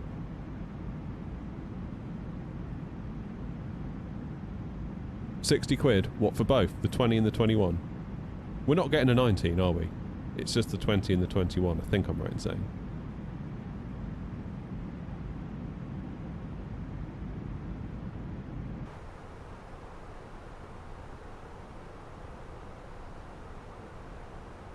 Get the F100. What's the F100?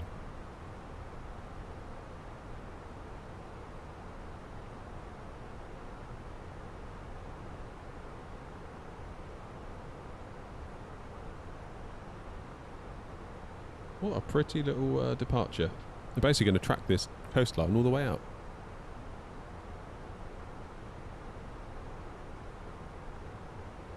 There is a 19 Neo in real life, isn't there? But I don't think they're going to do it.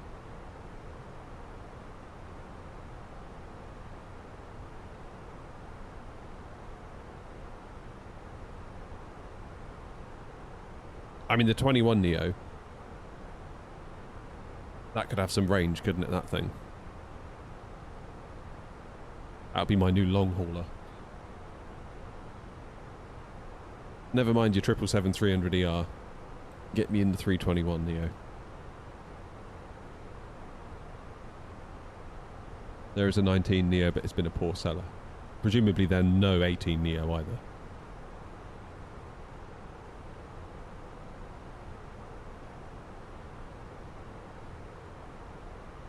How you doing, Sav?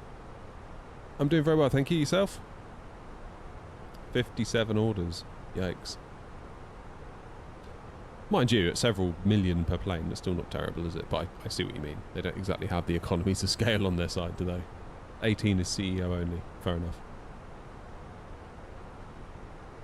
Migraine killing me, but plodding along at work. Oh no. Into low power mode you go then, Sav.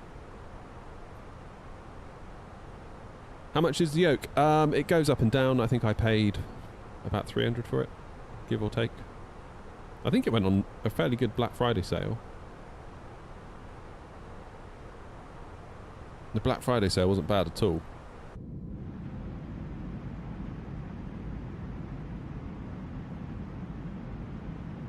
To be completely honest. All eyes on wind wing. Not wind wing, sorry. Wind control. I'm never going to get used to that. Ever. I think clearly that's for like legal reasons, but in our hearts that'll always be wind wing, won't they?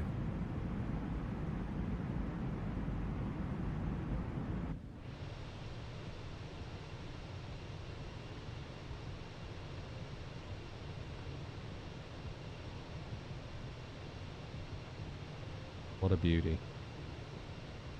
Right, it's 1:30. I'm getting peckish. I'm going to see what this cold pasta's like that I've been left in the fridge.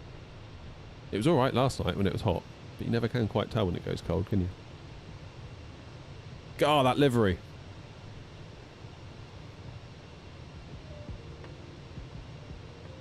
Look at that livery. There is a bug though, can you see it? Look where the tail joins onto the body. The body paintwork needs to be shoved down a little bit. Add it to the list. List of jobs. That's why I'm super grateful that I've got the inside PC, because I can just do that. Like, for example, yeah, when I get the kids later from school, they'll come home, they'll do what they're going to do. They're pretty good at hanging out and amusing themselves now. Lego, whatever. I could quickly hop on the inside PC and do that. Whereas I couldn't come out here. I wouldn't just leave the kids in the house and just come and lock myself out here in the shed. That'd be not good. For a variety of reasons, but... Walnut, how's it going?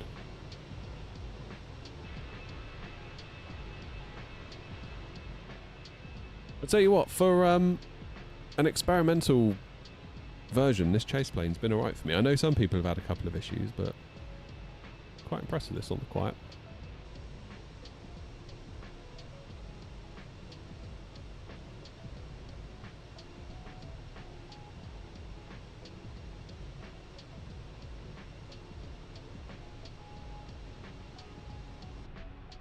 What are you stalking, Sav? Oh, chase plane. You little beauty. Look at you.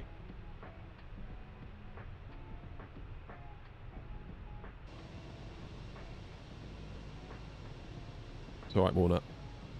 I'm not here to judge.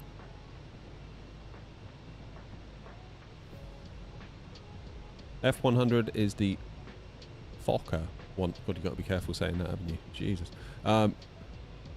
Just flight to do one, and it looks to be as good as the RJ. Cool. Get myself demonetized saying that.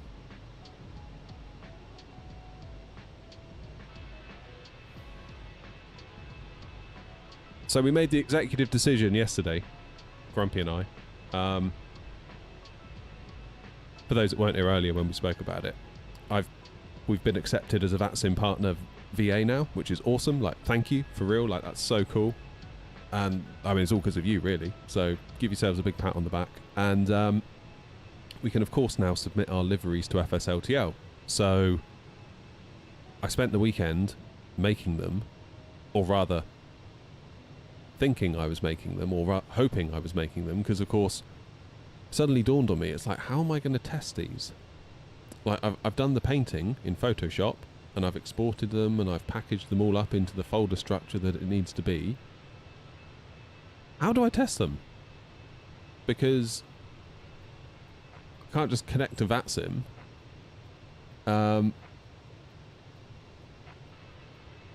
Because the liveries aren't in there.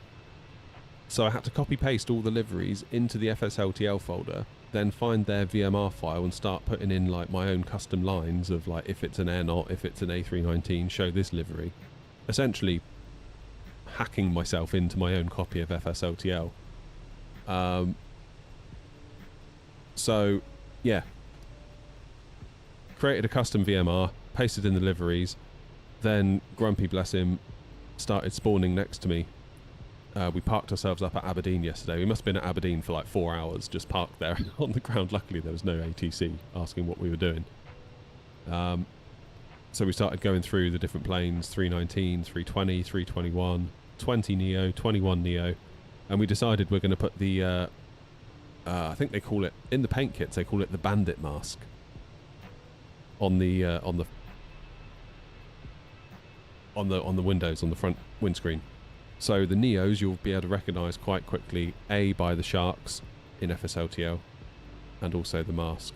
All the CEOs, the CEOs are going to appear in FSLTL as IAE engines with wing fences. So hopefully you can, at a glance, pick out what is a Neo and what is not. That's the plan. That'd be really nice. It'd be really nice, because then when the Fenixes launch, it should just be, we should be cooking instantly. Like, I know the Neos exist already in a default state, but let's be real. They ain't no Phoenix, are they? So, yeah, can't wait for that. That's super cool. And good old Ryan came in and helped with the Boeings, because Grumpy wasn't going to be no use there, was he? Only slight problem we got is with the Freighter 777, because it uses the same type code as the 777-200LR, which is 77L. So you can't really distinguish between what is a passenger long range and a freighter. So even if you're in a freighter, it will just say air not on the side, not air not cargo. So sorry, best we can do. Short of starting a separate cargo airline where we have a different, instead of X-Ray November Oscar, we have, I don't know, X-Ray November Charlie. Short of doing that, I'm not entirely sure how we can get around that. So yeah, all good fun. So in total we've got the 19, 20, 21, 20 Neo, 21 Neo, 350,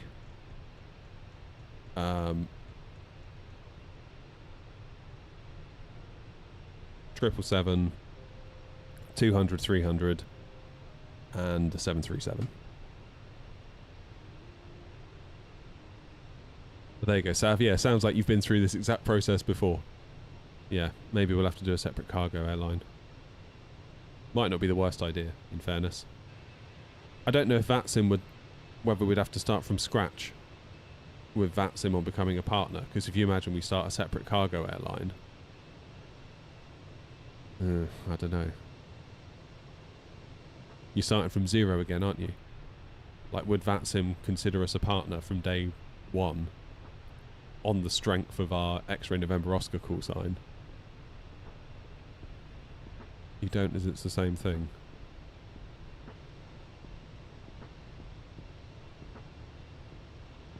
Sorry. Well, we'll think about that. I mean, we're mostly passenger focused anyway, so I'm not desperate, if you know what I mean. I think as long as you can see a knot on the tail, I think that's all that matters, really. For the most part.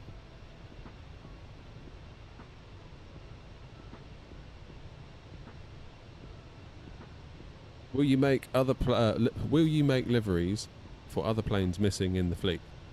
What, such as the A380 and the A340, Fab? Is that what you're sort of saying? Will I make liveries for FSLTL for those?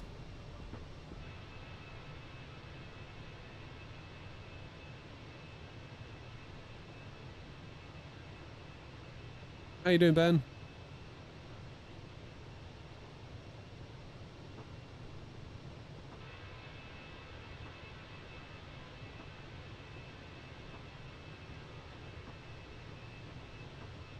Not sure I fully understand your question, Fab. If you mean, will we make FSLTL liveries for planes that we have in the fleet that I didn't mention? At the moment, the answer is no, because the reason I didn't make them, like the 340 comes to mind, the 380 comes to mind, there are not paint kits available for FSLTL for those. So I looked through our fleet and made FSLTL liveries where there was a matching paint kit from FSLTL. Like, they didn't provide an A340 paint kit, for example. They didn't provide an A380 paint kit, for example. Maybe they exist, I don't know. But the link I went to, there wasn't any there. Fab, honestly, probably not, no.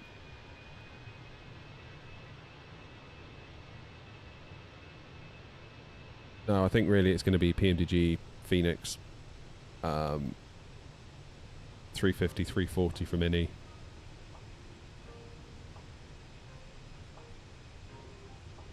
Probably not going to do an A320 Neo 21 from Innie or an RJ. I mean, really, like, the RJ is only there because, like, a couple of people asked for one, so I just added it. I wouldn't necessarily consider it part of the core fleet. It's merely in New Sky so people can fly it for the VA if they desperately want to, but it's not like a... Really, we are a Boeing Airbus airline, really. Like, there are a couple of random planes in there that people have asked for, and I've just sort of gone, yeah, okay, fine, I'll add one. And by adding one, it then means that anyone can fly it on a free flight. But probably not go into all the effort of liveries, if you know what I mean.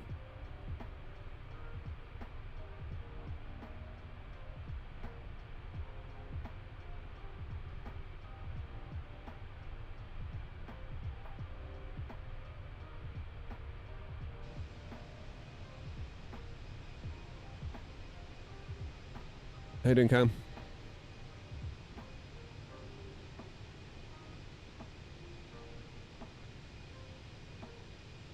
Are we at cruise? We must be. Yeah, we are. What's the ETA now? 14:36. Just under an hour.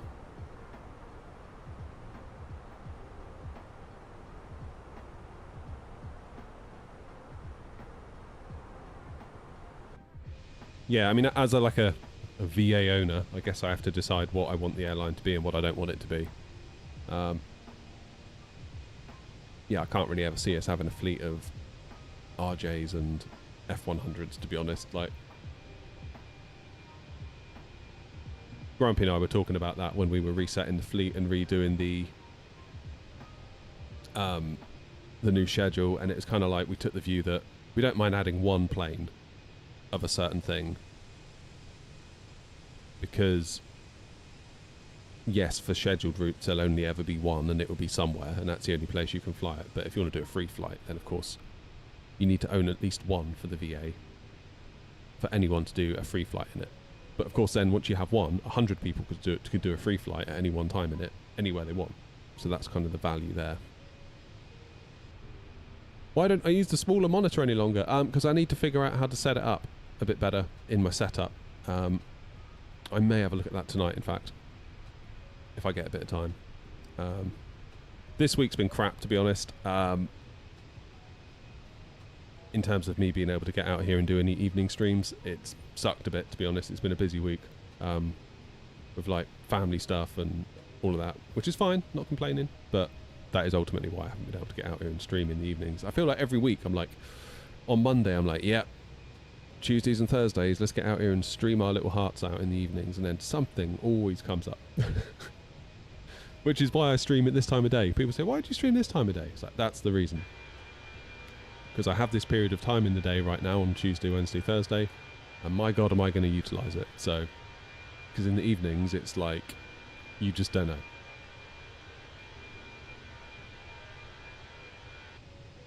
Oh, Joanna, you missed everything. You missed all the best bits. Do I recommend it? Yeah, it's good. It's good. What I'm going to do, Ben, I'm going to do a little video as well. I might see if I can start on that tonight, in fact.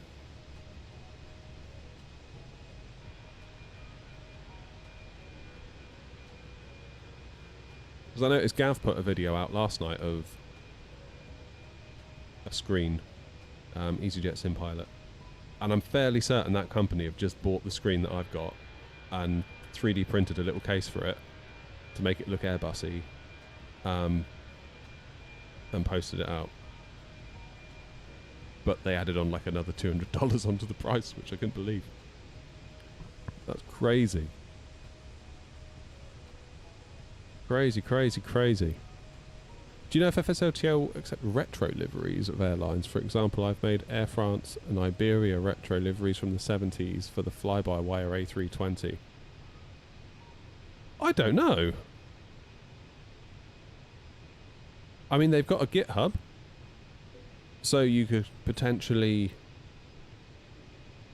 do a pull request, but you would have to. You couldn't just give them your fly-by-wire livery.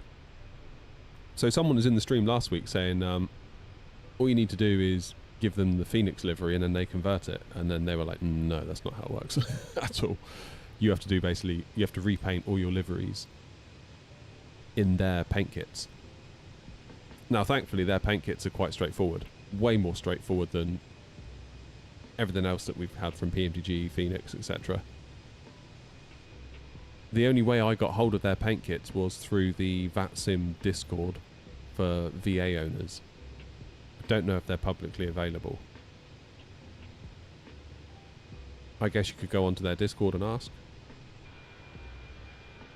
Ask if you could contribute a livery. They do say on their Discord they're looking for 3D painters, so maybe you could help.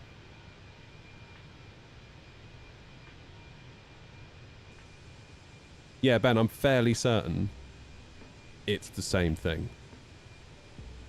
Like, I noticed when I bought this one on Amazon, hang on, let me grab it, I'll show you. There were like two on Amazon that looked identical, except mine is made by Prechen, Prechen. And there was another one that looked like all the buttons along here were like the same, but it was another brand. It's like, well, I see what's going on here. There's clearly one company that makes them, and then other people are just stamping a label on it and calling it theirs. And like Gav was saying in the video, it takes a HDMI and a couple of USB-Cs or whatever. It's like, yeah, so does this. And you're saying about the Visa mount, it's like, yeah, so does this.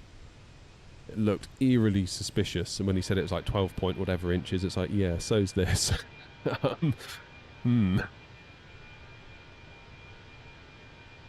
So $200 for a 3D printed little thing to wrap around it. Not sure about that, to be honest. And especially when the software, they put a QR code in the box and it just linked to Pop-Out Manager that they'd just obviously hosted on a Google Drive somewhere. Don't know about that.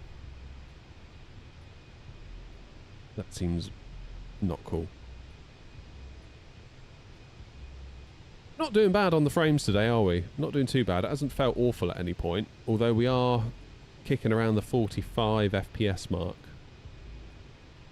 Like, for example, if we were on the 7900 XTX now, I'm fairly confident we would be north of 60. Because look, our graphics queue is at 16 milliseconds, our main thread is at 20, it's bouncing around, isn't it? But it's like 20 something-ish. It's going like 1822, is it? 1822, 1822. If I was to quickly go to 1440p, really quickly.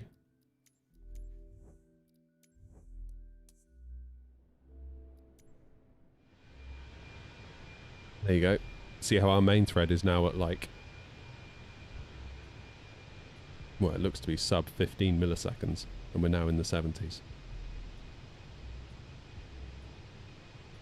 So why were we CPU limited at 4K and at 1440p? We are not so CPU limited. Because I thought higher resolution puts strain on your graphics card, not your processor, and all I can think of is possibly driver overhead, or maybe getting stuff in and out of VRAM, those 4K textures. CPU's bogged down doing that. I don't know, but either way,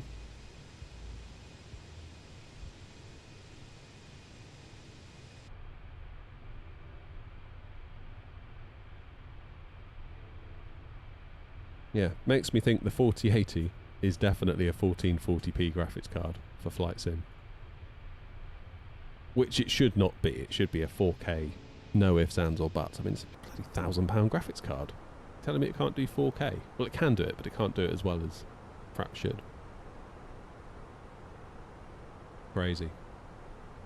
Right, I need to stop procrastinating and I need to go and get my bowl of cold pasta out the fridge. So I'll look forward to that. I'll be back in a moment, alright? Don't go anywhere. I'll leave you with some chase plane.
back.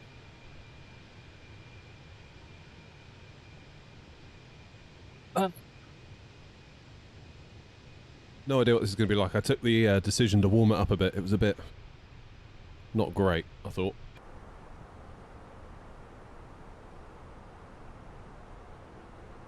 It was not the greatest cold, let's put it that way. Right, the in-flight meal. Quite a lot of it, actually. I'll do well to eat all this. It's alright. How you doing, Dominic?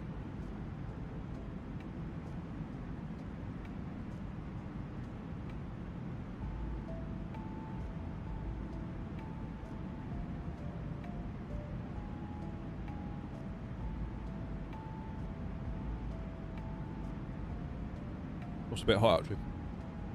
Ooh.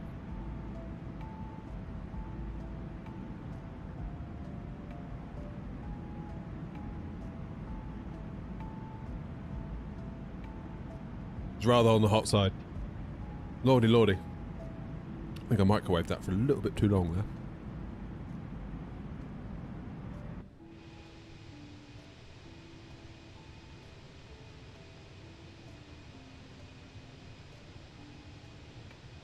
You going to get any ATC into Dubrovnik?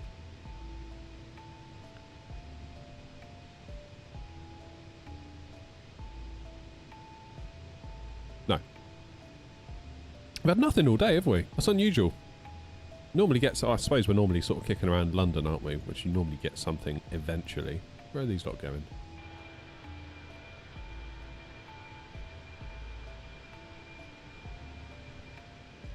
Yeah, it's reasonably quiet today, isn't it?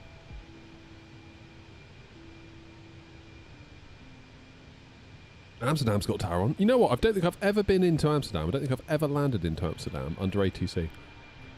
I've taken off there, but it's almost always Unicom whenever I've landed there. Hamburg's got tower and ground on.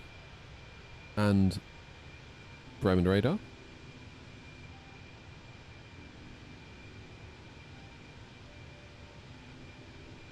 Poor old Copenhagen nut. It's got nothing. It's surrounded by it, but there's nothing on there.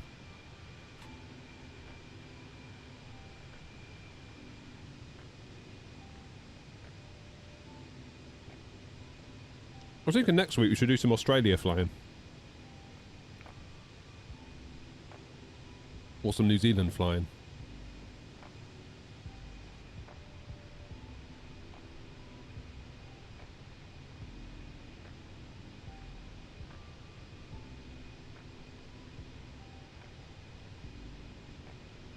That might be fun.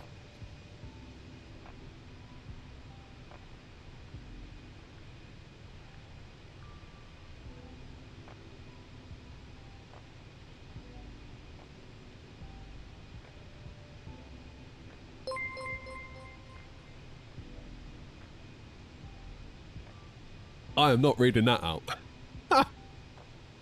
No way.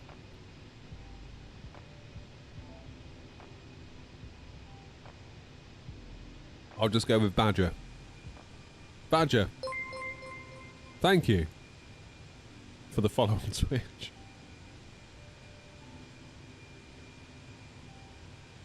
And the real whatever. Thank you.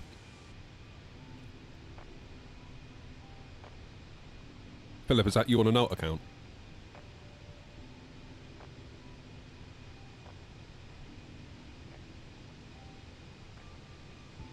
I don't know if you were here earlier, Philip, when we were leaving Athens, we were talking about gravy and chips again.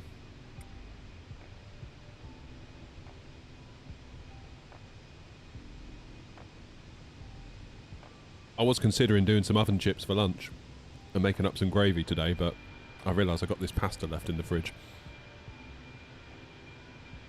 Mind you, you'd probably put gravy on pasta, wouldn't you?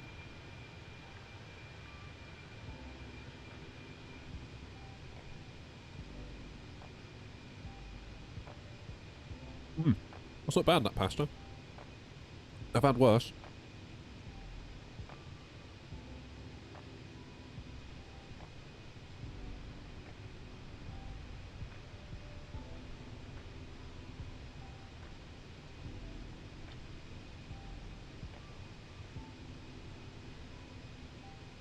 I've had worse. Need to get back on the ready meal reviews. That's what we need to do.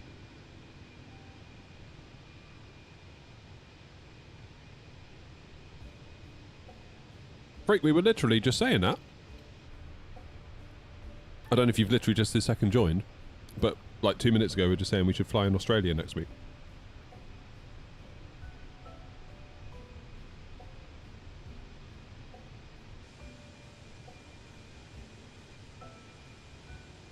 Right, I've got a buddy saying about gravy on pasta. I've got a buddy, just moved out of home for the first time into this place, and I go around there. His girlfriend had popped round, so I sort of popped in to take a look at the place. And he's making her dinner, and he was boiling pasta in a really like watery gravy. And he's like, it's perfect because it cooks the pasta and it tastes of gravy afterwards. I was like, no way she's going to eat that. She's like, yeah, she'll love it.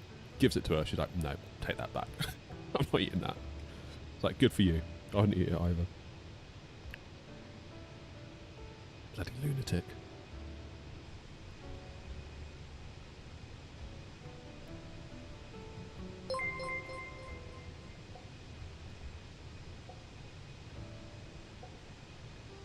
Thank you, Homj, if I'm saying that right. Cheers to follow, buddy. Thank you. Pretty much, yeah. Well, I don't think it was OxoCube water. I think he just got some gravy granules, sort of tipped it in the saucepan to make it all like this gravy watery thing, and then yeah, just boiled the pasta straight in that. He's like, it's all right. I'll put cheese on top. I was like, I don't think that's going to save it, buddy. I really don't.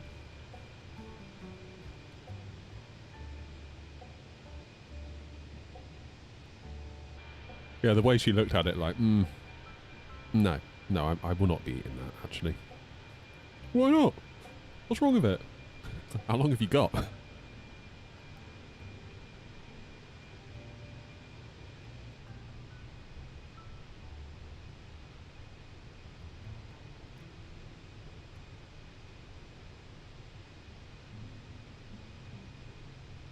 Happy to pass on the recipe, Bobby, if you want it.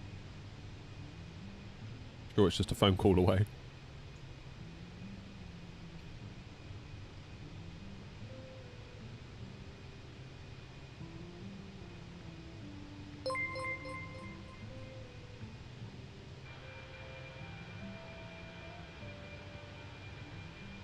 Thanks for the sub.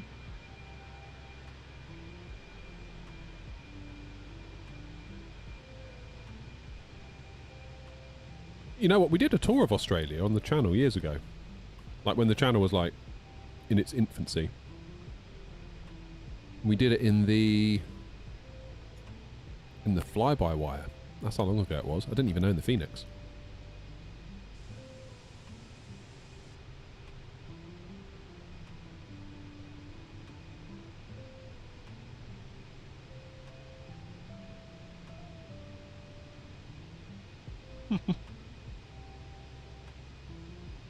Dav's on board for the gravy boiled pasta, just so we're clear.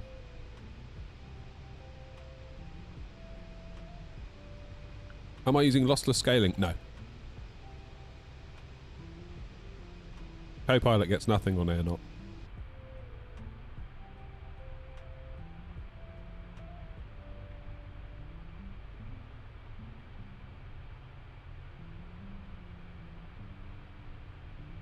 No, we are just doing TAA, I believe.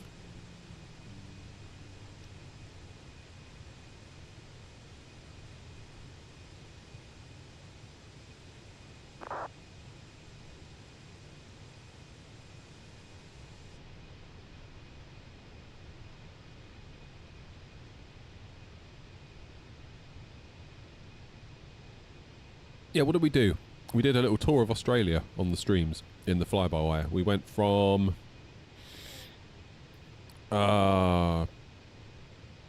northeast. What's it called? I've forgotten the name of the place. Begins with B. Does it begin with B? Brisbane. Brisbane. We went Brisbane to Sydney, Sydney to Melbourne, Melbourne to Adelaide, Adelaide to Alice Springs, Alice Springs to... was it Darwin? Darwin to Broome. Then I think we did Broome to Perth? Or did we wimp out and not go to Perth because it was too far? I don't know. That was alright though. That feels like so long ago now, like back in the fly-by-wire days.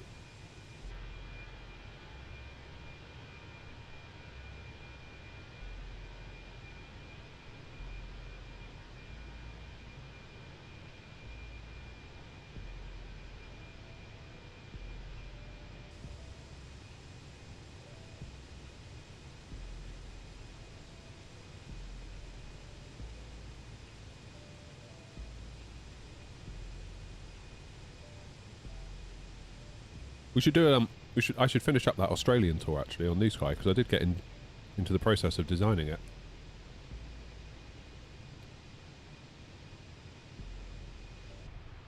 And what you say about Exmouth, Learmonth, that was what I thought as like a nice little stopover from Broome to break up the Darwin, the Broome to Perth bit.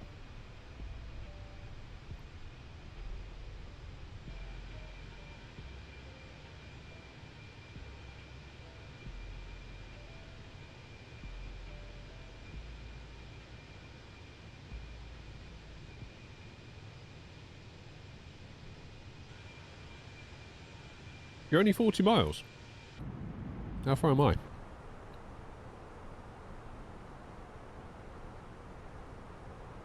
I've got 100 to go yet.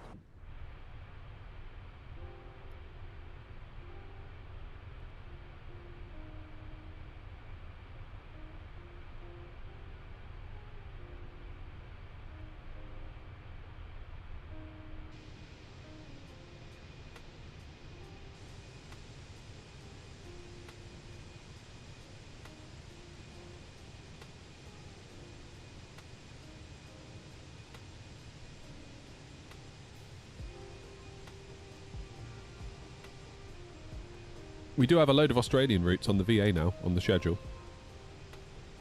We put a load of planes in Darwin and in Sydney, I believe, so you should be able to start cracking if you want to have a go.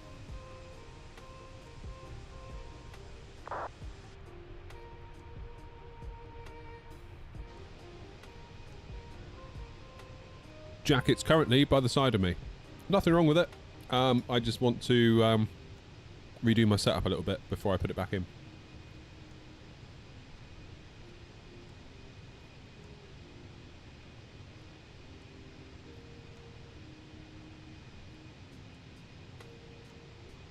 That's all.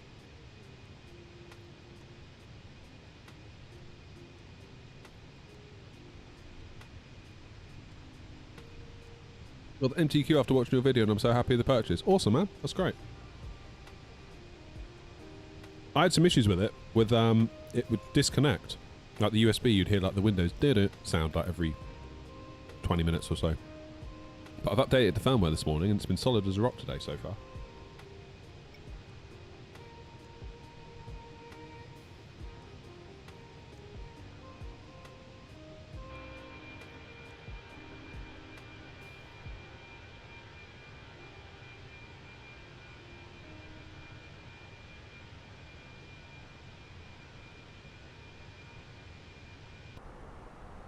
Right.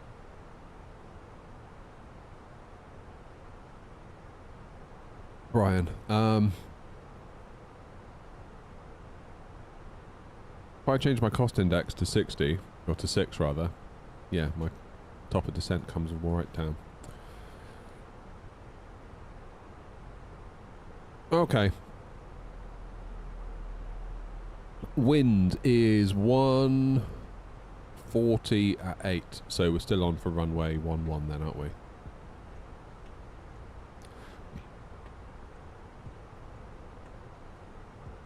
That's fine.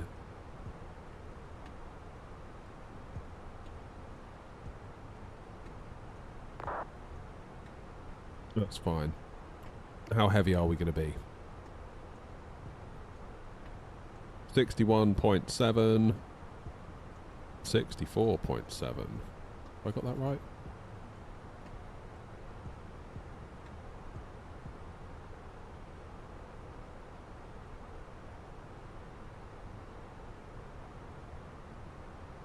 Yeah, 64.7. What's the... Is it 64.5 is the maximum?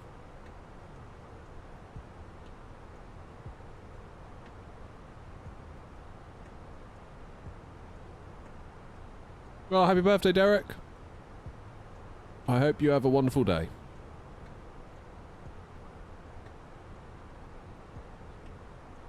Do I fly planes in real life? No. No, I'm just an idiot with a YouTube channel.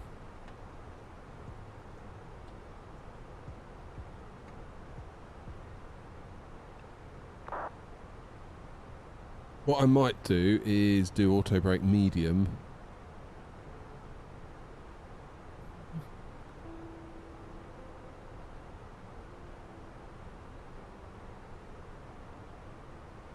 I mean, low would work, wouldn't it?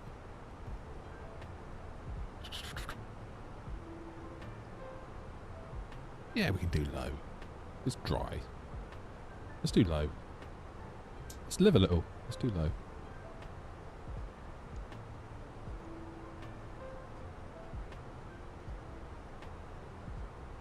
Oh no. That's what happened. That's better.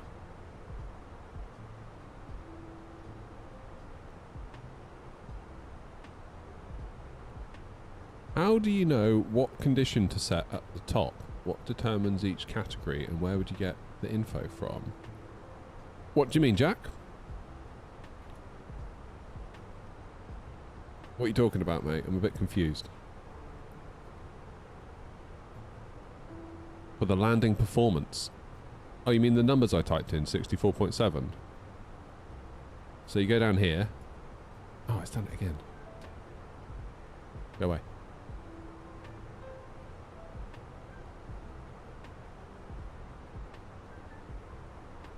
So I look at the EFOB, estimated fuel on board, so that's how much fuel it thinks you're going to have when you land. Then you add that to the zero fuel weight. That then becomes your landing weight. The runway condition, well, you refresh the fly the METAR, and you can conclude.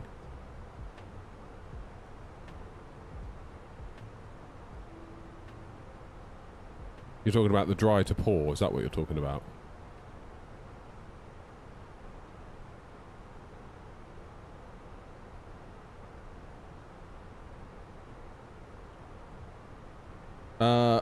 Dubrovnik. I mean, this you got it all here. Look. LDA, LDR.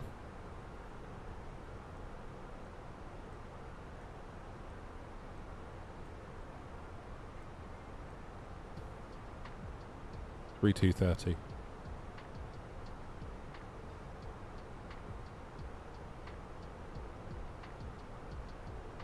Normally you'd see whether it's going to be raining, wouldn't you, in the METAR?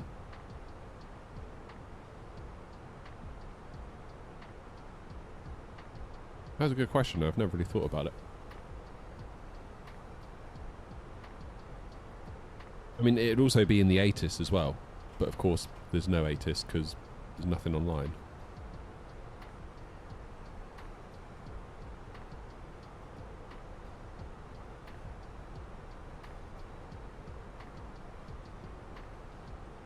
Gonna fly to Dubrovnik in real life, but we changed to Rome as we had some cheap flights. Nice. Yeah, we're often guided by the flight. It's like, where is it cheap to get to? Now let's find somewhere to stay.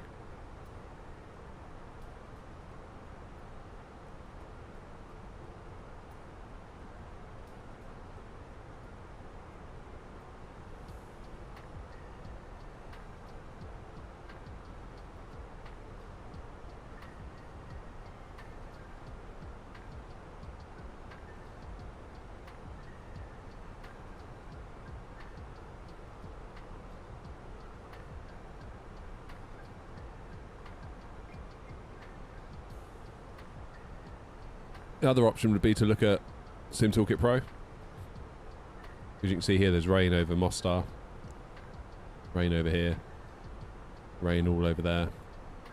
But you can see Dubrovnik is dry as a bone.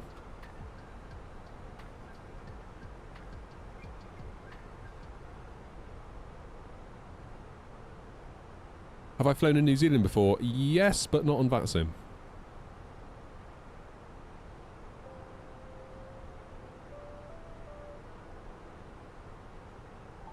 Right, let's put in this performance data before it's too late.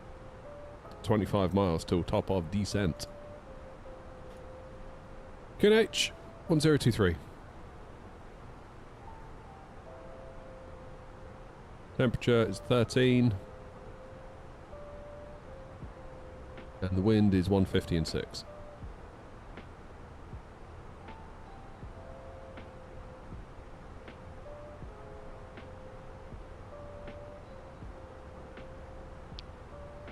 And minimums are 721 for us on a cat seat.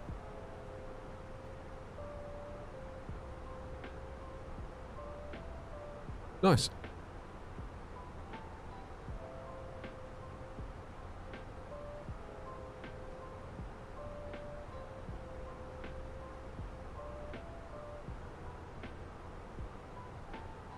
Yeah, normally I'd look out for it in the ATIST, Gaz. What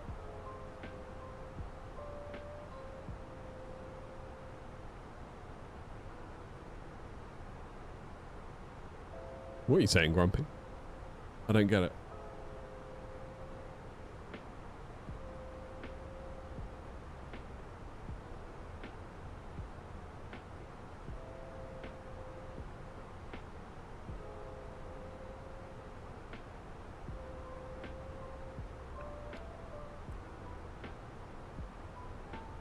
So basically on this turn, that Cray is our top of descent.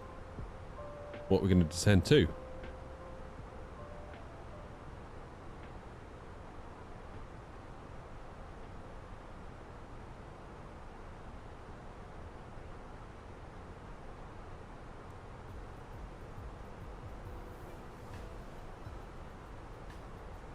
DU606, flight level 160.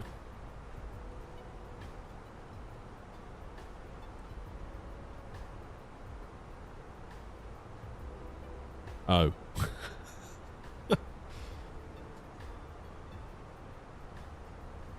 Doesn't quite have the same effect when you have to explain it, does it?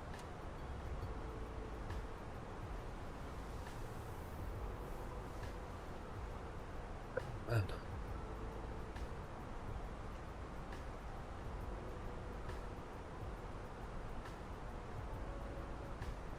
Cheers, DR. Thank you. Hope to see you flying along with us. Be nice to have you.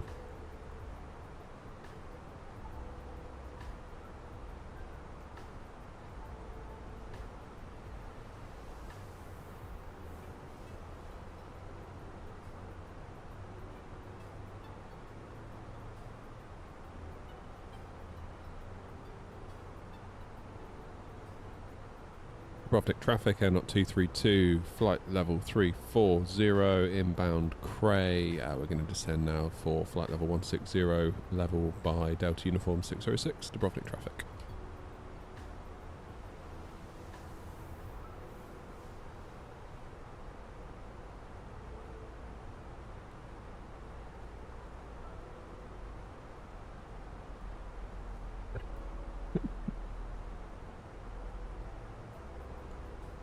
Probably busy on the tour, Grumpy, that's what it is.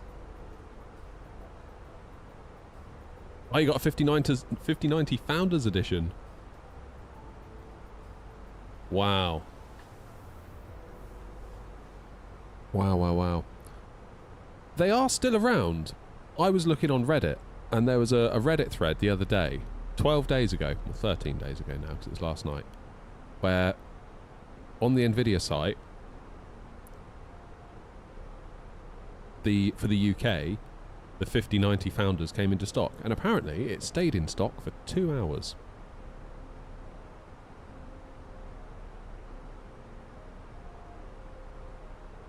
Now, I would have thought that would have gone out of stock within like 2 minutes. But apparently not. People on Reddit were like, yeah, 2 hours later it's still in stock.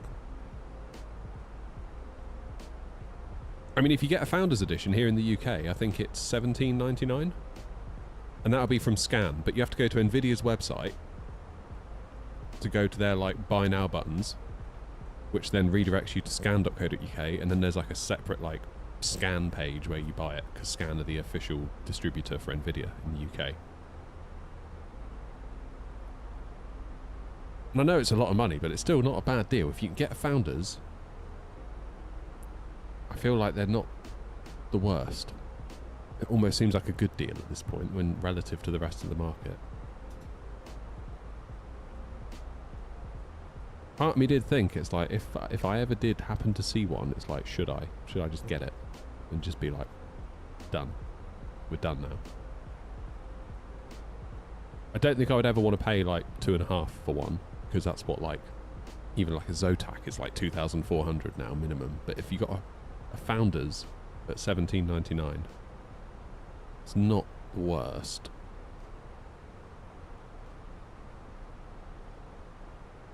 But then you think,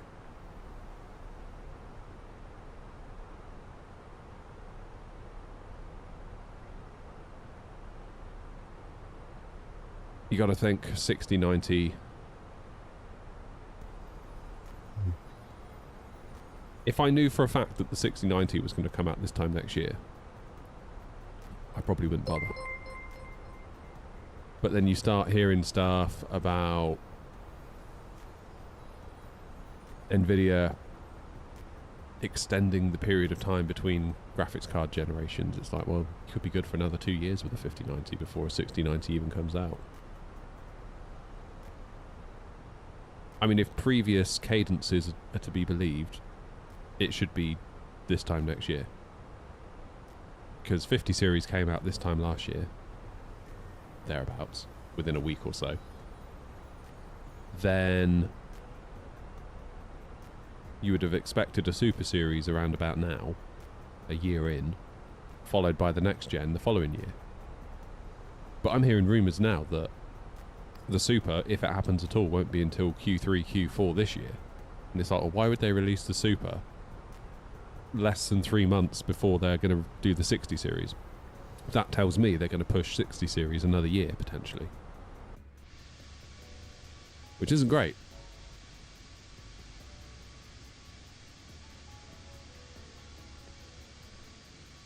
I mean, if you're NVIDIA right now and the AI industry will just gobble up any chips you produce, why on earth would you be wasting manufacturing capacity on gaming cards?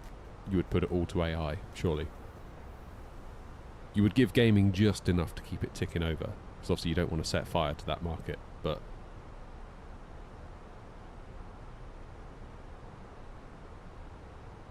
I mean, I don't think they're done with gamers. I mean, they're going to keep selling cards, they're going to keep doing all that stuff.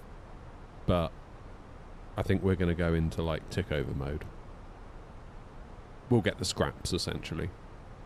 And it'll be sold to us as, oh my god, AI is so great, and it's now trickling down to gamers. Look at all this stuff it gives to gamers. And it's like, okay, fine. Like DLSS 4.5, good example of that. Frame gen? Not so much. I don't know.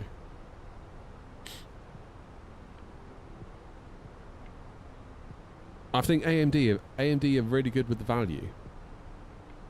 But they always seem to have a way of ruining it for themselves. It's like, you're so close, AMD, you could just absolutely own the next gen if you came out with something good that had loads of VRAM. Even if they stayed on GDDR6 and just gave us loads of it, that would still be fine. You don't necessarily need to go to GDDR7.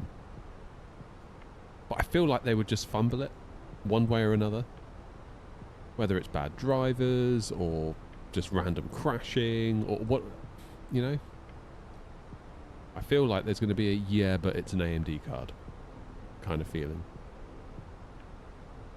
Like, I like my 7900 XTX. I'm glad I bought it. That being said, I wouldn't be in a rush to have another one. The fact I have to undervolt it to stop it crashing is ridiculous. Absolutely ridiculous. I should not have to do that. I shouldn't even have to know what an undervolt is. That should not need to be in my vocabulary. I should be able to plug it in and it should work. It does not.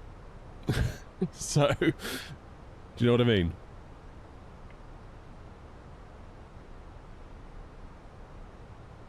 I mean, I heard once that the driver team on NVIDIA alone is larger than the entire graphics division at AMD.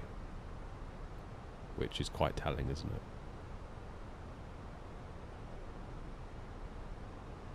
But it was the cheapest way I could get 24 gigs of VRAM, and I needed to solve my VRAM problem if I wanted to stay at 4K, which I did want to do, because I really, really enjoy Flight Sim on a big telly. I feel like it's very immersive.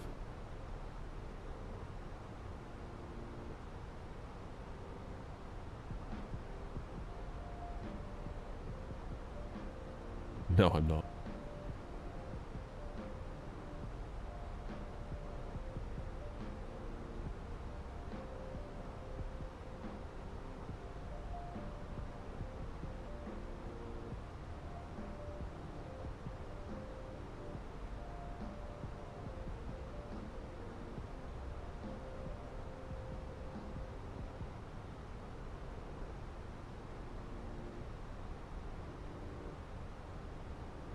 Trouble is though, if I got a 5090, I would also need to get a new power supply because I'm on an 850 watt at the moment, and I would really like a bit more than that. I suppose you could go to 1000 watt, but it's like if you're going to do it, probably go 1200. Again, you never need to think about it again, do you?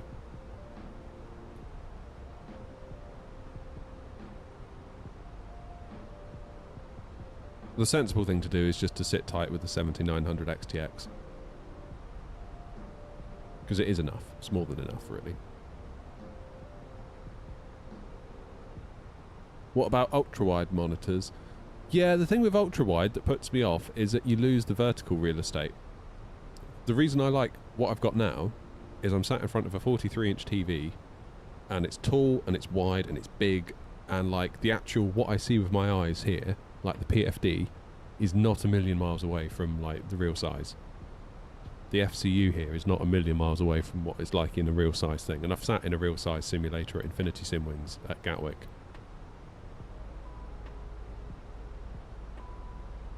It feels very immersive. I've tried on a 1440p 32-inch monitor out here, and it just felt like I was...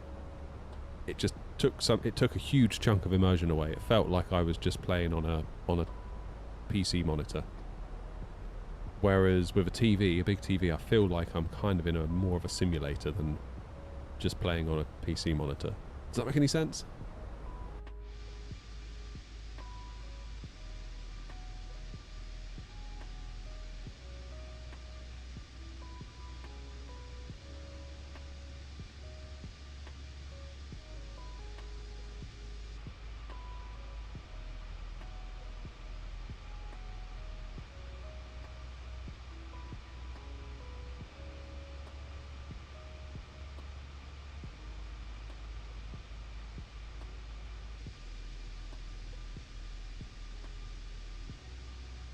Yeah, I'm definitely a big fan of the TV. The only thing I wish the TV had was variable refresh rate, because if you're not getting a lock 60, it can be a little bit on the juddery, teary side, which is fine. It's most of the time it's fine, because again, that looks alright to me. Is it an OLED? No. It's just a cheap and cheerful LG 43-inch. I bought it in 2021. I think it was about £320. Probably even less now. You probably pick it up for £250. Who knows? They tend to just get cheaper and cheaper, don't they, TVs, over the years?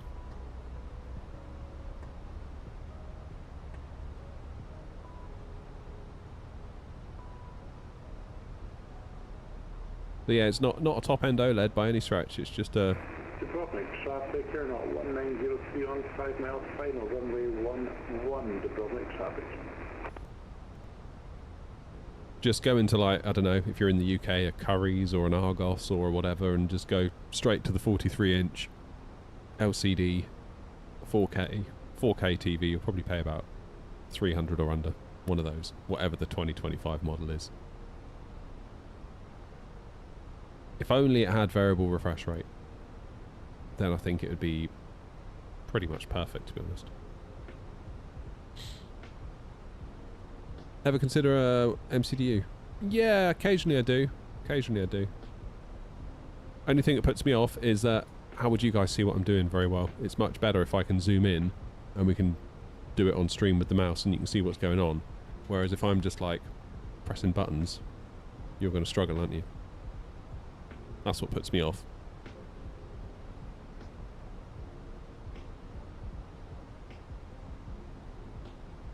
Unless, of course, I have a view for the MCDU and then I then do the physical thing.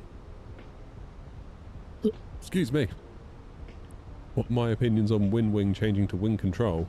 I mean, they can call themselves whatever they want, but... Dubrovnik traffic, you're not 1903 on short final runway 11, Dubrovnik traffic. I think to me they're always going to be wing in my mind.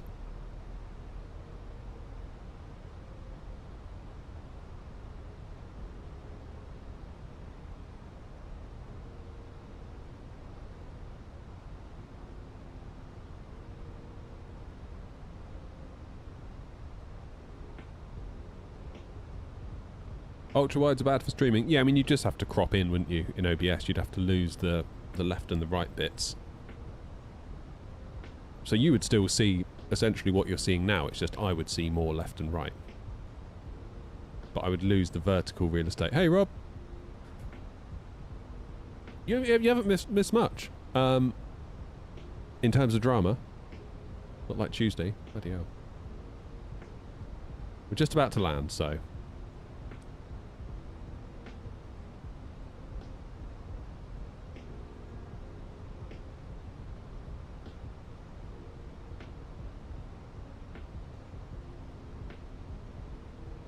Now, what have we got traffic-wise? You just left. It's just me and thee.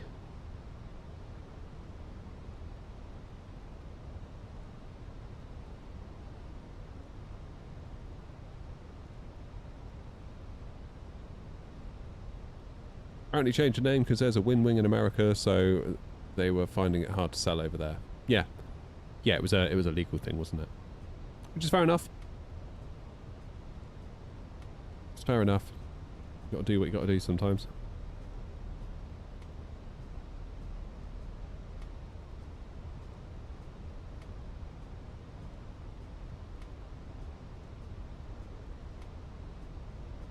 Alright, 10,000 feet. Let's get everyone strapped in. Lights on.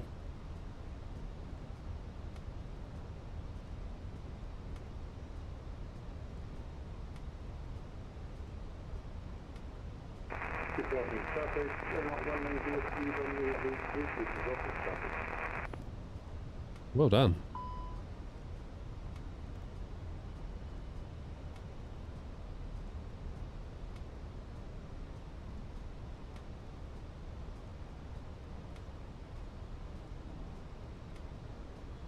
What's Q&H here? 1023. 1023 all day, isn't it? Right, it's 2:30, so truth be told, guys, I haven't really got time for a go-around. So this landing will be what it will be, I'm afraid to say. How you doing, OG? You all good?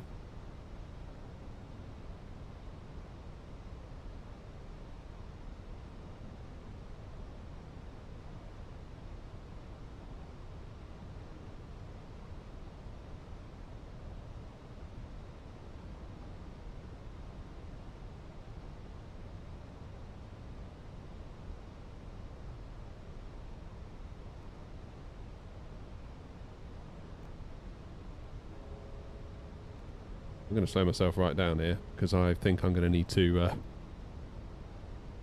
catch up with that glide slope.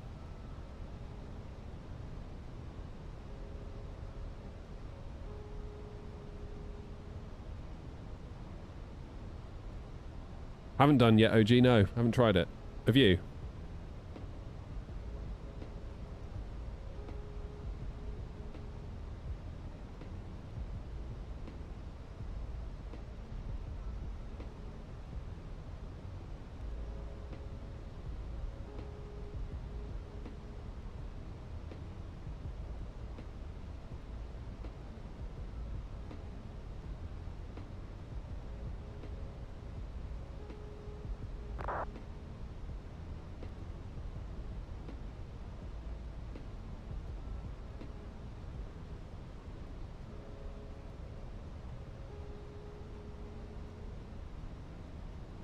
Okay, good. 22 miles to run.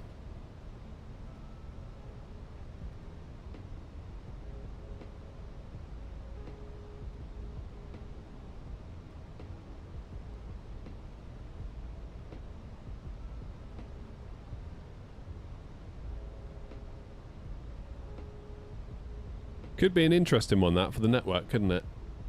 Having everyone using say intentions on Unicom.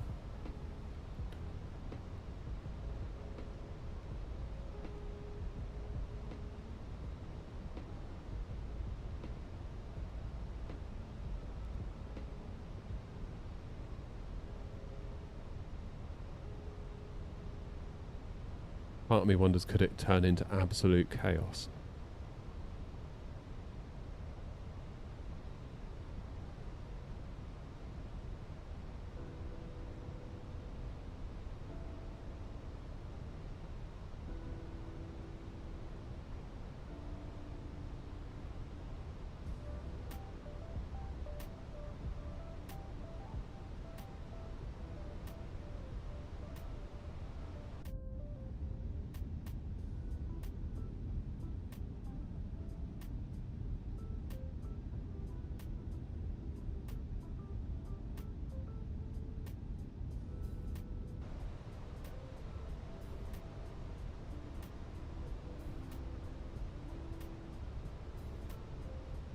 Are we in approach mode? Yes, we are. VAP 140. And we're in a flaps full.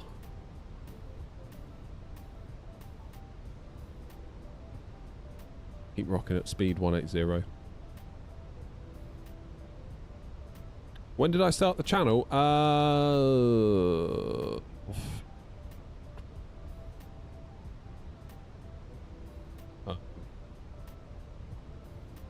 4 years ago.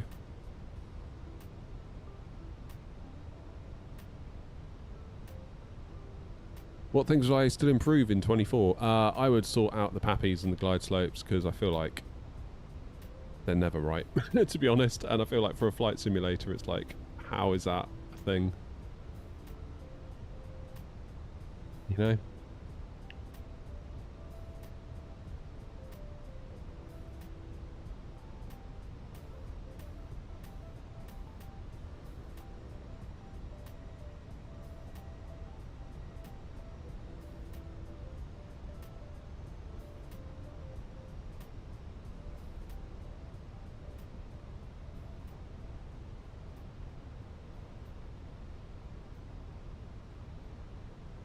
Okay, now we're past Incup.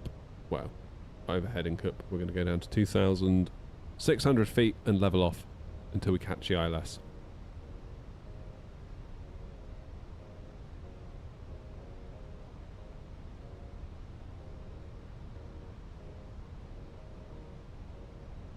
As far as I understand it, it doesn't use Unicom. What it does is take over when you're handed over to Unicom. It takes over on SI. So does that mean that you can... Does that mean you won't see others on Unicom then? You're just flying on your own, but you have, say, intentions yapping to you?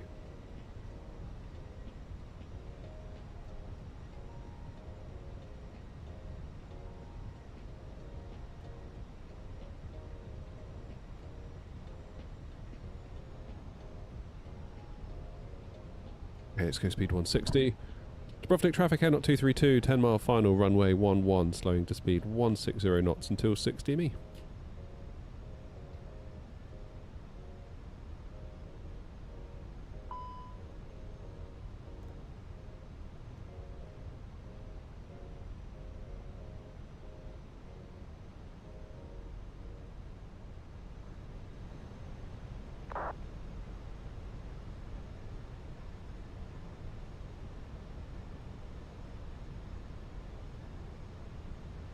Where's that runway then? There it is.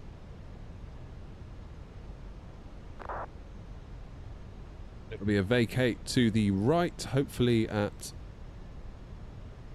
the one just before the end of the runway.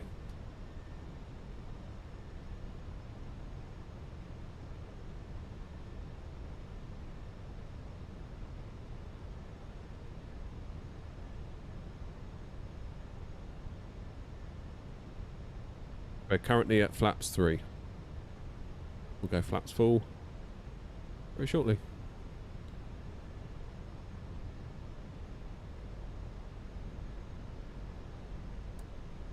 On those.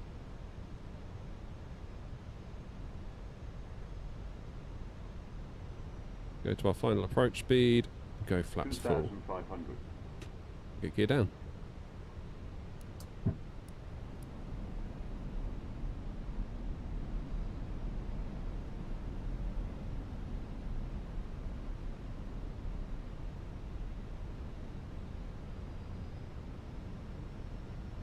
That could be chaotic, couldn't it? Yeah, as Grumpy says, that could be interesting.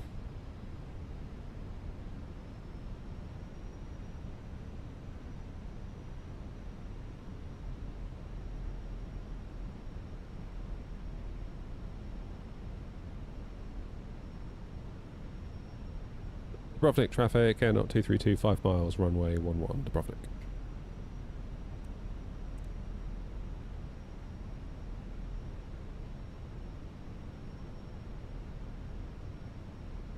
Hey, Arby.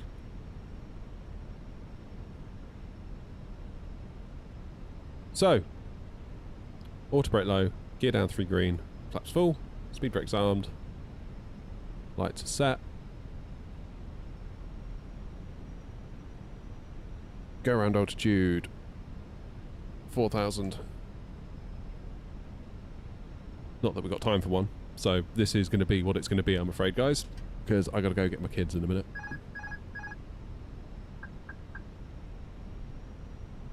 Can't be sat here playing flight sim all day, as much as I would love to, believe me.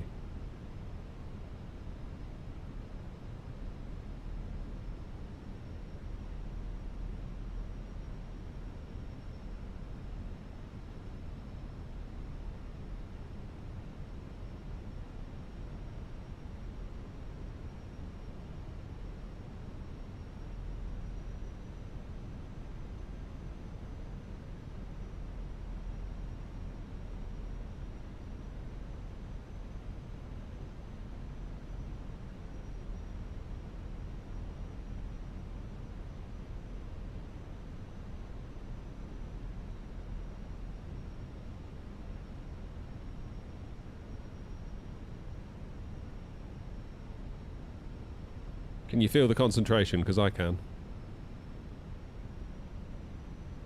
100 above.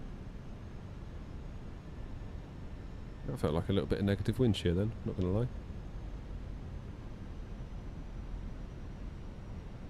Minimum. Continue. Come on, don't mess it up. 100. 50. 40. 30. 20. Retard. 5. There you go. Thank you. That almost could have been a bit of a slammer, couldn't it? Luckily I didn't reduce the throttles to idle until a little bit after it told me.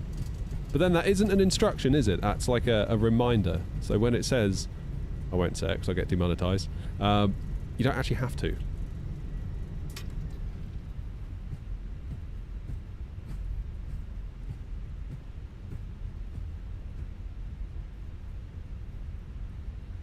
Oh, that wasn't so bad. It wasn't so bad. I feel like that could have gone... That could have gone quite badly quite quickly, though. I feel like that was on a knife edge, that one.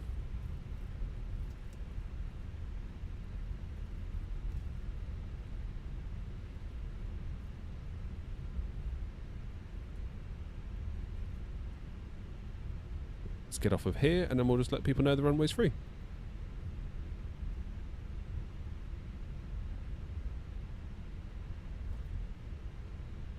Dubrovnik traffic, Air Knot 232, runway 11 vacated, Dubrovnik.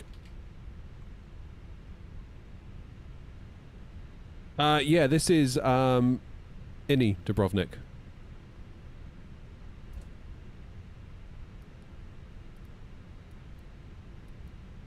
Okay, landing lights off, runway turn off, that one to the off. And we'll do that one. Flaps up. Now, where am I going to go?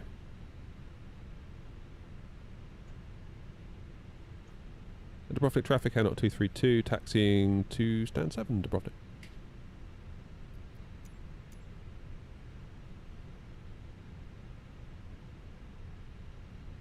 Okay, make that stand 12. Correction, Dubrovnik traffic, Airnaut 232, taxiing to stand 12.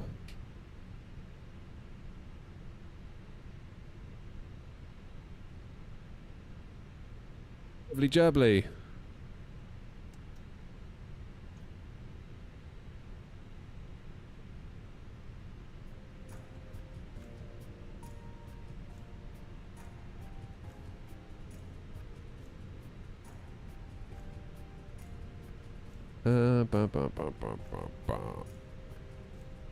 APU, you fired? Yes, you are. Hour and 28, Athens to Dubrovnik.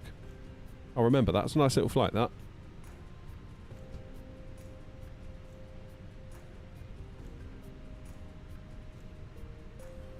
Nice little flight.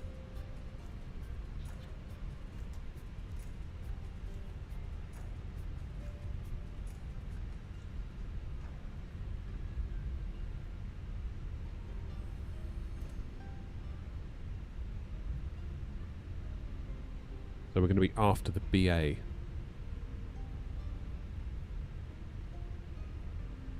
Now, do we reckon a 10 out of 10 from New Sky for that one? I think it might be. Really worrying Nom's not showing up. Nom's is probably busy with work, I'd have thought. He strikes me as a busy boy. Especially when you get back in January. I think it's like it for a lot of people, isn't it? It's like all of a sudden, it's like, oh, so much to do.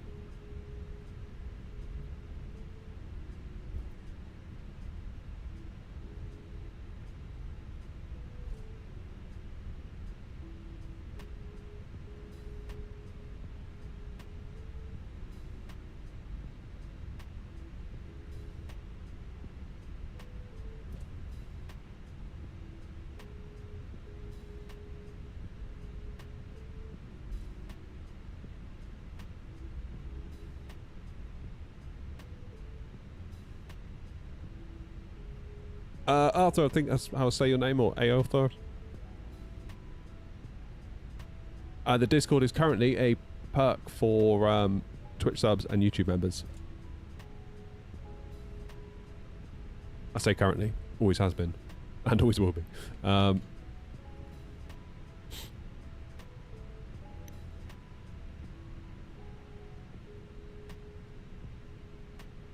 If there's anything urgent, you're always welcome to email me.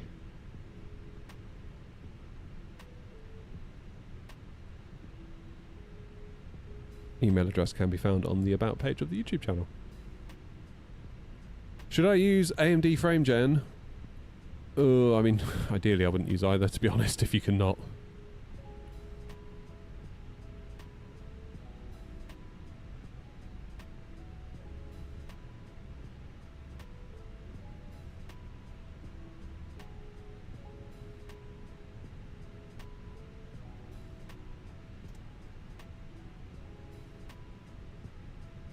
Predictions then for the New Sky score? A 10 or a 9 point?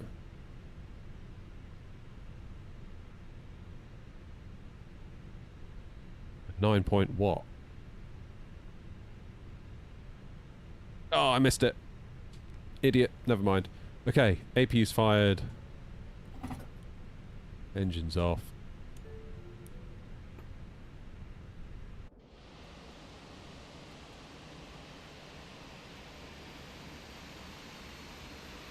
Come on. Oh, what? We only got 9.94? You serious? Maximum landing weight exceeded again. Great touchdown, though. So I didn't take any extra fuel that time.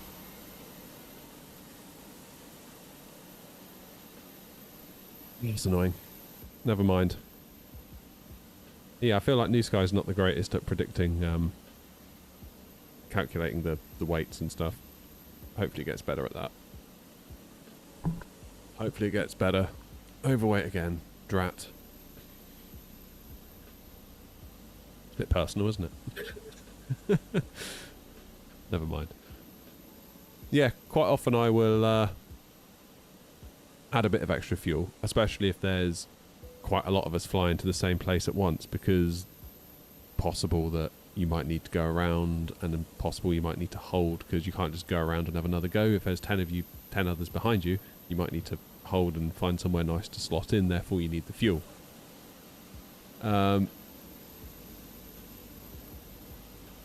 So yeah, maybe I need to pay a bit more attention to what we're doing with weights and so on and so forth. That might be something we need to work on a little bit. Other than that though, I would say that was a pretty damn good landing. 3 okay landings, I would say. I mean, Rhodes was alright, wasn't it? A little bit off centre. Athens was a bit more like it, albeit harder than I would have liked. And that one I thought was pretty good.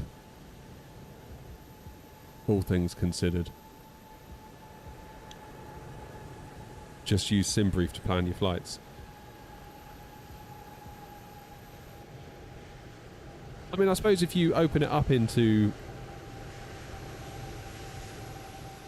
Who's that landing? An Atlas Air. Is that tricky? Whenever I see a ridiculously large airplane like that, I just immediately suspect it's tricky.